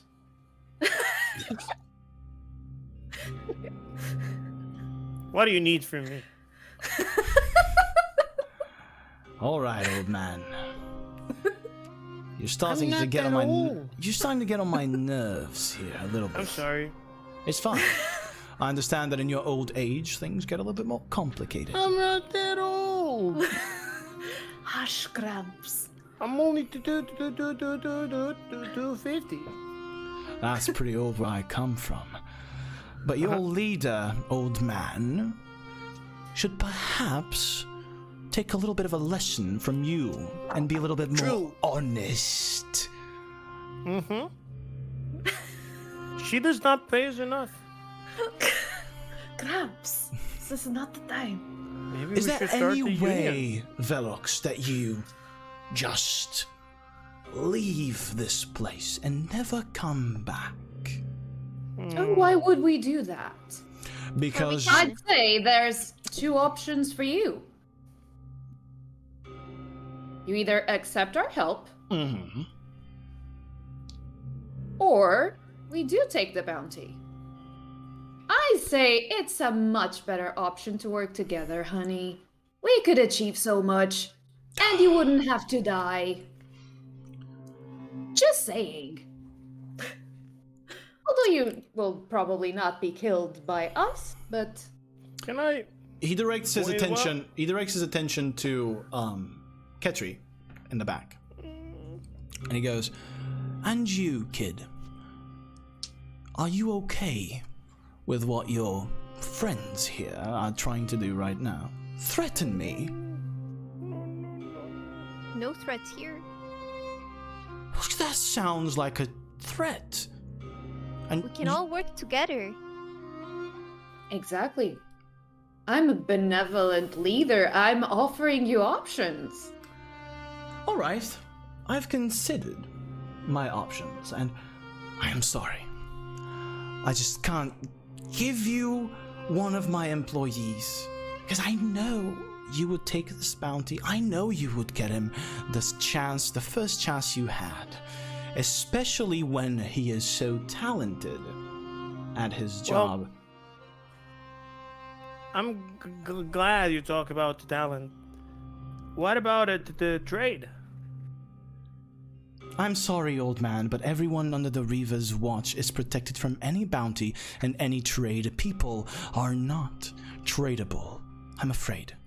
The deal won't be But possible. see, I came up with this. His eyes glow with this pale light, and he's going to begin casting something on you. And as such, since you guys, are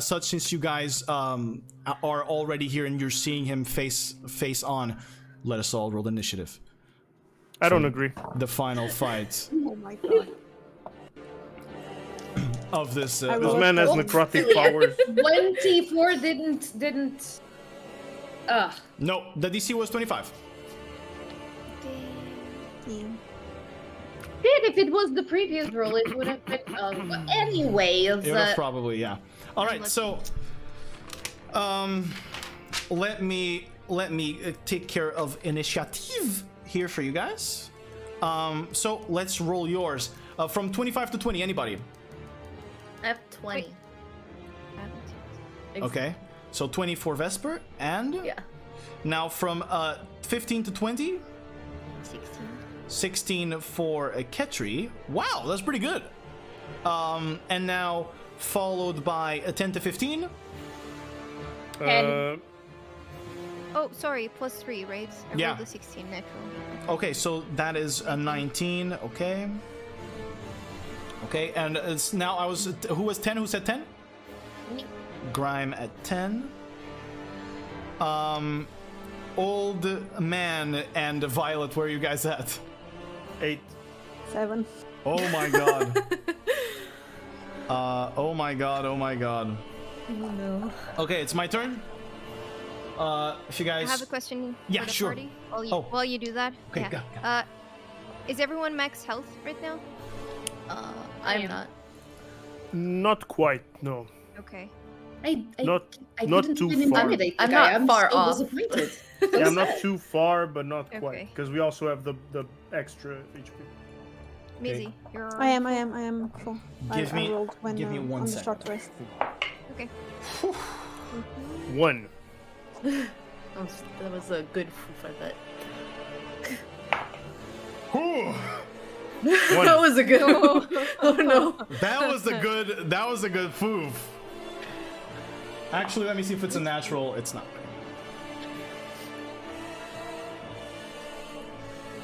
It's gonna die. And now for the other. Yes. We good. We're good.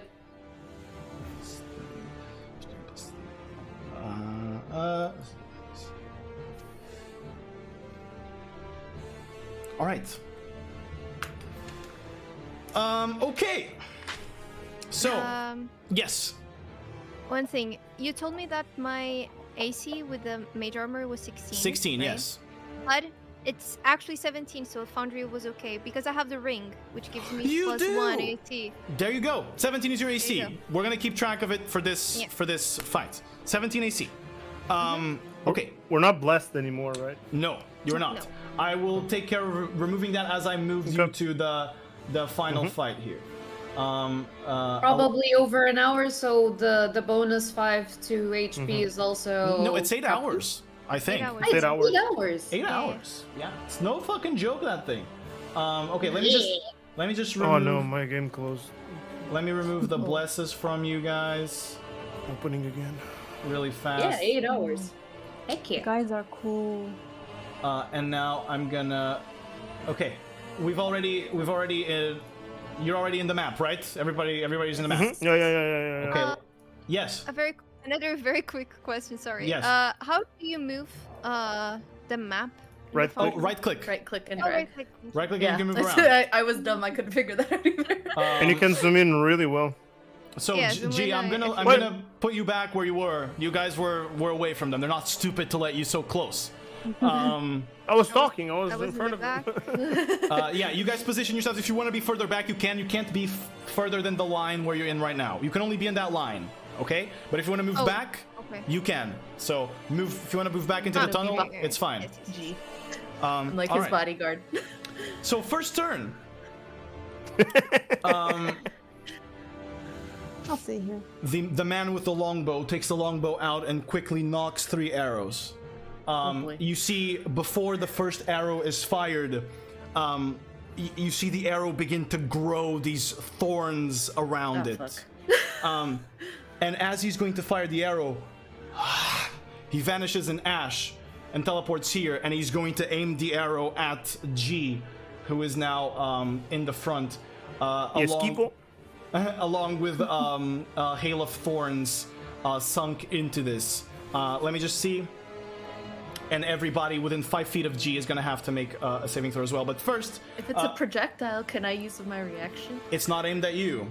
Oh, okay. Aim straight at G. I And can't. G is G, okay. G is under you. You'd have to. It's weird. Okay. Reach in front of him. Where's my dice? Oh my god. Oh my god. So Oh no. that was a natural 20. Oh no. As he moves, he fires the arrow at G. G, you are going to take from this. I rolled a 1 on the damage dice. Nice. A 2. I take 2 there. You take 2 plus 7, so you take 9 points of piercing damage from the arrow. And I'm gonna need everybody, including G, G does it with advantage, to roll a dexterity saving throw for me. You need to beat a 15. Natural one. 16 All right? plus 9. You Wait, take wait, wait. You have to roll for what? Dexterity saving Dex. Plus 2 to everybody. the roll. Yeah. To everybody, yeah. 13, I felt. Okay, so whoever failed is going to take the following. Oh shit, is going to take 10 points of piercing damage. Whoever succeeded takes half of it. And you, Vesper, take none because of evasion. If you succeed on a dexterity saving throw, you don't take damage. So anybody within 5 feet of G, if you failed, 10 points of piercing damage. If you succeeded, 5. That was his first attack. He shoots one at you, and then he knocks the other arrow. You see him vanish again as he moves over here, and he shoots at you, old man, again. Oh. That is a 27 to hit. So that's gonna hit. So, where's my D8? There it is. You... Fuck! You take 12 points of piercing damage for that. And he aims at you once again as he moves to the side. In this like ash, this sort of like these fumes that wrap around him and move him away, fires another one at you. That is going to be a 27 again. Yep. So this time is going to be 13 points. No, wait. Yes, 13 points of piercing damage as the arrows sink on you as he turns into this ashen figure and continues moving about. Nice, I just took like 40-something damage. Yep. Ouch. I did tell you at the start he was highly trained. Anyway, after that, he's going to end his turn by moving, because this wasn't his movement. And he's going to move...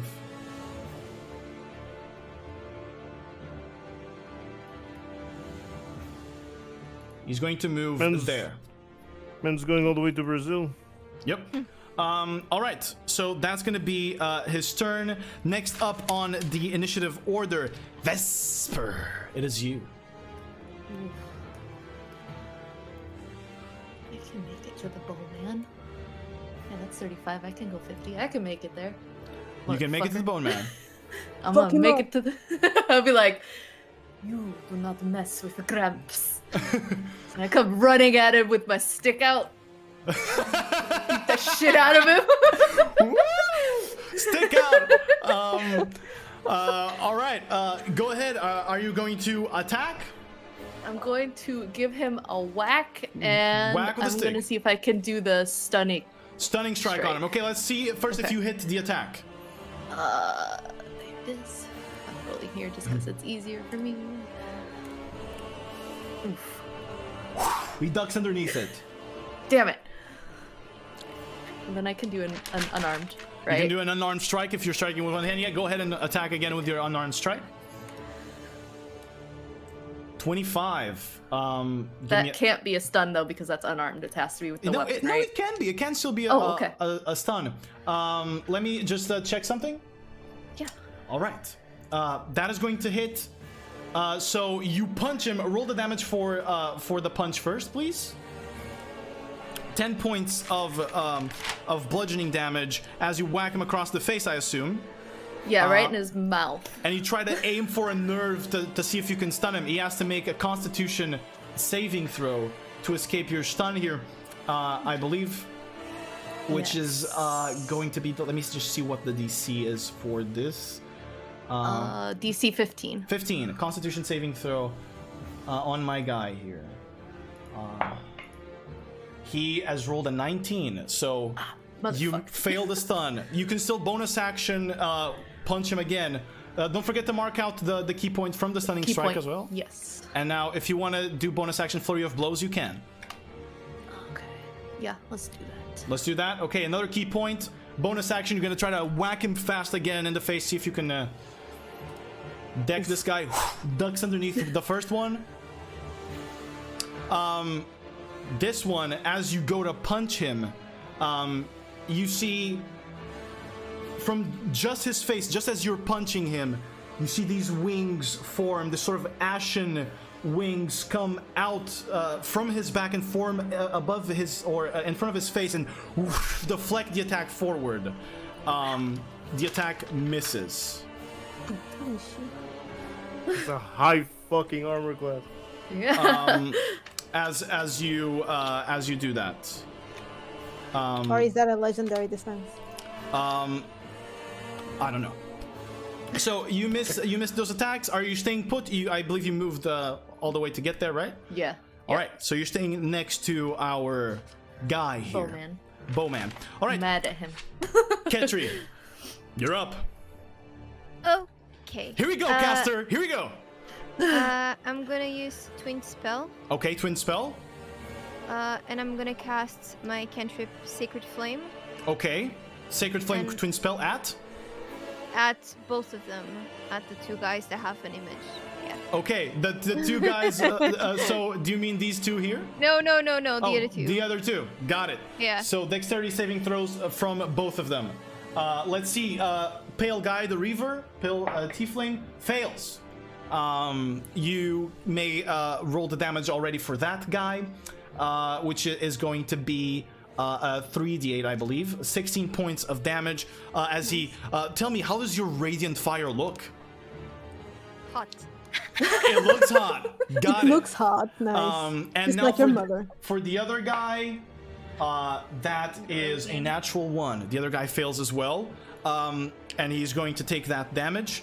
So let me see, 16 here. You're twinning the spell, so you see Ketri's eyes begin to glow with this kind, warm yellow light as she extends her hand and points at both of them. These yellow flames begin glowing around them as they turn blue, and you almost feel a heat coming from them. So let me see, 16 on that guy, on the Reaver. Give me just one moment. It's 15 on who? On the horn guy? On the bow guy. The 16 on the Reaver, and bow guy gets the 15. 15. So what am I doing? Oh yeah. Okay, and then 15 for this guy. Got it. Okay. Anything else? Yes. So now I'm gonna go here. Oh, I'm gonna go here and touch G. And here's my Cure Wounds. Cure Wounds is an action, and Sacred Flame is an action as well. You can Healing Word him. Sacred Flame is cantrip. Yes, but it is still an action to cast. Oh, right. This is the yes, time. I can use Healing Word. You can use Healing Word. The opposite. Yeah. All right. I don't have to touch, but I already touched, so. It's fine. You can touch him. What's the word? Ooh. Like my mom. Aww. You say zap as you touch him. Are you casting Healing Word at first level? No. At third level. Third level. So that is going to be 3d4, I believe. Healing from Healing Word there.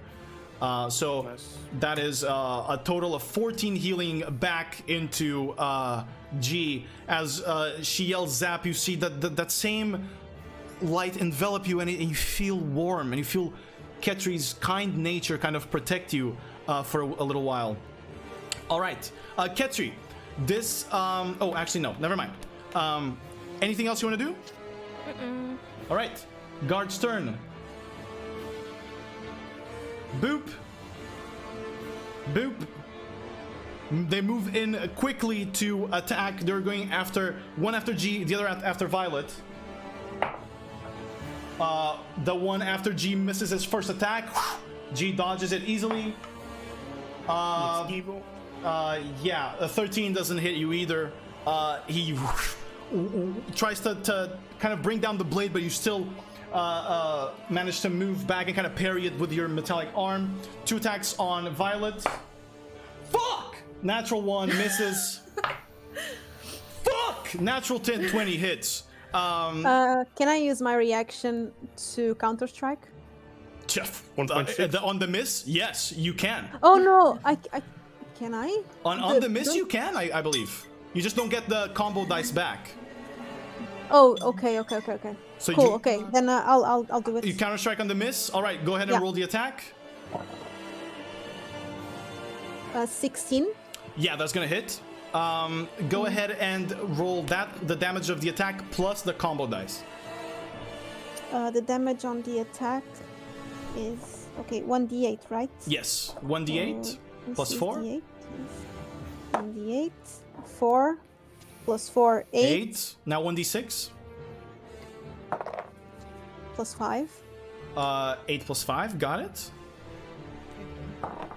Plus 3. So we have a total of 16 points of damage on that guy. Wow. Fuck. As he misses the first attack, you just whack him across the face really quick with a hook, and you just see teeth fly out immediately. He doesn't seem very, very beefy, very strong, but he still hits you with the second one, bringing the blade into your rib, a natural 20. You are going to take 13 points of slashing damage as he slashes across your belly, and a piece of your dress comes off. That was the guard's turns. Grime, it is yours. Okay. There's one thing I want to do first of all. Yes. But I'm still weighing all of my options. The thing I wanted to do was Shield of Faith. Shield of Faith, okay. That is a bonus action. Which means you can attack after, yes. Exactly. I'm gonna activate that one first. Okay, Shield of Faith on who? It's a 60. It's an area of effect, so I think. Let me double check that. Yes, I believe Shield of Faith is the one that gives AC to one target. Concentration surrounds a creature of your choice within range. Yes. Oh gosh, who has the lower AC? Probably Ketri. Then yes, I'm gonna give that to Ketri. Ketri has Shield of Faith. Got it. Yes. I'm I'm gonna mark you with Shield of Faith here, Ketri. All right. Okay. Let me quickly find it here. And what else are you doing? Now that is indeed my. Did you make any specific description of? Like I believe you said one of them took a slightly different form when they started to attack. Like, was it just the eyes, or did something else? On one of them? Oh, Bowman? Yes. Okay, Bowman, every time he moves, or the first few times he moves before he shot, you saw him turn into ash and then reappear again a few feet away. The guy, the pale blue tiefling, his eyes were starting to glow pale blue before the fight began, so he was ready to cast something. Okay. Because I don't know if I want to waste my action doing detect good and evil, or if I actually want to move and attack. I'm a bit torn. I hate this. You want help deciding? I mean, you know it's gonna be evil. It's going towards us, so. If you want help deciding, because I think it's a fiend. I'm not sure if they are gonna somehow. It's a tiefling. It's a tiefling, not a fiend. Okay. So he has fiendish blood, but not a fiend No, technically. the elf. Oh, the half elf. The bow guy. Definitely not fiend. No. Definitely not. Okay, then fuck that. I'm move and attack.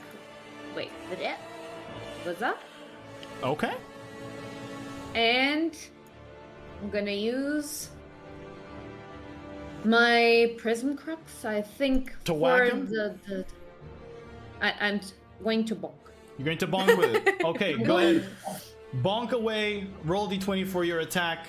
Add your I plus think 9. I'm gonna do that here because it's attacks, so I Go don't ahead. know, maybe. All good. It Okay. was shit. An 11 Does not. sadly hit him as you bring down your prism crux. This man seems to be pretty agile as well and dodges it. Hey, I'm going in for my extra attack then. Okay, extra attack again. As he dodges it, he goes, oh. Come on, seriously? Hey, you wanted to roll in Foundry. It's your fault. I made my choice, so You bring it back up to strike at him, and he goes, he dodges and he goes, oh, is this all Velox S'mores had? I thought you were better. Just warming up. All right. Grime, does that end your turn? I believe it does, right? Yeah. Gee, I did nothing. you're up. That's not. I'm angry. You're angry. I rage. You rage. Go I ahead. go, and I roll a d4. Roll d4.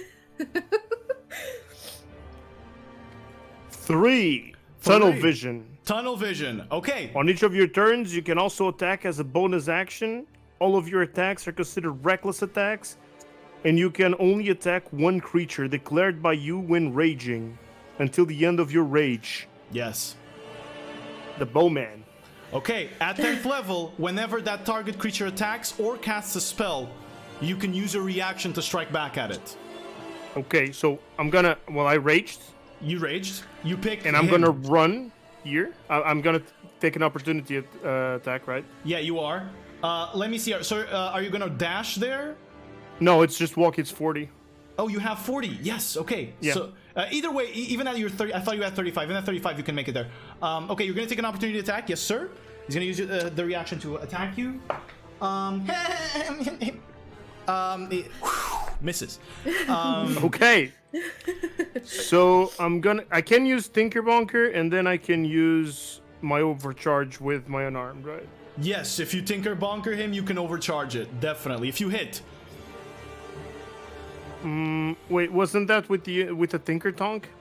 Oh, exactly. I'm sorry. You can't. God! You can't because you can't overcharge the bonker. That doesn't make sense. I thought you were talking about Yes. the tonk. Well, that's why it was a bonker, not the Tinker Tonk. Okay, so the bonk, you can't overcharge the bonker. The bonker you can't No, overcharge. but I can attack with the bonker and then as a bonus attack with the not a bonus, the but tonker. another attack. Yes. Okay, With so the- bonker and then tonk. Okay, Got it. first. It's funny. I like it.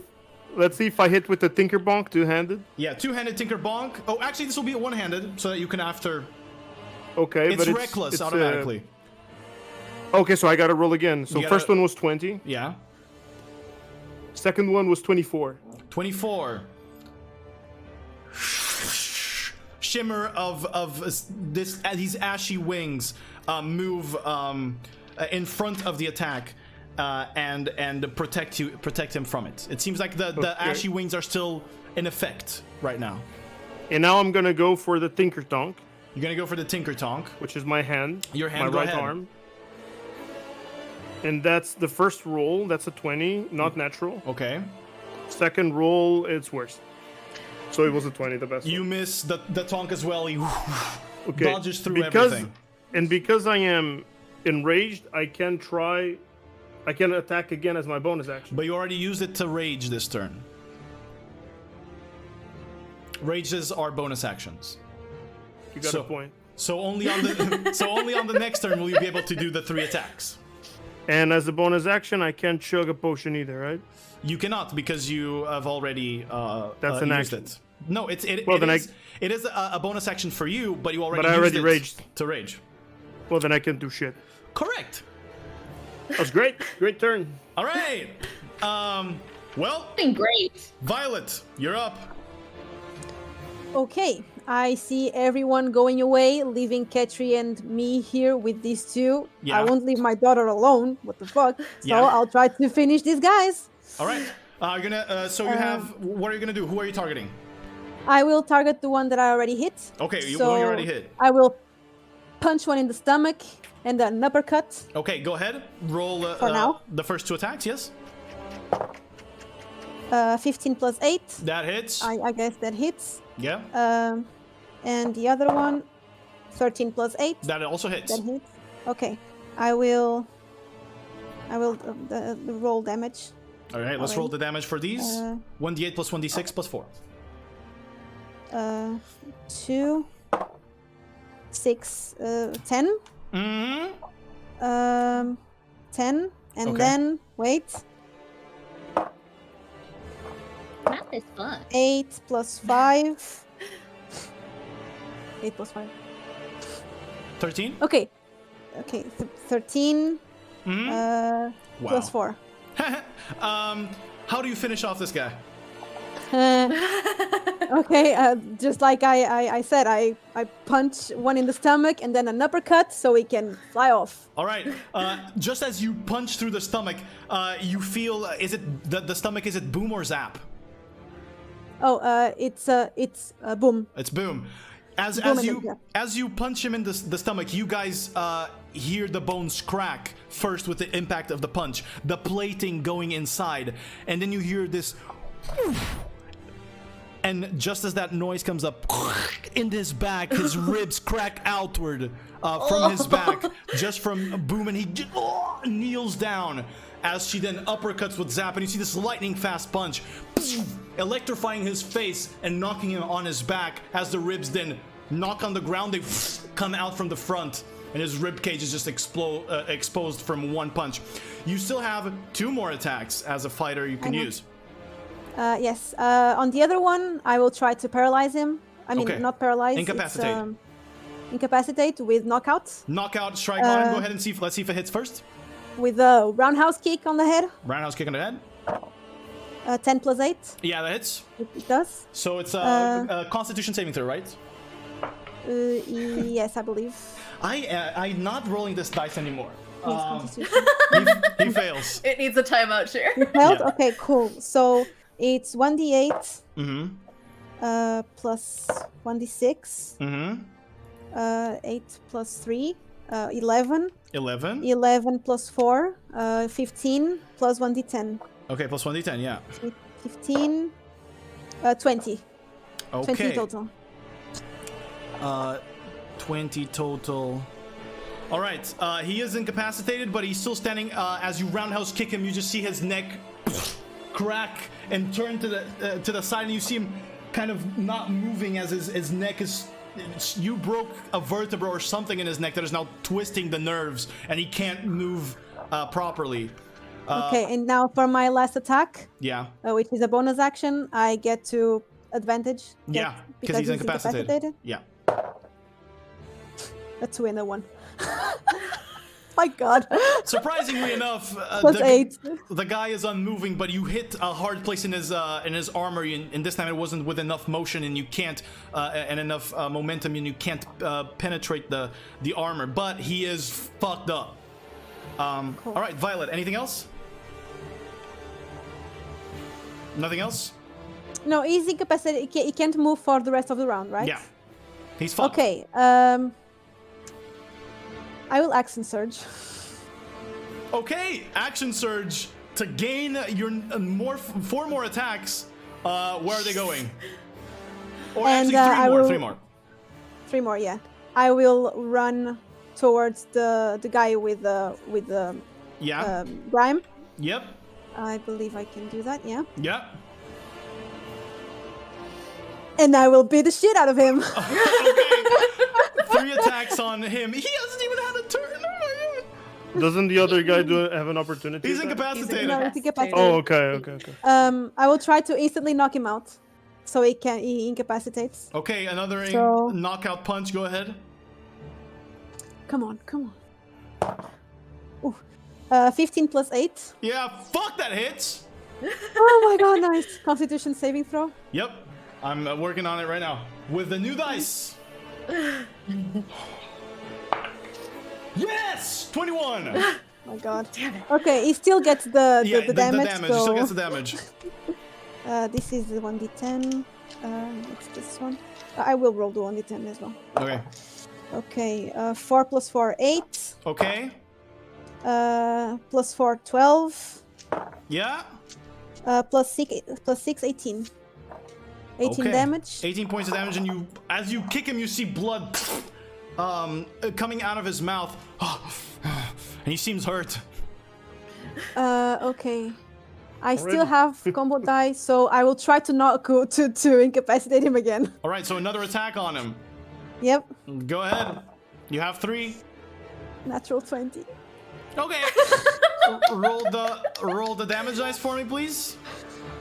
Okay. Okay. I'm really nervous right now. Yeah. This is the 1d10. Okay, I will roll it there. Okay.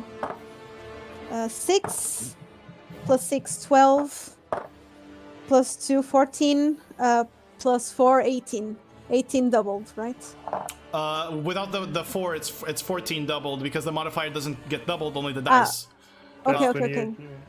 14, yeah, 28. I'm gonna ask you this: are you knocking him out or are you killing him? Well, I am killing him.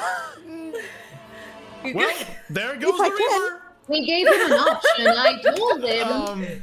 So how do you kill the Reaver? Oh my God. Busted. Well, first I hit him. I tried to knock him out, and I couldn't with the punch in his face.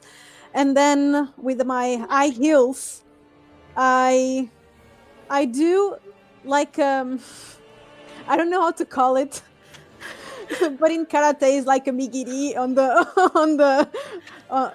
it's a front kick in his face. Yes, but right in the eye. Okay. With my heel. You guys see Violet jump a little bit up in the air and kick him in the eye with her heel. Yes? I go, Mom!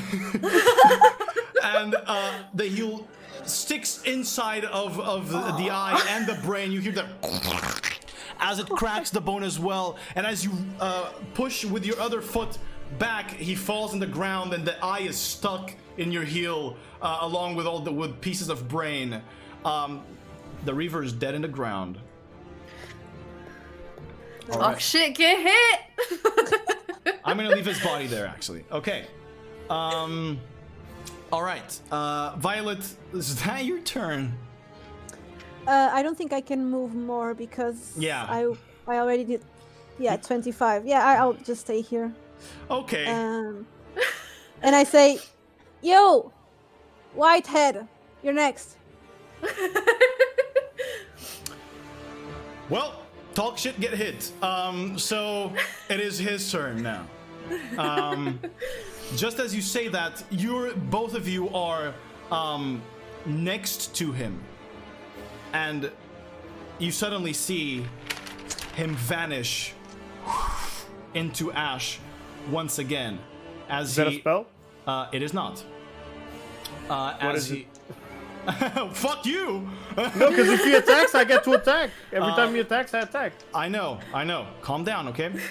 He's gonna. I can't calm down. I'm fucking dying. He's gonna move 10 feet above here as he kind of teleports, and now he is going to attack while he's 10 feet away from you. You can throw the bonker at him if you want. Isn't it every time he moves or attacks? This is not. Yes, but this is the move would be an attack of opportunity, but this does not cause attacks of opportunity because he's teleporting away, technically. So he moves 10 feet away, and he's going to aim one arrow at you, at Yuji.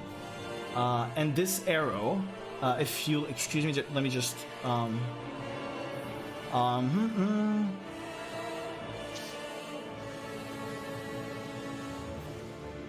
Okay, yeah.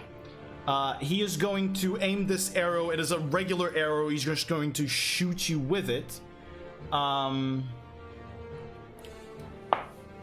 Natural 20. Oof. You take... Wait. You take 13 points of piercing damage. Halved, so 6. Take 6 points because you're raging. So the 13 was already doubled. Yes. So you take 6 So points because you're raging. He is now going to aim another shot at Vesper. You can contest this shot with deflect missiles. You see that the shot is, it has these roots entangled on it. That is another natural 20. I am so glad I switched dice. So the way, for the people watching, the way that the deflect missiles works, let me read us what it does here. You can use your reaction to deflect it, so you can reduce the damage by 1d10 plus 16, okay? 1d10 plus 16. Yes, let's see if you reduce the damage to 0 with this. It is a natural 20. How do I do the roll? 1d10. Slash roll 1d10. 1d10. Oh boy, oh boy. Stop using Foundry. Yeah. Let's not. That is a 1, that is a 15. He rolled max damage on the dice. So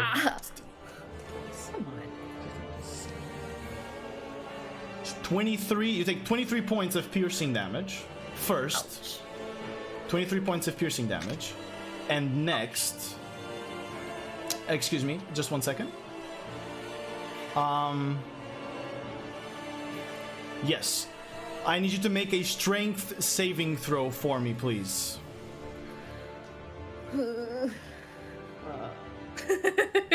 My strength is not good. And you're so far away. 9 plus 3. That is a failure. Vines begin to wrap around your legs. Vesper, you are restrained, which means you cannot move, and you take an extra 2 points of piercing damage as the roots sink into your legs. Now, you can use your action at the beginning of each of your turns to make a strength check to see if you can remove the vines. Okay? All right. But you are currently restrained. Let me see if I can mark you with restraint here. Here. This is gonna be restrained. You're weakened. But you're restrained for now. Okay, that was his second attack. He still has another one. He is going to aim this one at the talk shit, get hit gal. that talked shit to him. So he's gonna aim this at Violet. You still reduced the damage, by the way, by 15 points. You can heal 15 if you didn't reduce it before. Vesper, because you tried to you tried to block it. You tried to use deflect missiles to block it, right? You didn't block it totally. It still went through, but it's still 15 damage reduced that you get. Okay, so reduced from the 23. Exactly. So you can heal back 15 if you want. Okay. Or I mean, obviously you want to. Yes, obviously. Let me go here. Okay, so his next attack. Oh my god! It was on the 20. No, it was on the 20 and it rolled to the side to the 2. He moves 10 feet, however, still. As he moves. I'm gonna say he moves here. As he moves over there, and he misses the attack. The arrow hitting against the stone, but he was aiming at you, Violet, very, very intently. All right, that's going to be his turn. All right, Vesper. Yes. It is your turn. You are restrained. You cannot move. So what are you doing? Are you trying to break free, or are you going to throw darts at him? I can throw 2, right? Yeah, you have 2 chakrams with you that you can throw. Yeah. I'm gonna throw some rocks at this man. And by rocks I mean chakrams. Go ahead and throw your chakrams at him. You can make the roll with the dart there. 27 is going to hit. Go ahead and roll the damage for it. 13 points of damage that he takes. All right. First chakram hits. Who sent you? You could say it was Ood. All right. And then I throw another one. Throw another chakram at him. 27 again. That hits for sure. Go ahead and roll damage for me. All right. So that is going to be another 8 points of damage. Fuck my brain. Okay. Done. Okay, as you throw both chakrams at him, you slice his back as he's now turned to the others. Okay, anything else you're doing? You can't move? I can't use another action or anything, so... Only thing you can do is bonus action patient defense to adopt a defensive stance if you want. You spend a key point doing that. It's a key point? Yeah, I'll do that. Okay, spend key points myself. to protect yourself with that. He will have disadvantage on attacks against you, but you are restrained, so it's going to be a straight roll. All right. No more advantage for you, sir. After that, Ketri, it's your turn. Okay, so I'm going to move here. Mm-hmm. Now I'm going to use Meta Magic Twin Spell. Twin Spell again.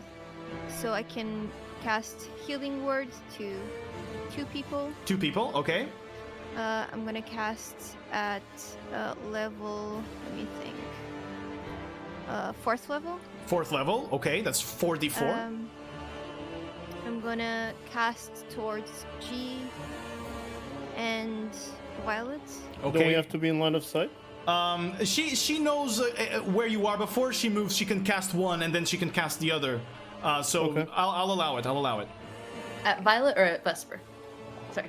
Violet. At Violet. Okay. So Violet and G. Yeah. And G. Okay, go ahead and roll for those 4d4 for me, please. 13. Each of you get zapped for 13 healing from Ketri here. Bonus action used. And now, since I used sorcery points to heal yes someone at 30 feet, I'm gonna give my amulet ability yes towards Violet, so any attack she gets are gonna be at disadvantage. Got it. All right. And very well. Now, as my normal action, I'm gonna use a cantrip. I'm gonna do Sacred Flame. Sacred Flame, Adam. All right. Sacred Flame against the guy. He is pretty fast. He has rolled an 18 on his dexterity saving throw. It's 17 your spell save, I believe, because there's a bug saying it's 26, but it's 17 on your D&D character sheet if we check. 17, yes. Yeah. So he succeeds with an 18. As you once again try to hot flame him, this time he ducks underneath as the flame burns above him. He manages to dodge and kind of block it with his cloak. All right, Ketri, I believe that's your turn. Yep. Grime, you're up. Oh boy. I'll try not to think too much this time. Okay. I mean, dice do tend to rule these things, Yes. so I'm gonna. This one is dead, so I'm gonna. This one. Wait, how do you? Yes. Did you see that? He's incapacitated. Yes. But still alive. Still alive. Yes, I'm gonna. Wait, now I need to change. I'm gonna move over here, and I'm gonna try to hit him with my prop. All right, go ahead. I will use this one now. It was not that much better. That was an 8. A total of 8 misses. Did you roll with advantage because he's incapacitated? Oh right, no, I did not. Go ahead. Okay, that is a 15. 15 just misses.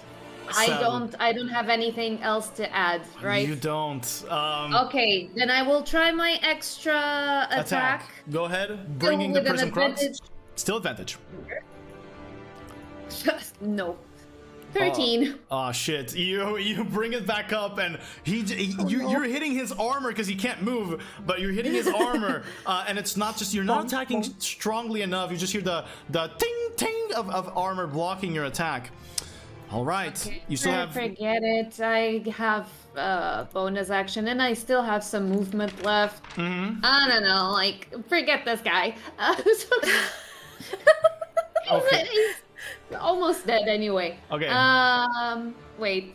Now what do I do? Now that's my question. These are all hit things. Nothing is ranged. Fuck my life. I will not. I do not like non-ranged classes. Hey man. I decided right now. Okay. Okay. Then this is also I need to touch. I'm so sad.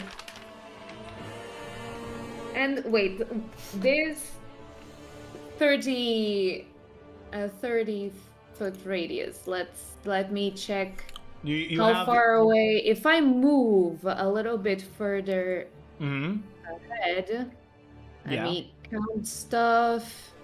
That's a 40. So if I just move here, wait. Yeah. If I move here, let me measure this thing now. Got it. I can help if you Okay, want. that's 25. That's okay. I'm gonna. Oh wait, I need to check if that's an action or. Or a bonus action. You can only do bonus action spells right now. And you're already concentrated on Shield of Faith, so any other spell that has concentration will drop Shield of Faith. Okay. However, you did move into a protective position with Ketri, which means you can protect her from attacks. That was my initial goal. I was just seeing if I could do something else. Pretty good. That's pretty good. You being a good mom. So far, I'm doing nothing. Okay, so I used action. Where are the bonus actions? Actions, bonus actions. I'm gonna use Blade. Ward no, on wait, you. that's the Blade Ward. Yes, I guess. All right. You use a Blade Ward on yourself. You are now resistant to piercing damage, bludgeoning and slashing until the end of your turn. Okay. That's what I'm gonna do. Got it. Very well done. All right. After Grime, G. I move here. Mm-hmm. And I first try to Tinker Bonker.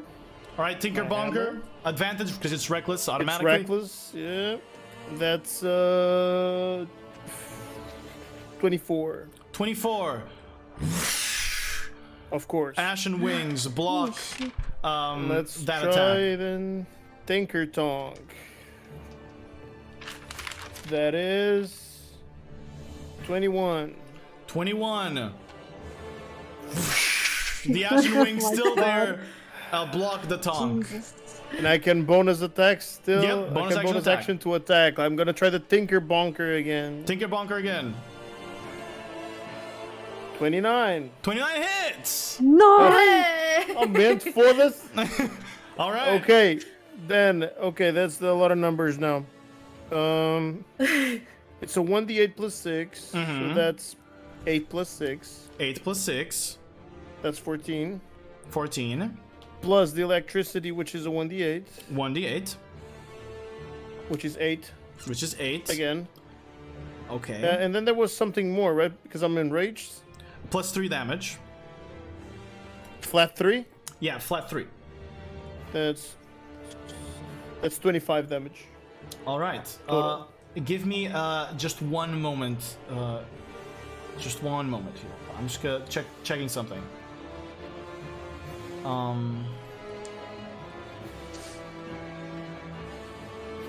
Yes. All right. He is going to. So what was the total? 25. 25. He is going to have that damage as you see the ash in him begin to block parts of your attack. He's going to have it. So 12. yes, he's going to take 12 instead. Okay. I don't think I can do anything else. I already attacked 3 times. Yes. Use my bonus. Yep. I'm gonna stay here. All right. That's G's turn. Violette, c'est toi. Okay. I will use my bonus action to activate the ability on my Boom and Zap, which is Bring the Thunder, Ride the Lightning, and it doubles my walking speed. Okay. So I have 30, so I get 60. 60 feet. So I will move right near him, All right. Very well. and I will hit him. You will hit him. Go ahead. Isn't that flanking? No. I would have to be on the other side. Okay. Oh, Jesus Christ. A natural 1. Okay. Okay. First hit misses. 8 plus 6. 8 plus 9. It Can we doesn't. just talk with this man? 8 plus 9 does not I was hit. thinking of it. Sadly. I'm No. not gonna lie. It's a fucking god, dude. He's stronger than the guy that hired him. 26. 26 hits. Nice. Go ahead Okay. and roll. Since it hits, I will try to knock to knock Knockout him strike. out. Go ahead. Okay. So that's a Constitution saving throw, right? Yes. That is a 19 total. Okay. He succeeds. He's not yes. incapacitated. Okay. 8 plus 5. Mm-hmm. No, 8 plus 6. 8 plus 6. All right. Plus 4. Oh, wow. 8, Plus 4. 8 plus 6 plus 4. 14, 18 damage. Okay, give me a second. Okay, all right. He ducks underneath the 2 of your attacks as you then go for the knockout punch. He manages to kind of resist the effect as he takes the brunt of it. The wing still kind of protecting him. Anything else? I can't. All right, Can't do anything. got it. So that's gonna be your turn, Violet, right? Yes. We go back to his turn. You see him knock one arrow immediately, and this arrow begins to burst with electricity, and you see him vanish into ash, and then over there teleport, and he is going to cast at 4th level. Let me find it. I'm so sorry. It's a lot of stuff. Okay. Yeah. He's going to cast at 4th level Lightning Arrow as he aims it at you guys, at both Violet. Actually, he's going to aim it at G. So Vesper is also going to be affected. How hurt is he? He looks hurt. He's bleeding a little bit, especially now from Violet's punches. Well, if he's attacking, I want to throw my hammer at him. Throw your hammer at him. Go ahead. You throw. Is it still reckless? Yes. You're recklessing always now.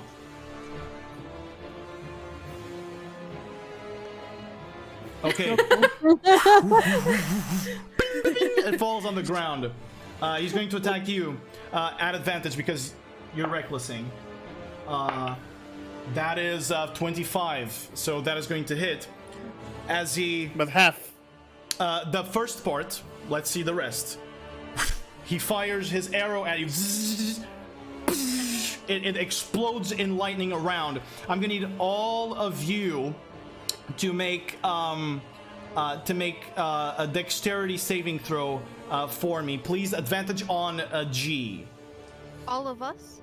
No, the ones that were hit. So that is Natural 20. Vesper, Violet, and G. G, you succeed. Violet is at Natural 20, disadvantage. His attack is at a disadvantage. The attack was at G. Okay, I get it. Okay, so 15. 15. That succeeds. Vesper? 29. Fuck!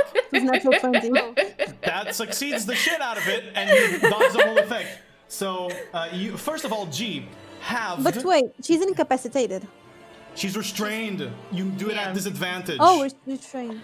Okay, roll again, Vesper. But wait, but I did the defensive thing before, so it would be... True. No, but that doesn't help. That helps with attack rolls. This is a saving throw. Oh, okay. So roll again, and let's see if it's lower. You take that roll. I'm sorry. It's fine.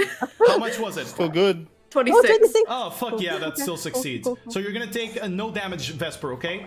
Now, Violet and G. First of all, G, you take 14 points halved, so you're gonna take 7 points of piercing damage. And now... now... What the fuck? Now comes the fun part. Okay, so... that is...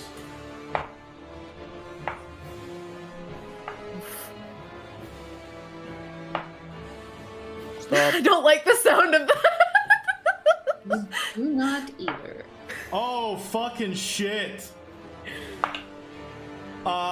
Whoever got hit is going to take 27 points of lightning damage, halved for those who succeeded, so both of you succeeded. Instead of the 27, you are going to take 13 points of lightning damage. Do I half that because of enrage? No, your rage doesn't protect you from lightning. So it's 13. Yes. Now with his next attack, you see him whisper into the bow, and as he does, the bow begins to glow with these runes. And he is going to turn at Ketri and at Grime. And you see the bow's arrow just explodes and fumes out with this ash, this fiery ash that begins rolling up against you. So first of all, both Ketri and Grime take... Oh my god. Oh my god. Before we even get to roll anything. Yes. That's impressive. You guys take... I rolled... Of the 3d6, I rolled 3 6s. So you guys take 18 points of fire damage instantly as the ash rolls in. And now, as you breathe it into your lungs, I'm gonna need you to make a Constitution saving throw for me, please. Wait, you said 18. 18, right? Yes, 18 points of fire damage you take. Damage, yes. And now I need you to make a Constitution saving throw, both of you. Okay. 18. I told them to cover their And noses. +2. +2, so what's the total, Ketri? 20 for 20 Ketri. for Ketri? You rolled 18, right, Ketri? Yeah. Okay, yeah. I'm screwed. So Ketri succeeds. I rolled a 2. You rolled a 2. Yeah, I'm screwed. I'm just... Grime, you are incapacitated. At the end of each of your turn, you can repeat the saving throw to see if you are released from the effect. But at the beginning, you are going to take 1d6 fire damage every turn. All right? And right now, you are incapacitated. not counting this one because I. Yeah, not count. The next one. The next one. Okay. So it's gonna be this round. At the beginning of your turn, you're gonna take damage. All right. Now, following that, I'm gonna also need from you, Grime. I need you to make another Constitution saving throw to see if you keep concentration on Shield of Faith that you are using on Ketri. Like shit. You need to just beat a 10. Okay, 17. Yeah, Good. you beat the 10. You remain concentration on Shield of Faith. All right. So you are incapacitated. This was his second attack. Just an extra. Yeah. When I'm with the Bring the Thunder, Ride the Lightning, if I hit the attack, I push him away 10 feet. And I forgot that. He was against the wall. He was against the wall, so he would have taken damage from hitting the wall. At least. He would have. Right? So I'll add. I rolled an extra 6 damage, so on the d6 there. So definitely hit him with that one. Okay. So continuing on, he's going to do his third attack now. Who is he gonna do it at? Oh well, I know exactly who. He's gonna teleport over there, and he's going to aim at Violet once again with disadvantage because of Ketri's ability. Okay. With a disadvantage, that is a dirty 20. Oh my god. The other one was a natural 19. So he's still Tracy? Yes. I'll give you mine. No. This dice is my saving grace right now. He's going to shoot a regular arrow at you, and you take 10 points of piercing damage as it sticks in your shoulder. That is going to end his turn, though. All right, Vesper, it is your turn. Are you trying to break the restraints? What are you doing? Yes, I'm gonna try to break the restraint. Use the action to break the restraints. Strength check. So it's just your regular strength modifier, which is a -1. Oh, that's even worse. Yeah. And she's too far away again. 14. With a 14 is not enough to break free from the restraints. You spend your action and you cannot break free. It is still holding you pretty tight. All right. You can bonus action patient defense again with more key points if you want. I can't throw another. No, it takes your action to break the restraints. Yeah, I'll save the key point. You save the key point. Got it. Okay. All right. So, bringing us back to Ketri then. It's your turn. I'm thinking. Think long and hard. Wait. Oh gosh.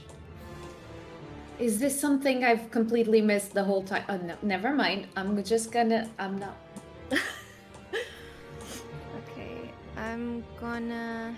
Let's see. Okay. I'm gonna cast. As my bonus action. Mass Healing Word. Mass Healing Word as your bonus action. Who are you targeting with it? Everyone. Mine is the guy. Yes, okay. I don't want to heal him. You don't want to heal him, obviously. Go ahead and use your Mass Healing Word. I'm going to ask you, what's your Mass Healing Word? Is it different from your regular Healing Word? Boom. Oh, adorable. Wait, you're that guy. You're the guy from the... You just go boom. That. and you heal a 4. Go ahead and cast a spell. Casting. Oh, I can place it. Wait, that's Cure Wounds. That's Cure Wounds. That's Cure Wounds. That's not Healing Word. Sorry. Wrong one. Go back. Go back. I'll take him out. Okay. Wait.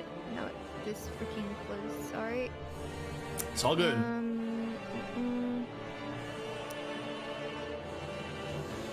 Mass Healing Word. There you go. Standards. And I'm gonna cast it at 4th level. Okay, 4th level. Go ahead. Right. 10 healing to every one of you except the guy. Yes, including you, Ketri, of course. So I heal for 15? Yeah. Yes. You heal for 15. Every time you receive a heal, you add 5 to it. All right, Ketri. Anything else? Use a bonus action. Anything else?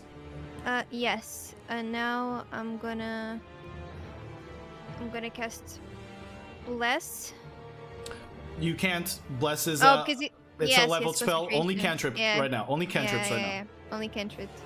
Well, Sacred Wait, Flame. I zoned out for a bit. Do I heal anything? I was Yes, a bit... you heal 10. No, 10. Sorry. 10. Okay. Yes. No, that's fine. I'm just... I can't help Grime in any way, right? Not right now. No. Yeah. Okay. Emotional support, I guess. I'm in the fire area. Is there still fire? The ash is settling down now. Doesn't seem like you would take more damage from it. Okay. Well, then, my guy. Screw you. I'm gonna Sacred Flame. Sacred Flame. Let's go. He saves once again with a natural 18 plus 11 to his dexterity saving God. throws. He just kind of barely moves his head as the flame curls up to the side of his head. All right, Ketri. I believe that's your turn. Yep. Grime, it's yours. I was almost 100% sure that I wanted to use my prismatic burst. Yes, but hold on. You are incapacitated. You cannot take any actions. I know. So- I know. I was like, At the start of your turn, I have to roll Oh, or do you roll? I roll the for me? damage. You take 5 points of fire damage at the beginning of your turn. That is correct. And now you make the Constitution saving throw to see if you break through from the effect at the end of your turn, so you won't have anything left. Okay. And, at the end? Yes, it's always at the end of your turn. Okay. So what is your Constitution saving throw? Saving throw. Yes, Constitution. Constitution plus 8. Yes. Then do I roll? Yeah, now? you roll. Well, okay, sorry. I'm a little bit confused. It's fine. Okay. It's 20, dirty 20. That saves it. You are no longer incapacitated. However, it is the end of your turn, so your turn is wasted. But good on you. You are free from it. G. Is anyone close to dying? No, right? She was just incapacitated. Yes, she was not, just like, incapacitated, on the not ground. close to dying. No. Gotcha. So, I will run. I have to pick up my hammer. So on my way to him, You can call it I back. pick up. It's way more heroic if I run and grab it. Okay. All right. Sure. you run it. You don't want to be Thor? Okay. Sure. What's more No, heroic than no. Thor? G, the old man, of course. Kratos. Uh, So You pick up okay, your I hammer? run to him. yeah. I'm gonna fail again. Go ahead. Reckless. My hammer. Hammer with reckless. Go ahead. That's 23. Ashen wings block the attack. Again. That one of them cocked. One is 4, the other is 5. Never mind. Does not So hit. I'll take my bonus action. Bonus action attack. Go ahead.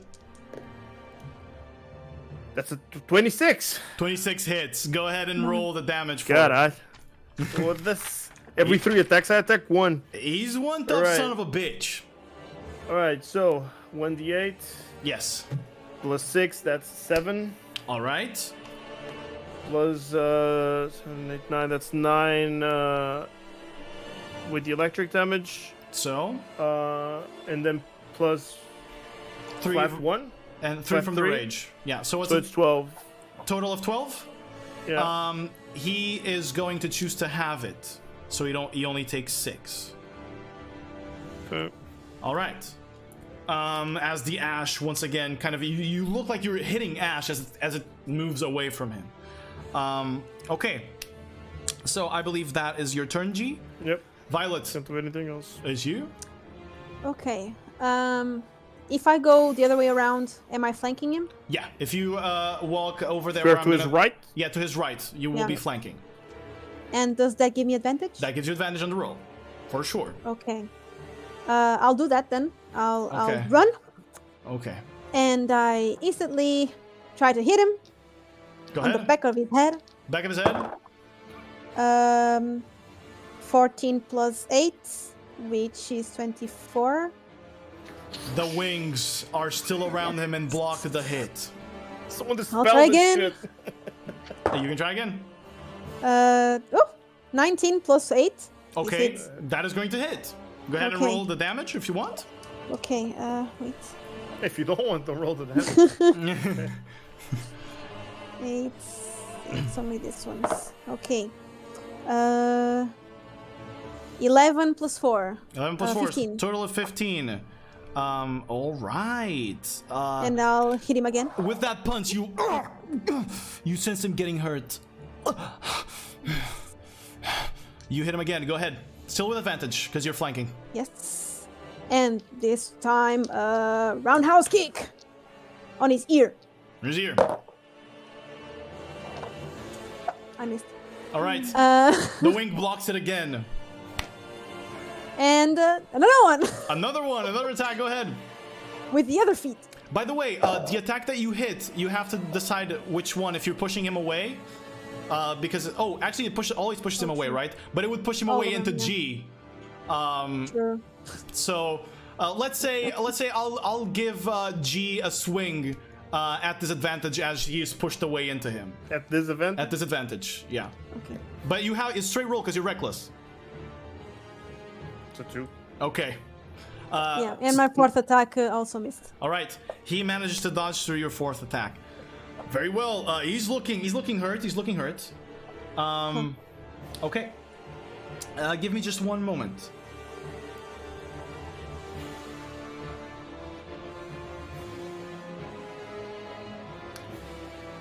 I have to make a decision here. I have to think, how much of a dick do I want to be? Give me a second. It's important. All right. So, first of all, once again, he is going to move away from this. Actually, I skipped the turn of that guard a while ago. I thought he was dead. He's still alive.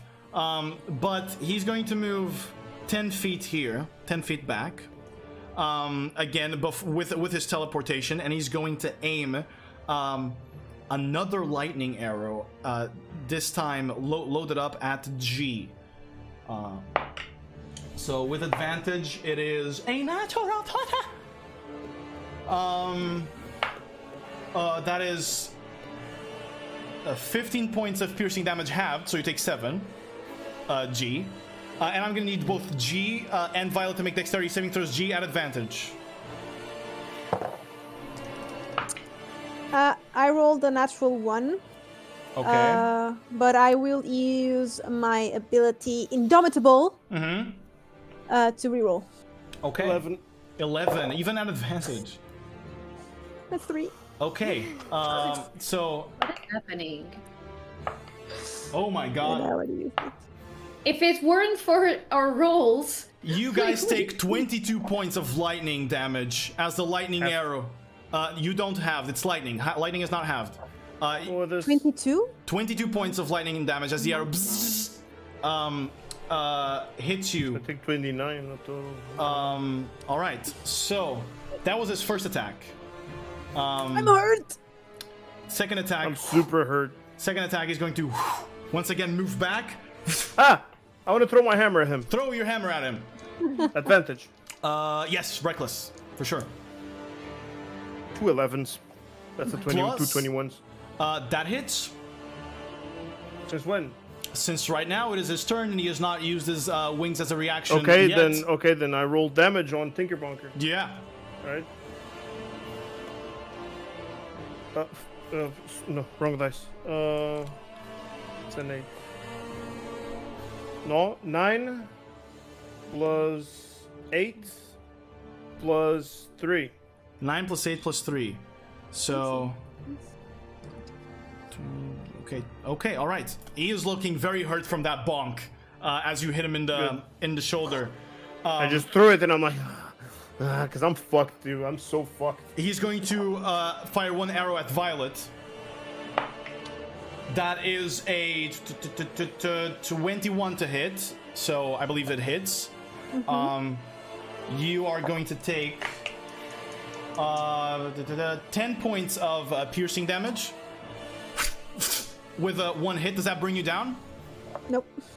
He's going to fire another one at G. Okay, but can I recall my hammer now and attack him because he attacked again? No, you can do that on your turn. No, it's every time he attacks I can attack. No, shit. but I can recalling the attack him. hammer.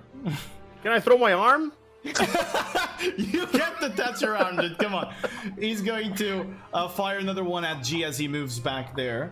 Oh God, bless America. That is a 23 to hit. So that 15 halved. You take 7 points of piercing damage from his Are you down? arrow. I'm very hurt. Okay. Extremely painful. Yeah. He is bleeding out of his mouth right now. But that my mechanical arm is leaking oil. That's gonna be his turn. Vesper, Good. you're still restrained. You have to break free from this shit. You're muted, right? Oh, wait. You're muted. Didn't he have disadvantage at me because of Ketri? That was on the other turn. Oh, only one turn? Yeah. Okay. So Vesper, you are I can't restrained. even- You have to use your I action have to to break do- free. Yeah. Yeah. It's the ability check, right? Yeah, strength ability check. Correct. Gotta break. You can't break free from the restraints. You're locked in place. So I guess that's your turn. I'm so sorry, I guys. can't do anything else. I'm so What is sorry. happening? I'm so sorry. Ketri, it's your turn. Twin spell. Mm-hmm. I'm gonna heal. Okay. I'm gonna use heal. Oh my god. Yeah, focus both Violet and G, both dying. So they both yeah. get 70 hit points back. Yep. 70? 70. Holy Oh, shit. my dick's hard now. I'm back. It is heal. Okay, Ketri, please tell me, how are you healing them? What are you thinking of? What are you doing? How does this big ass spell come out of you? I'm thinking, boom zap, boom zap, boom zap. All right, and you extend your hands, and this shining beam of light comes down on you, on both of you, as your wounds begin to heal, and you feel refreshed. You cracked your knuckles. You're ready to go, and he goes, "Fuck, the gods are with you." All right. Anything else, Ketri? Fuck. Yes. And now I'm gonna cast. Can I use sorcery points twice? I'm gonna say sure. Okay. You can make a cantrip a bonus action, or the heal a bonus action if you want. I'll allow it. Yeah, I'm gonna use guiding bolt. That is a regular spell. You can only do a cantrip right now. But as a cantrip, because I'm gonna use a spell. This turns the quicken spell turns it into a bonus action, so it doesn't turn it into a cantrip. Cantrip is a spell you can use at all times without It's a spending cantrip. mana. Yeah, sorry. All right, so it's yes. bonus action. So now a cantrip is all you can cast. Oh. Yeah, so then I'm gonna do the same thing, but to Sacred Flame. Then, Sacred so I Flame. can use it, and I'm gonna. Okay, so roll the damage. I rolled a natural one. Yeah, I'm gonna cast it at 5th level. Well, no, but Sacred Flame has no level casting. It's a cantrip always, so it doesn't deal extra damage. It does. But it's per your own level. It's from you leveling up. So already, by base, it deals 3d8 damage. He rolled a natural 1. He's going to use one of his legendary resistances to succeed in his saving throw out of 3. He is very low. That would have probably killed him. So you knocked out one of those. Are you moving, Ketri? Staying put. Grime, it's your turn. He's too far away for me to move. These people have been healed quite Actually- a bit. Sorry about that. It's the guard's turn. Oh, fuck, it is the guard's turn. You're right. No Fuck. guard. The guard is Yeah, gonna... there's still one guard. He's almost invisible. The guard is gonna... He's been forgetting it. He's gonna move back and gonna stay by his boss, and he's holding his head. That's the guard. He's scared the shit of you. He's like, I don't want to play this game no more. So, Grime, it's your turn. If I want to talk to the guy, Mm-hmm. would that be an action, a bonus action? It will be an action. If you want That to will be an fully action. talk here, get a full sentence out, it would be an action. Okay, because I mean, I'm not doing anything anyway, so I'm. That was his name. Find me here. Here, what? I'm thinking of the message that we got. It was Wiley, the name that said that. Yeah. Yeah. Yeah, but I don't know if that's his name. If that was like, I'm so confused about that. I kind of want to ask him about that. But yeah, I guess I'm gonna reach into my pocket where I kept the message. And I'm gonna say, choose wisely. Oh my god. Choose your words carefully. Yes, I'm thinking so hard right now. I think I'm gonna mess this up, but nah.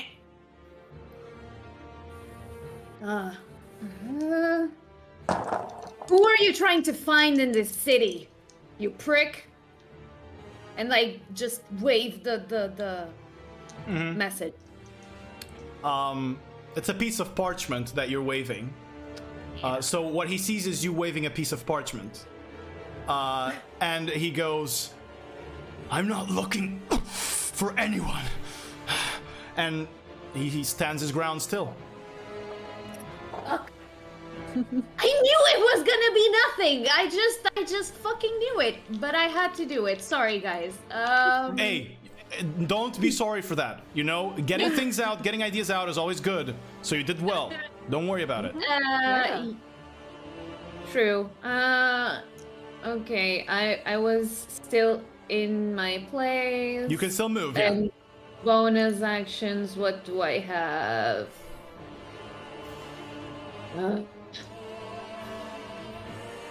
You can still try to go near him, so the next... I can. Here! I'm so... Closer! But even, I mean, going closer would not change anything in that regard, I think. It can change on the next turn. On the next turn. It could. And you can, oh no, never mind. I was gonna say something stupid. Never mind. But you can still move your full movement towards him at least. And yeah. you always have the option not to kill him. True. Exactly. I was trying to go that way for once. Like, but your mom disagrees. Meanwhile, Mizzy killed the weakest guy. Immediately, no questions asked. Just heel stabbed in the face. I will use the compelled duel. All right, so you're gonna drop concentration on Shield of Faith, though, if you do that, okay? I believe. Oh, yes, I am. That is indeed true.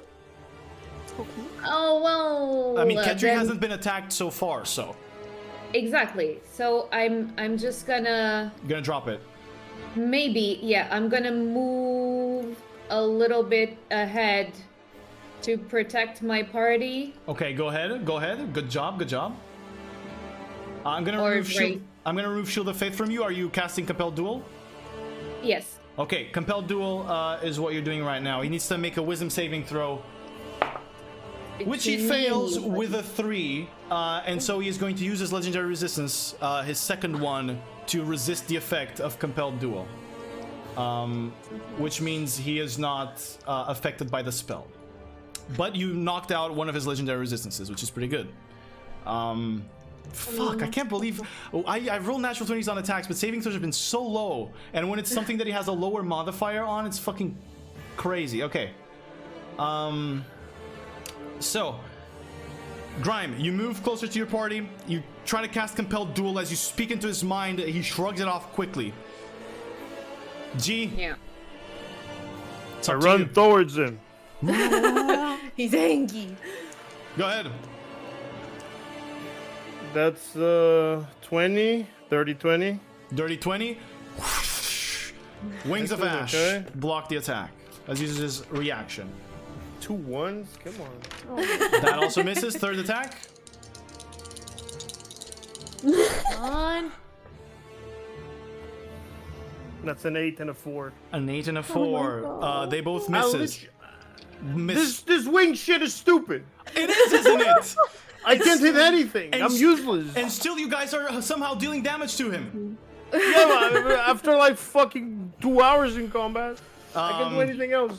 All right. But you know of a moment where he's vulnerable. Yeah, Which when is- he moves. No, it's during his turn. Yeah, but I got a hit. You can hold your attack. Every I still got a hit. Yeah, but you roll. It's a lower AC if you hold the attack until it's I'm his running turn. with fucking advantages, rolling double ones. I'm so sorry. It's Anyway, your fault. G, that's your turn. Violet, it's yours. Okay, do I still have the thing from my weapon Oh yeah, turned on? it's a 1 minute. So yeah, Oh, I still have it. Cool. yeah, you can still run So- super Run. fast. Okay, since I still have it, I can go here Yeah, and flank him. you can. You can attack him with advantage then. I'm gonna do 4 attacks. 4 attacks. Go ahead. Natural 20. Okay. You don't need to roll. You kill him. Or actually, you knock him out. What are you doing? How are you knocking him out? What are you doing? Okay, he's taller than me, right? Yeah, he is. Okay, I will kind of run through him, put one foot on his chest, Yeah? and kick him in the face Okay. and land on my feet. You kick him in the face and he is knocked out and falls cold in the ground.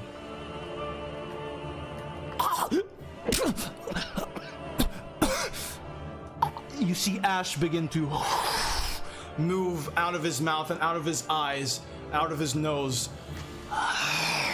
As he rises from the ground, wings expanded in this ashen color. Second phase. You look at his eyes completely blank as he says, I can't die. I can't lose here. And he is still alive.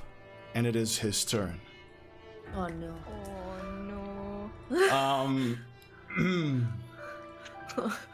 Oh god, I love this song. It's making me want to cry. Because I know this guy's story. You see him, first of all, just as he exits this sort of state, you see him immediately move back. He aims, this time, 2 arrows at a time per each attack. So the first attack aimed at Violet is going to be 2 arrows, and it is a 28 to hit. And I throw my hammer at him. And you throw your hammer at him. Nor did he move? 27. 27. The hammer hits him in the shoulder. Go ahead and roll the damage.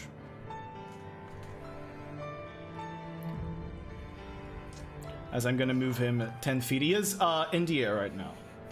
Okay. The thing is not updating again.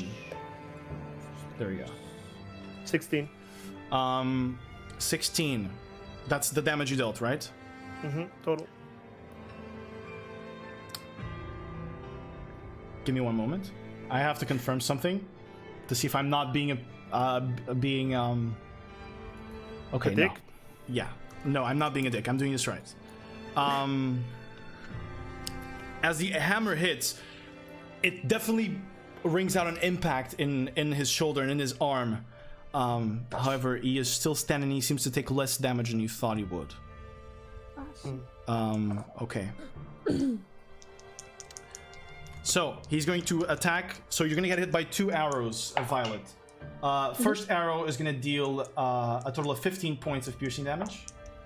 Second arrow is going to deal 17 points of piercing damage. 2 arrows fired quickly in one attack. He teleports again and fires 2 arrows once more.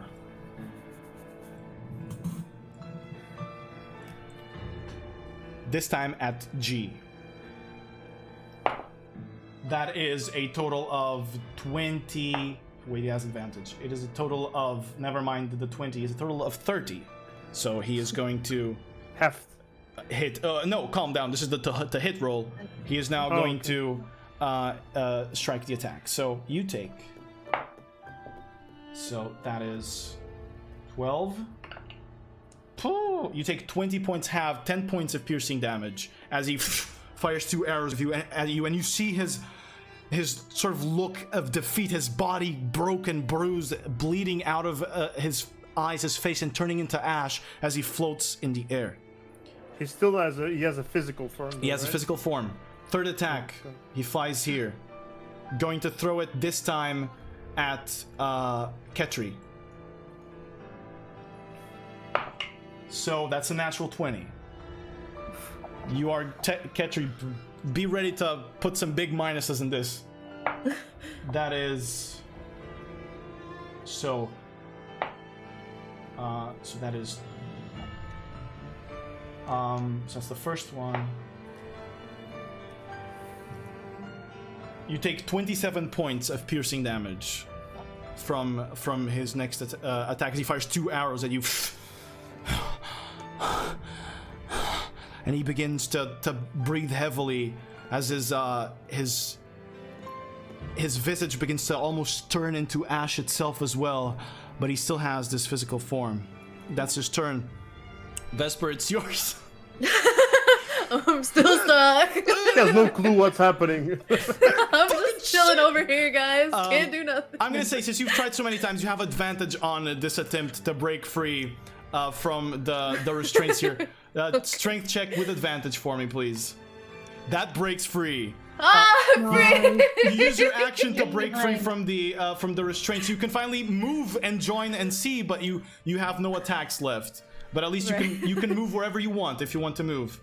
I'm gonna mark his. I have my full movement. The You full have 50 feet. You have your full 50 feet of movement, so you can move next to him. He's 20 feet above in the air, by the way. What if I go move? Oops, that's the wrong one. Move here in front of Ketri. Got it. Smart move. All right. So Vesper, you move quickly. You see this. The man has changed. His form has changed now as you were away from the action, and you can't help but sort of like feel an intense pressure from him at this moment. Next up, the guard is still. Oh, actually, now it's Ketri. Ketri, it's your turn now.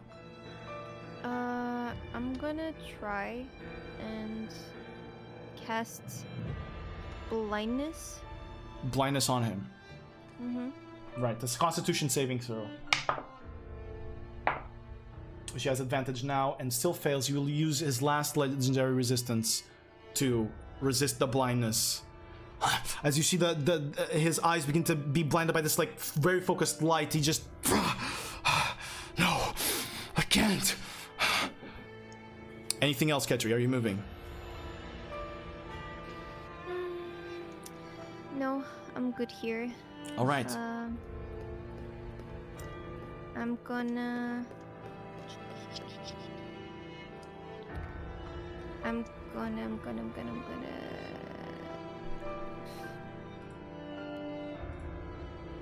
Pop some tags? I think I'm gonna actually move here and do a quickened spell so I can use a sacred flame again. Dexterity saving throw from him. Natural 1. He fails. Roll the damage for me, please.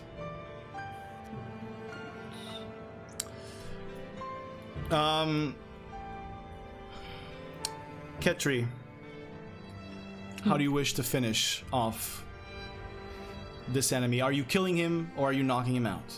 I'm knocking him out. All right, and how does your flame look? As like a hug. Okay. As he is flying, his wings, these ashen wings, kind of flapping slowly, and his body all hanging down, you see this image of a woman made of light with floating blonde hair slowly begin to embrace as you hear fire begin to ignite, and he falls down to the ground, unconscious. As you all have finished now the encounter, and Kill that guard. even playing the support, Ketri manages to fucking get the last hit, and Fish gets the last hit. So it's pretty much classic one shot at this point. You're muted, right? All right.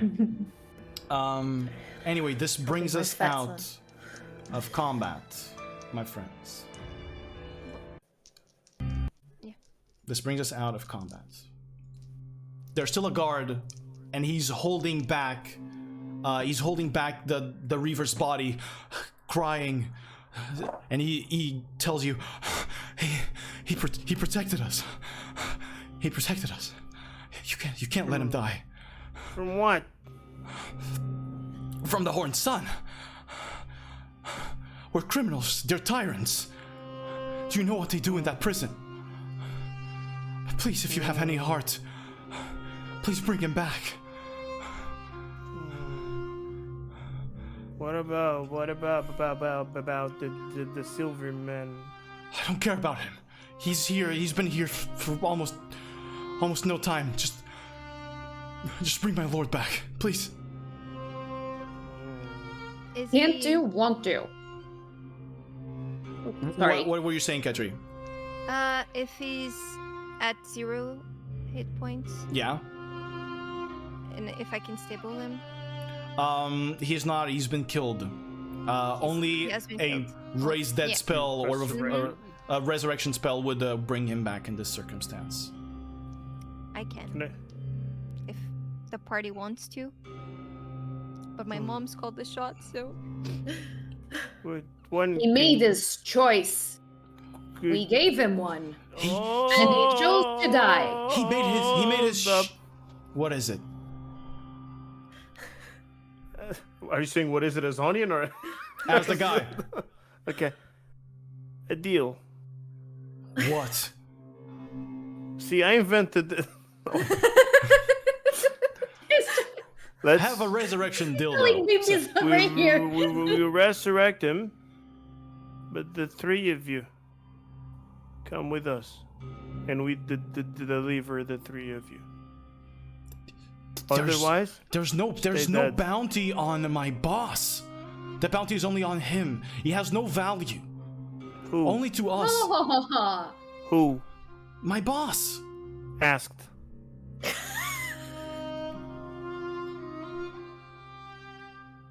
Will you not bring him back? You just said it yourself. He was the one thing standing between you and the Horned Sun. Are you really willing to believe that no one is going to pay us for that? Nobody even knows he exists. Only you in this room and the people underneath here. He Can I say something? We are bounty hunters. We go after bounties. Yeah, These people didn't do anything. We didn't even know they existed. If this guy, if what he says is true, I don't think killing his master or whatever is a good choice. Technically, he was helping criminals, and he was helping someone we had a bounty on. So that makes him a criminal. Aren't we criminals? Not only that. You know. How can you put your faith so blind in this man? We walked in here and we said we'd give ourselves to the cause. You heard him himself. He said he only looks out for himself. He doesn't give a shit about you. And you are here for money. Exactly, like everyone else. Don't be stupid. We resurrect him, and he give us money. Vesper. My mom's a split. It is 2 on 2. It is you 2 on to die. Please, please bring him back. He has done so much for people that have been sick and people that have been hurt. Sure, his ways are not good, but his intentions are. He would not put anybody here in danger. He would rather sacrifice himself for us. We chose that. You murderers! And Walk so- in our house! And you so- murder my boss! Cold-bloodedly! So did he. It's morphin Then time. kill me now! Please. Okay. I will not. And you will not. It is Because a democracy. We you are know, 5. Yeah. You know who would Fuck be fitting you! to He spits in your actually. Oh, honey. What happened to I'd voting? rather You die will for him serve. than live in a world you monsters exist. You will serve Ketri as the new leader of this place. She I do not. selflessly helped the people in this place. He grabs a knife and slits his own throat. Dumbasses! Falls in the ground. Oh well. To two agree, to two don't agree. One still hasn't spoken.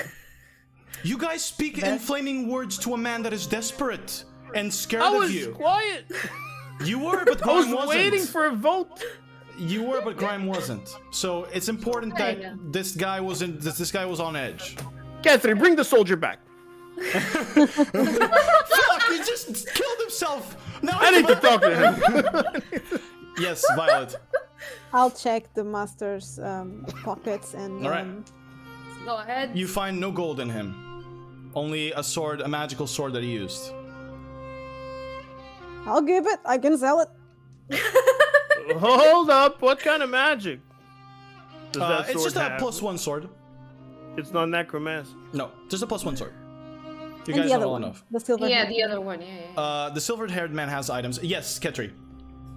Did the guy die instantly? No, he is knocked out. He's sleeping. Okay, I'm gonna use a cantrip, Spare the Dying. Okay, on the guard, yeah. He's slit throat dead. Yeah. What if we kiss it? Yeah, that might taste like blood. Delicious. I'll take a bite. Anyway, okay, weird. Anyway, the other guy I has a did bite bow. out the cat's throat.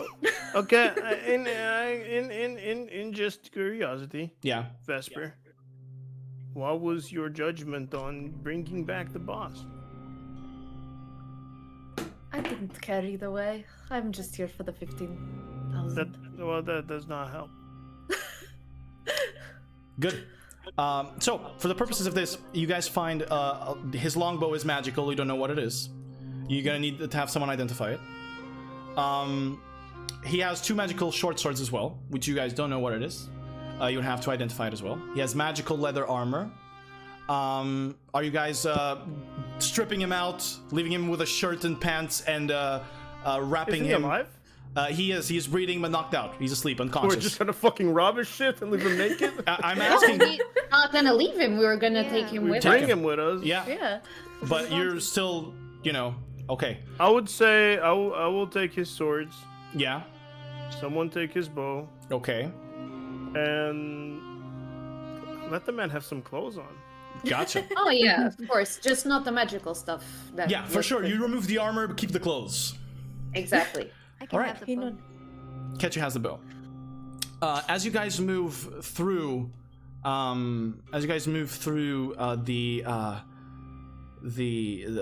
this place, the den where he was, the thugs all kind of look at you and begin running inside as they heard what had happened, and they're all rushing to the place where the Reaver died, and they don't seem to even be paying attention to you or to any sort of revenge. It seems these people were extremely loyal to him. And if there's one thing that you guys know is that to awaken this type of loyalty, he definitely was not a selfish man. And he was lying to you when he said what he did.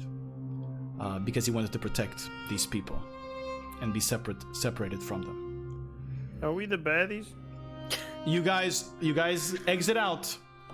And I'm gonna say for this purpose, you travel to the appointed location. Southwest Caravan. to the caravan. I wanted to interrogate the guy. So at some point, but I don't know. You can. In the trip, you have tons of time to ask him stuff. I'm just going to say that you're moving too, as you guys are talking to him, if you want to, in order to save us some time. Yeah. So, that being said, you guys move on through the roads.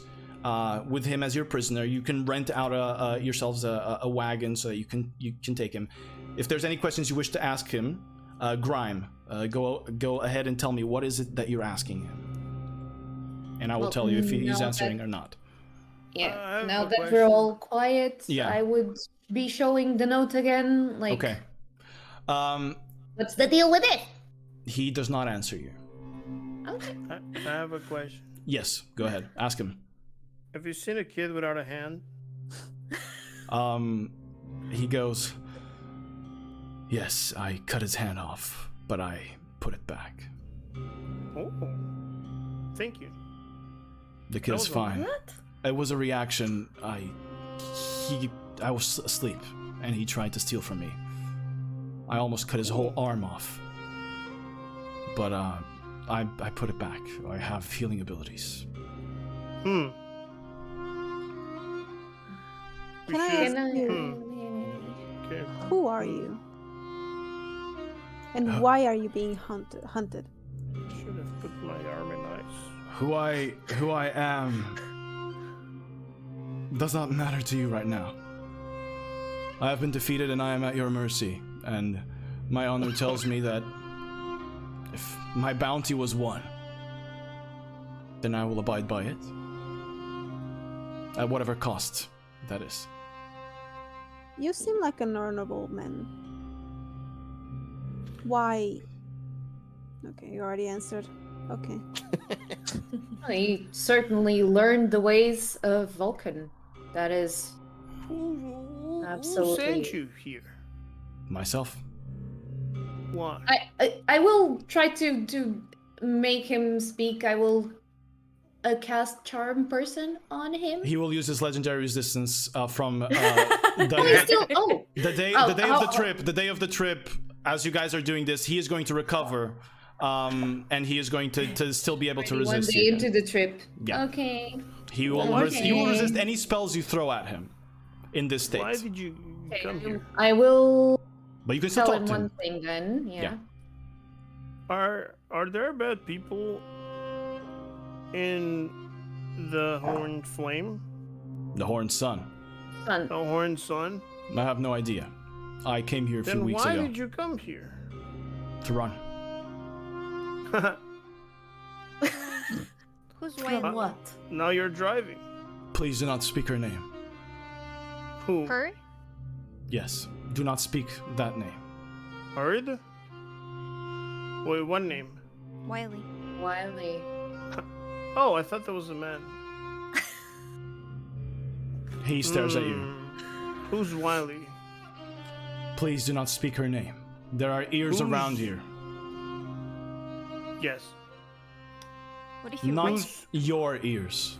Who's the one And he that points shall not up. be spoken? He points up, and as he points up, you guys see revealed this floating orb, translucent orb, that is tracking you as you move closer to the caravan.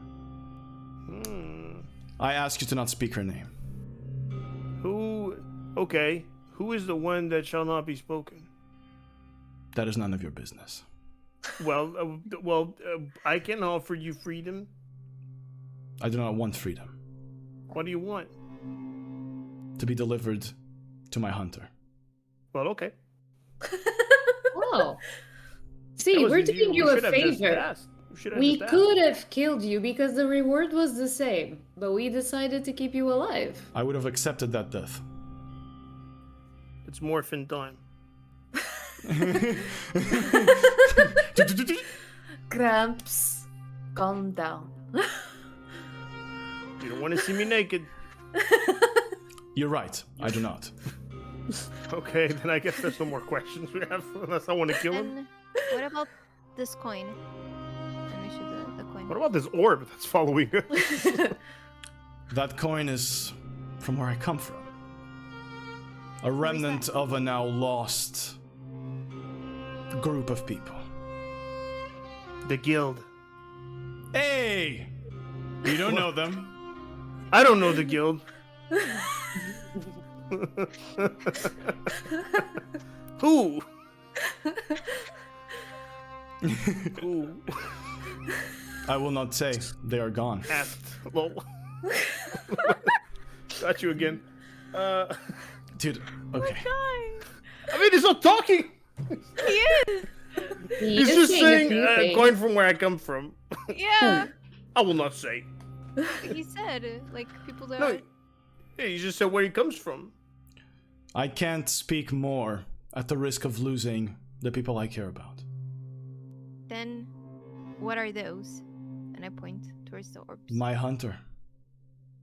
Your hunter? Ooh! Then that's not the same person who issued the bounty. It most likely is.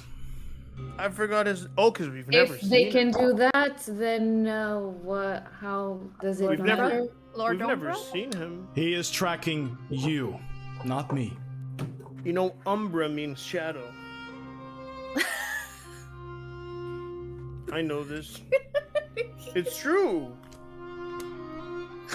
It seems you have raised enough stones in Volkan to grant his attention.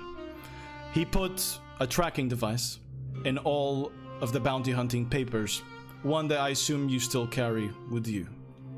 By device, I mean spell. Grime. Throw away Yeah. the telegram.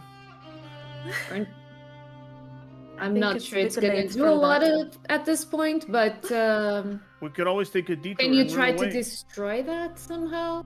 Who has it? You. You would have it, Grant. Oh, I would have it. Then what can I do to? You can hand it to Ketri to burn it if you want. I was thinking of that, but I feel like I'm always asking stuff of her and not doing enough myself. Okay. So at first glance, I will tell you, if you try to rip it, it doesn't rip.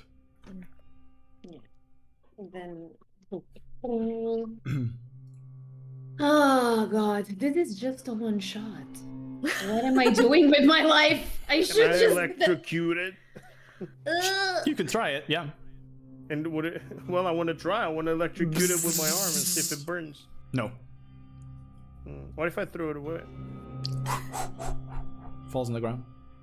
Okay, cool. Then they don't know where we are now. The ball is still tracking you. Oh fuck. God damn it. Yeah, he just needed to know who you were first. Now he can track you. Yeah. What if I minor illusion beards on all of us? Could work. You would not know who we are. Yep. If you make the beards the same as yours, he's gonna be confused. At least that. Well, we have two options. We run away or we deliver him and never ask questions again. Or it's a good thing we kept him alive. To what? To the what? He wants to meet his hunter. The hunter is tracking us as well. We could side. But what if he wants to kill the hunt? And then he kills us because he's angry. It seems like you have a higher purpose. And You very strongly did not wish to die there. We respected that. I think we respect should have your. resurrected the Horned Men. I respect your candor and I respect your kindness to me. What's that word mean? But I candor? will once again politely I don't know. manifest that I should be delivered to my hunter. If you don't want anything to come upon you, please deliver me. And if you take too much time, you will know that the hunter will come for you, and you will know where you are. What if we track this guy too? It's a he. He said a he. Yeah, this guy. You. Or if I give him a beeper bopper, a beep booper. guys, let's just go. Let's get our money, and then we'll see what happens. What if the hunter gives us more money than the... No, but he wants to be Well, delivered. yeah. Deliver the me. hunter is the client. Don't the believe client, he so has much to they give are us. going to give us or not. I don't know. Okay, Yeah. then let's deliver him. Screw it. Yeah. Once again, thank you. We can mark long rests then, if it's You can, gonna you can. This is a matter of my personal honor, so please. Just saying. Okay, but you have slept. You can mark your long rests. All right. So you guys go to the caravan, correct? All right, you head to the caravan. Give me. You okay, Ray? Okay. Yeah, you guys didn't hear. Yeah. No. Was it two? Someone in Ray's house farted, and the mic picked it up.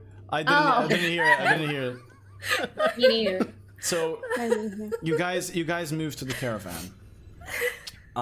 So this fart is on YouTube now. You move to the wasteland, to the spot mentioned in the contract. You arrive at a small camp with only 2 tents that blend in with the reds of the wasteland and an extinguished campfire. After a few moments of hanging out there, you see flying gently from the sky a figure, a humanoid. You see a man, a dark elf, wearing this tight black vest that closes over itself with like purple patterns embroidered in it that follow down to the slightly looser pants and leather boots. You see a man with long blonde hair, a pale right eye, and a left purple eye.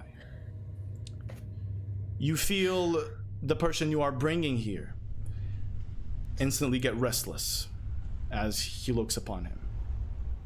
The dark elf says, "Excellent job. We just have to, please wait for confirmation that this is actually the target. I'm sorry. I believe we have not met yet, but I am Lord Umbra, and I know your names. Forgive me, I had to track you. I know who you are as soon as you picked up the paper. You've beat everyone else, and that makes me very happy and very thankful. But please, if you could just wait a moment while I ask for confirmation that this is the person." You see the man that you're taking kind of lower his head, and you hear him whisper some sort of a prayer. Shadows begin gathering around him as he flicks his finger, and this sort of orb forms in his hand, this sort of darkish purplish orb that begins to vibrate with sound as he speaks into it. More shadows form, and behind him, 3 people first arrive, and then 2 more. In these last 2 that arrive, you see 2 elves, twins, light brown, short hair, and long, droopy eyebrows. Their eyes are completely white, and a blue tattoo of a single reptilian-type eye on their cheek. One has it on his right cheek, and she has it on her left cheek. And the other 3 shadows.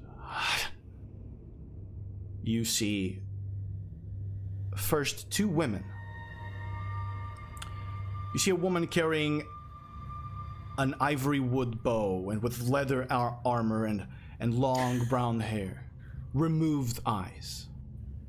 Next to her, another dark elf with long black hair, armor over a dress, and removed eyes, and with a single blue eye on her forehead. In front of them, you see the greenish orcish skin of a hooded orc with these tiny spectacles, red spectacles, and a big...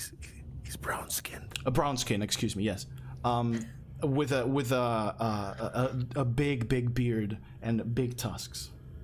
The dark elf turns to this group and says, "So, this was your quarry, if I understand, was it not? It seems that I have held my end of the bargain. Time for you to hold yours?" "Of course, my lord. I would never dishonor a deal with one as powerful as you." And from his hands, a book of shadow is formed. You see him open the book as his eyes, non-existent, just pits in the void, and this in the forehead, this blue glowing eye. He removes 2 pages from this book and floats them over to the dark elf that then, with one finger, opens up what seems to be a pocket dimension, and the pages move inside. He then says, well, Velox Morse, our deal is complete. Deliver the prisoner, and I will deliver you your gold.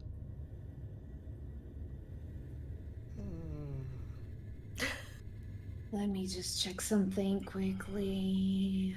The orc is staring at you with no eyes, with those voids, and you sense a very intense strength from him, from the other two elves and from the two women behind the orc as well. I should have asked this like a way too long ago, but this is the pass without trace is not the same as invisibility. It is not. Since they are just in front of us, if we were to look, Who are you? I am Lord the orc. Oh, the orc. He goes, oh, little grandpa. It is not for you to know. I'm scared.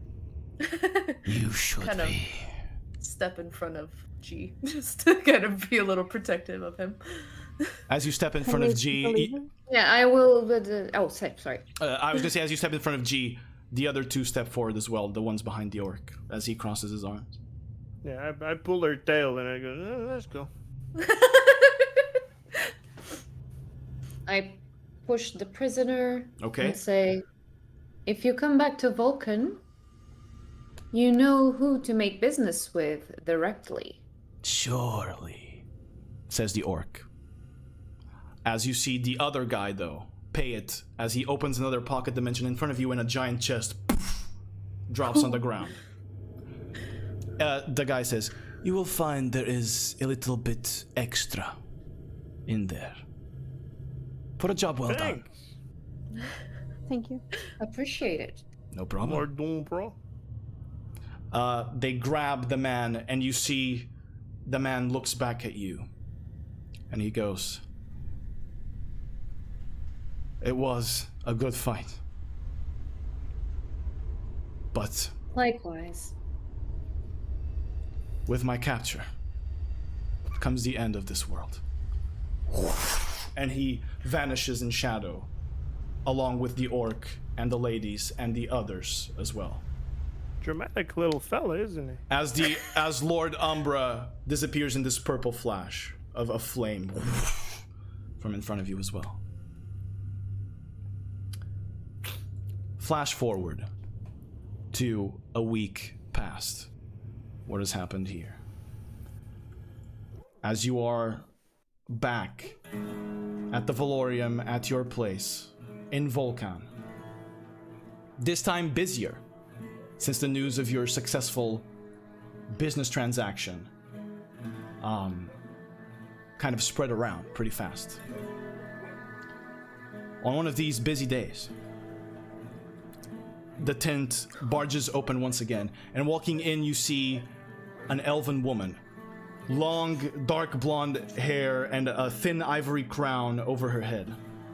She wears dark leather armor with a similar symbol to the one you saw in the coin. And she shouts across everyone, were you the ones that captured the silver-haired man not long ago? Yes. Good. Because this time, you're bringing him back. And that's where we're ending today's one-shot. That was only like 7 hours. Good job. It was long. You guys were rolling like shit. What can I do? Good job, everyone. Thanks for powering through this whole time. Brains caca poo poo. Yeah. It was a long session, but thank you for powering through. That was good. That was so good, though. All right. I want to say you guys did amazing. So clap to the players. Very well done. That was insane. So before we leave, I'd like to thank for the raids. We got a raid from Remedy just a while ago. Thank you so much, and as well from Witch that raided us earlier. I'm sorry that we can't answer during these moments, but as you know, we're talking, we're role playing. It's hard to break it just to talk to chat. There's little puppy there. There's a little D&D drawing. But thank you guys so much for hanging out. Thank you guys so much for watching. We do D&D here. We do one-shots, we do campaigns, and now it is time to once again go around the table, have our players say who they are. I will leave their links in the chat for Twitch, and they will be in the description for YouTube. Now please, going around the table, let's go with Violet first. Who are you? Where can we find you? Hi, I'm Mizzy Peasy, and I stream on twitch.tv/MizzyPeasy, Souls games and variety. All right, awesome. And now let's move to Ketri here. Please, who are you? What do? I'm Fish, known as Your Mother is a Fish, and I stream single-player games, currently playing Silent Hill 2. Awesome. You can find her at twitch.tv/YourMotherIsAFish. Now let's move to Grime, the leader of Velox Morse, who sadly was rendered incapacitated during the last fight. But your speech, the way you spoke, the way you interacted with the characters, it generated really movement. good. So you did really well. Really good. Sometimes combat, is not decided by our own skill. It's decided by the dice that we're rolling, and it can go bad. So I just want to say that even though you might have not hit him a single time, you still did pretty well over the course of the one shot. Okay. And I'm sorry I yelled at you, but it wasn't me. It was the guy.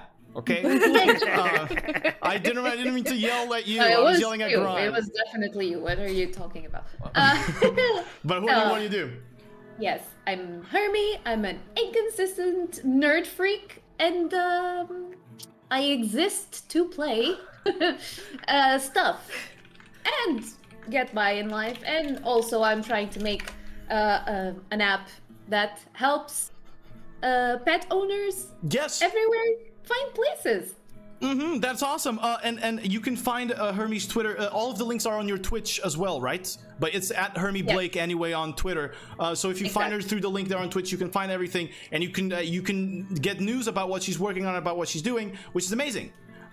So there you go. All right, following Grime, let's go with Vesper.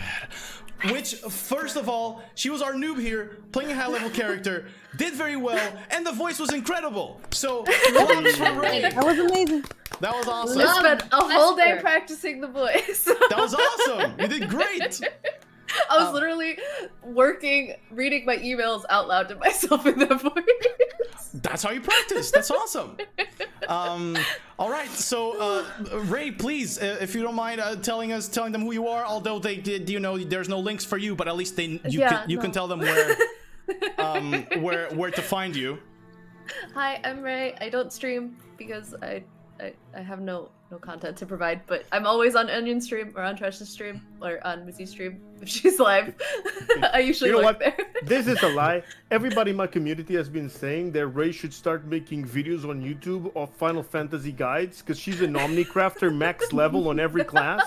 And people keep telling her she should make guides on Final Fantasy, even if it's just her voice. And she's like, no, I don't know what to do. Dude, all you do. You should make content. I just craft, dude. I love to play MMORPGs and I like to craft. Okay, thank you for the encouraging words, Trish. That was nice. So we make a content house. Content house. Oh no. Anyway, thank you, Ray, once again for playing and accepting this challenge. I know it's a much higher level than you're used to at 11, but thank you so much. And once again, thank you for having me. Same to Hermie, who was also playing a high level character for the first time, right? Yeah. All right, so you can see it's pretty tough. All There's right. a lot of stuff to keep track. And I would manage, even though I was stuck in vines for like 3 turns. I would also like to highlight as well that Fish is playing a caster for the first time. Yeah, but she took the bow. She did. She just annihilated. She's been a dual class. A little bit of Elisa still bleeds through her. Yeah. She had to grab the Mizzy, bow. how much health did you have when she casted heal? Mizzy. Me? I was at 11 or 10. Yeah, I was at 10. Yeah, I kept That was track. a double clutch there. Yep. Yeah. I kept track, so I was. That turned the fight. The heal turned the fight. That's Definitely. yeah. I would have I died was any other worried. hit. Yeah, the heal turned the fight. So pretty good for Fish. You're playing a cast for the first time and a sorcerer nonetheless, which has meta magic. Sorcery points make it more complicated. So good job on her. Finally, our old man, dude. Love the voice, love the character. Definitely want to see more of this character. Where can we find you, and what do you do? Yo, I'm Tresh. I draw and I play games. Tresh Tunes on every social media. Back to streaming now, at least for 2 weeks consistently, almost every day, because I'm on vacations. Let's go! Gonna be drawing a lot more. Gonna be finishing Bayonetta 3, God of War, Ragnarok, Sex. Pokemon, WoW, Dragonflight, all that. Sex. And also running my campaign over on YouTube, Lost Minds of Fandelver, where you can find Ray. Yes. We're gonna record the second episode tomorrow. Let's see how that goes. And last, Onion, tell us, what do you do? Where can people find you? Well, thanks, I guess, think for they that. found you. I'm being DM'd. But you can find me here. All the links to my socials are on the About if you scroll a little bit down underneath. But the main things we have here, we do a lot of D&D. We have 2 whole campaigns on our channel. We have the most recent one there. 2.5-hour episodes. They are pretty short for a D&D campaign. Fish was there. Mizzy was there. This campaign happened over the course of 18 episodes, so it's still pretty short.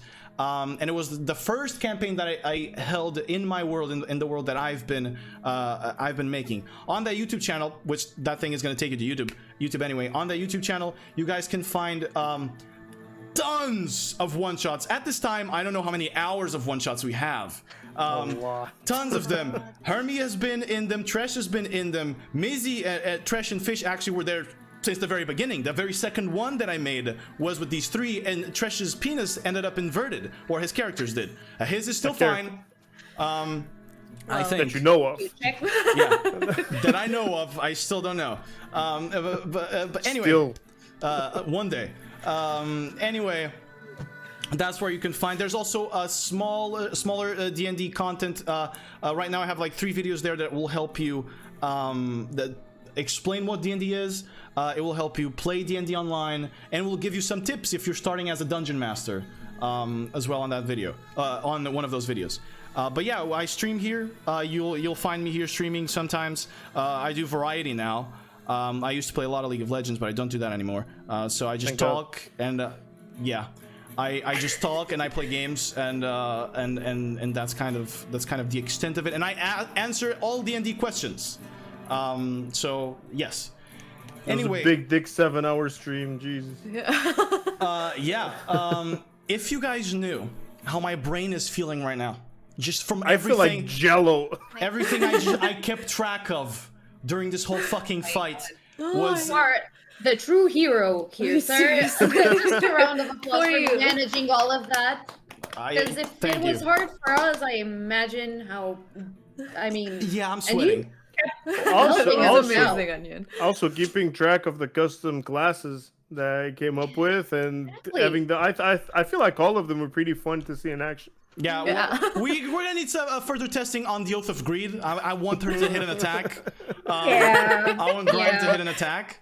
But you know she can speak. I will tell you this. Her advantage on that roll that guaranteed you guys walking in unscathed into that place it came from her channel divinity, from her class.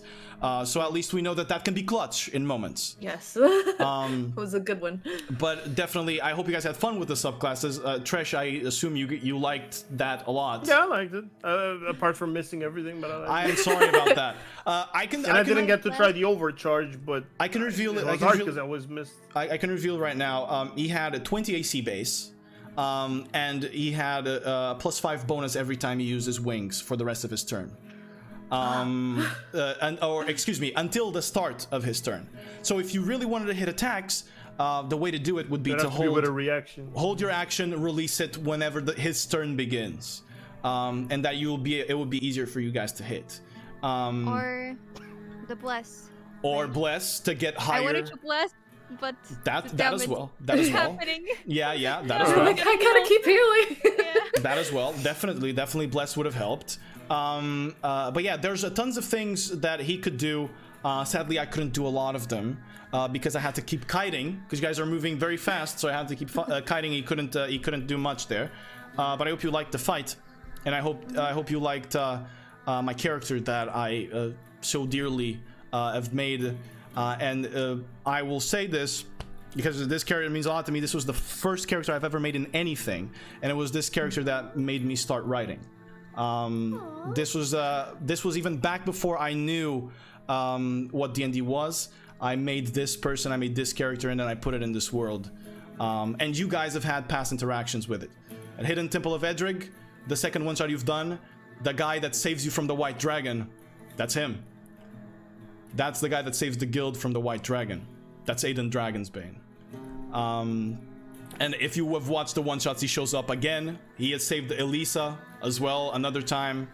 The White Dragon, but we never. Right in the end. Right in the end of the. Oh yeah, but we never got continuation to that, right? We never. No, he saved you. He was the one that saved you. I mentioned that in the one shot where Gogi comes back and Elisa comes back and all of that. Oh, I don't remember. Now I want to know what happens next.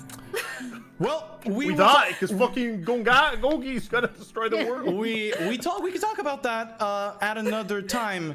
If you guys like these characters, we can definitely. Yeah, it's pretty late. Yeah. Talk about it at another time. But once again, thank you guys very much for hanging out. I will see if I find somebody to raid. Since it's pretty late, I guess an art stream is pretty good. We have Young Khan streaming right now. I really like his art. So to chill out a little bit. Let's go for a raid. Once again, thank you, chat, and thank you to the players. Claps. Thank you guys very much. I appreciate all of your help, and I appreciate you guys playing this and giving it a shot. Thank you so much. But yeah, that's it from us. Bye bye, chat. Take care. Bye. Peace. If you have the emotes, use them. You have the new home emote. Go ahead, and I will see you guys in the next stream, which will be on Monday. Take care.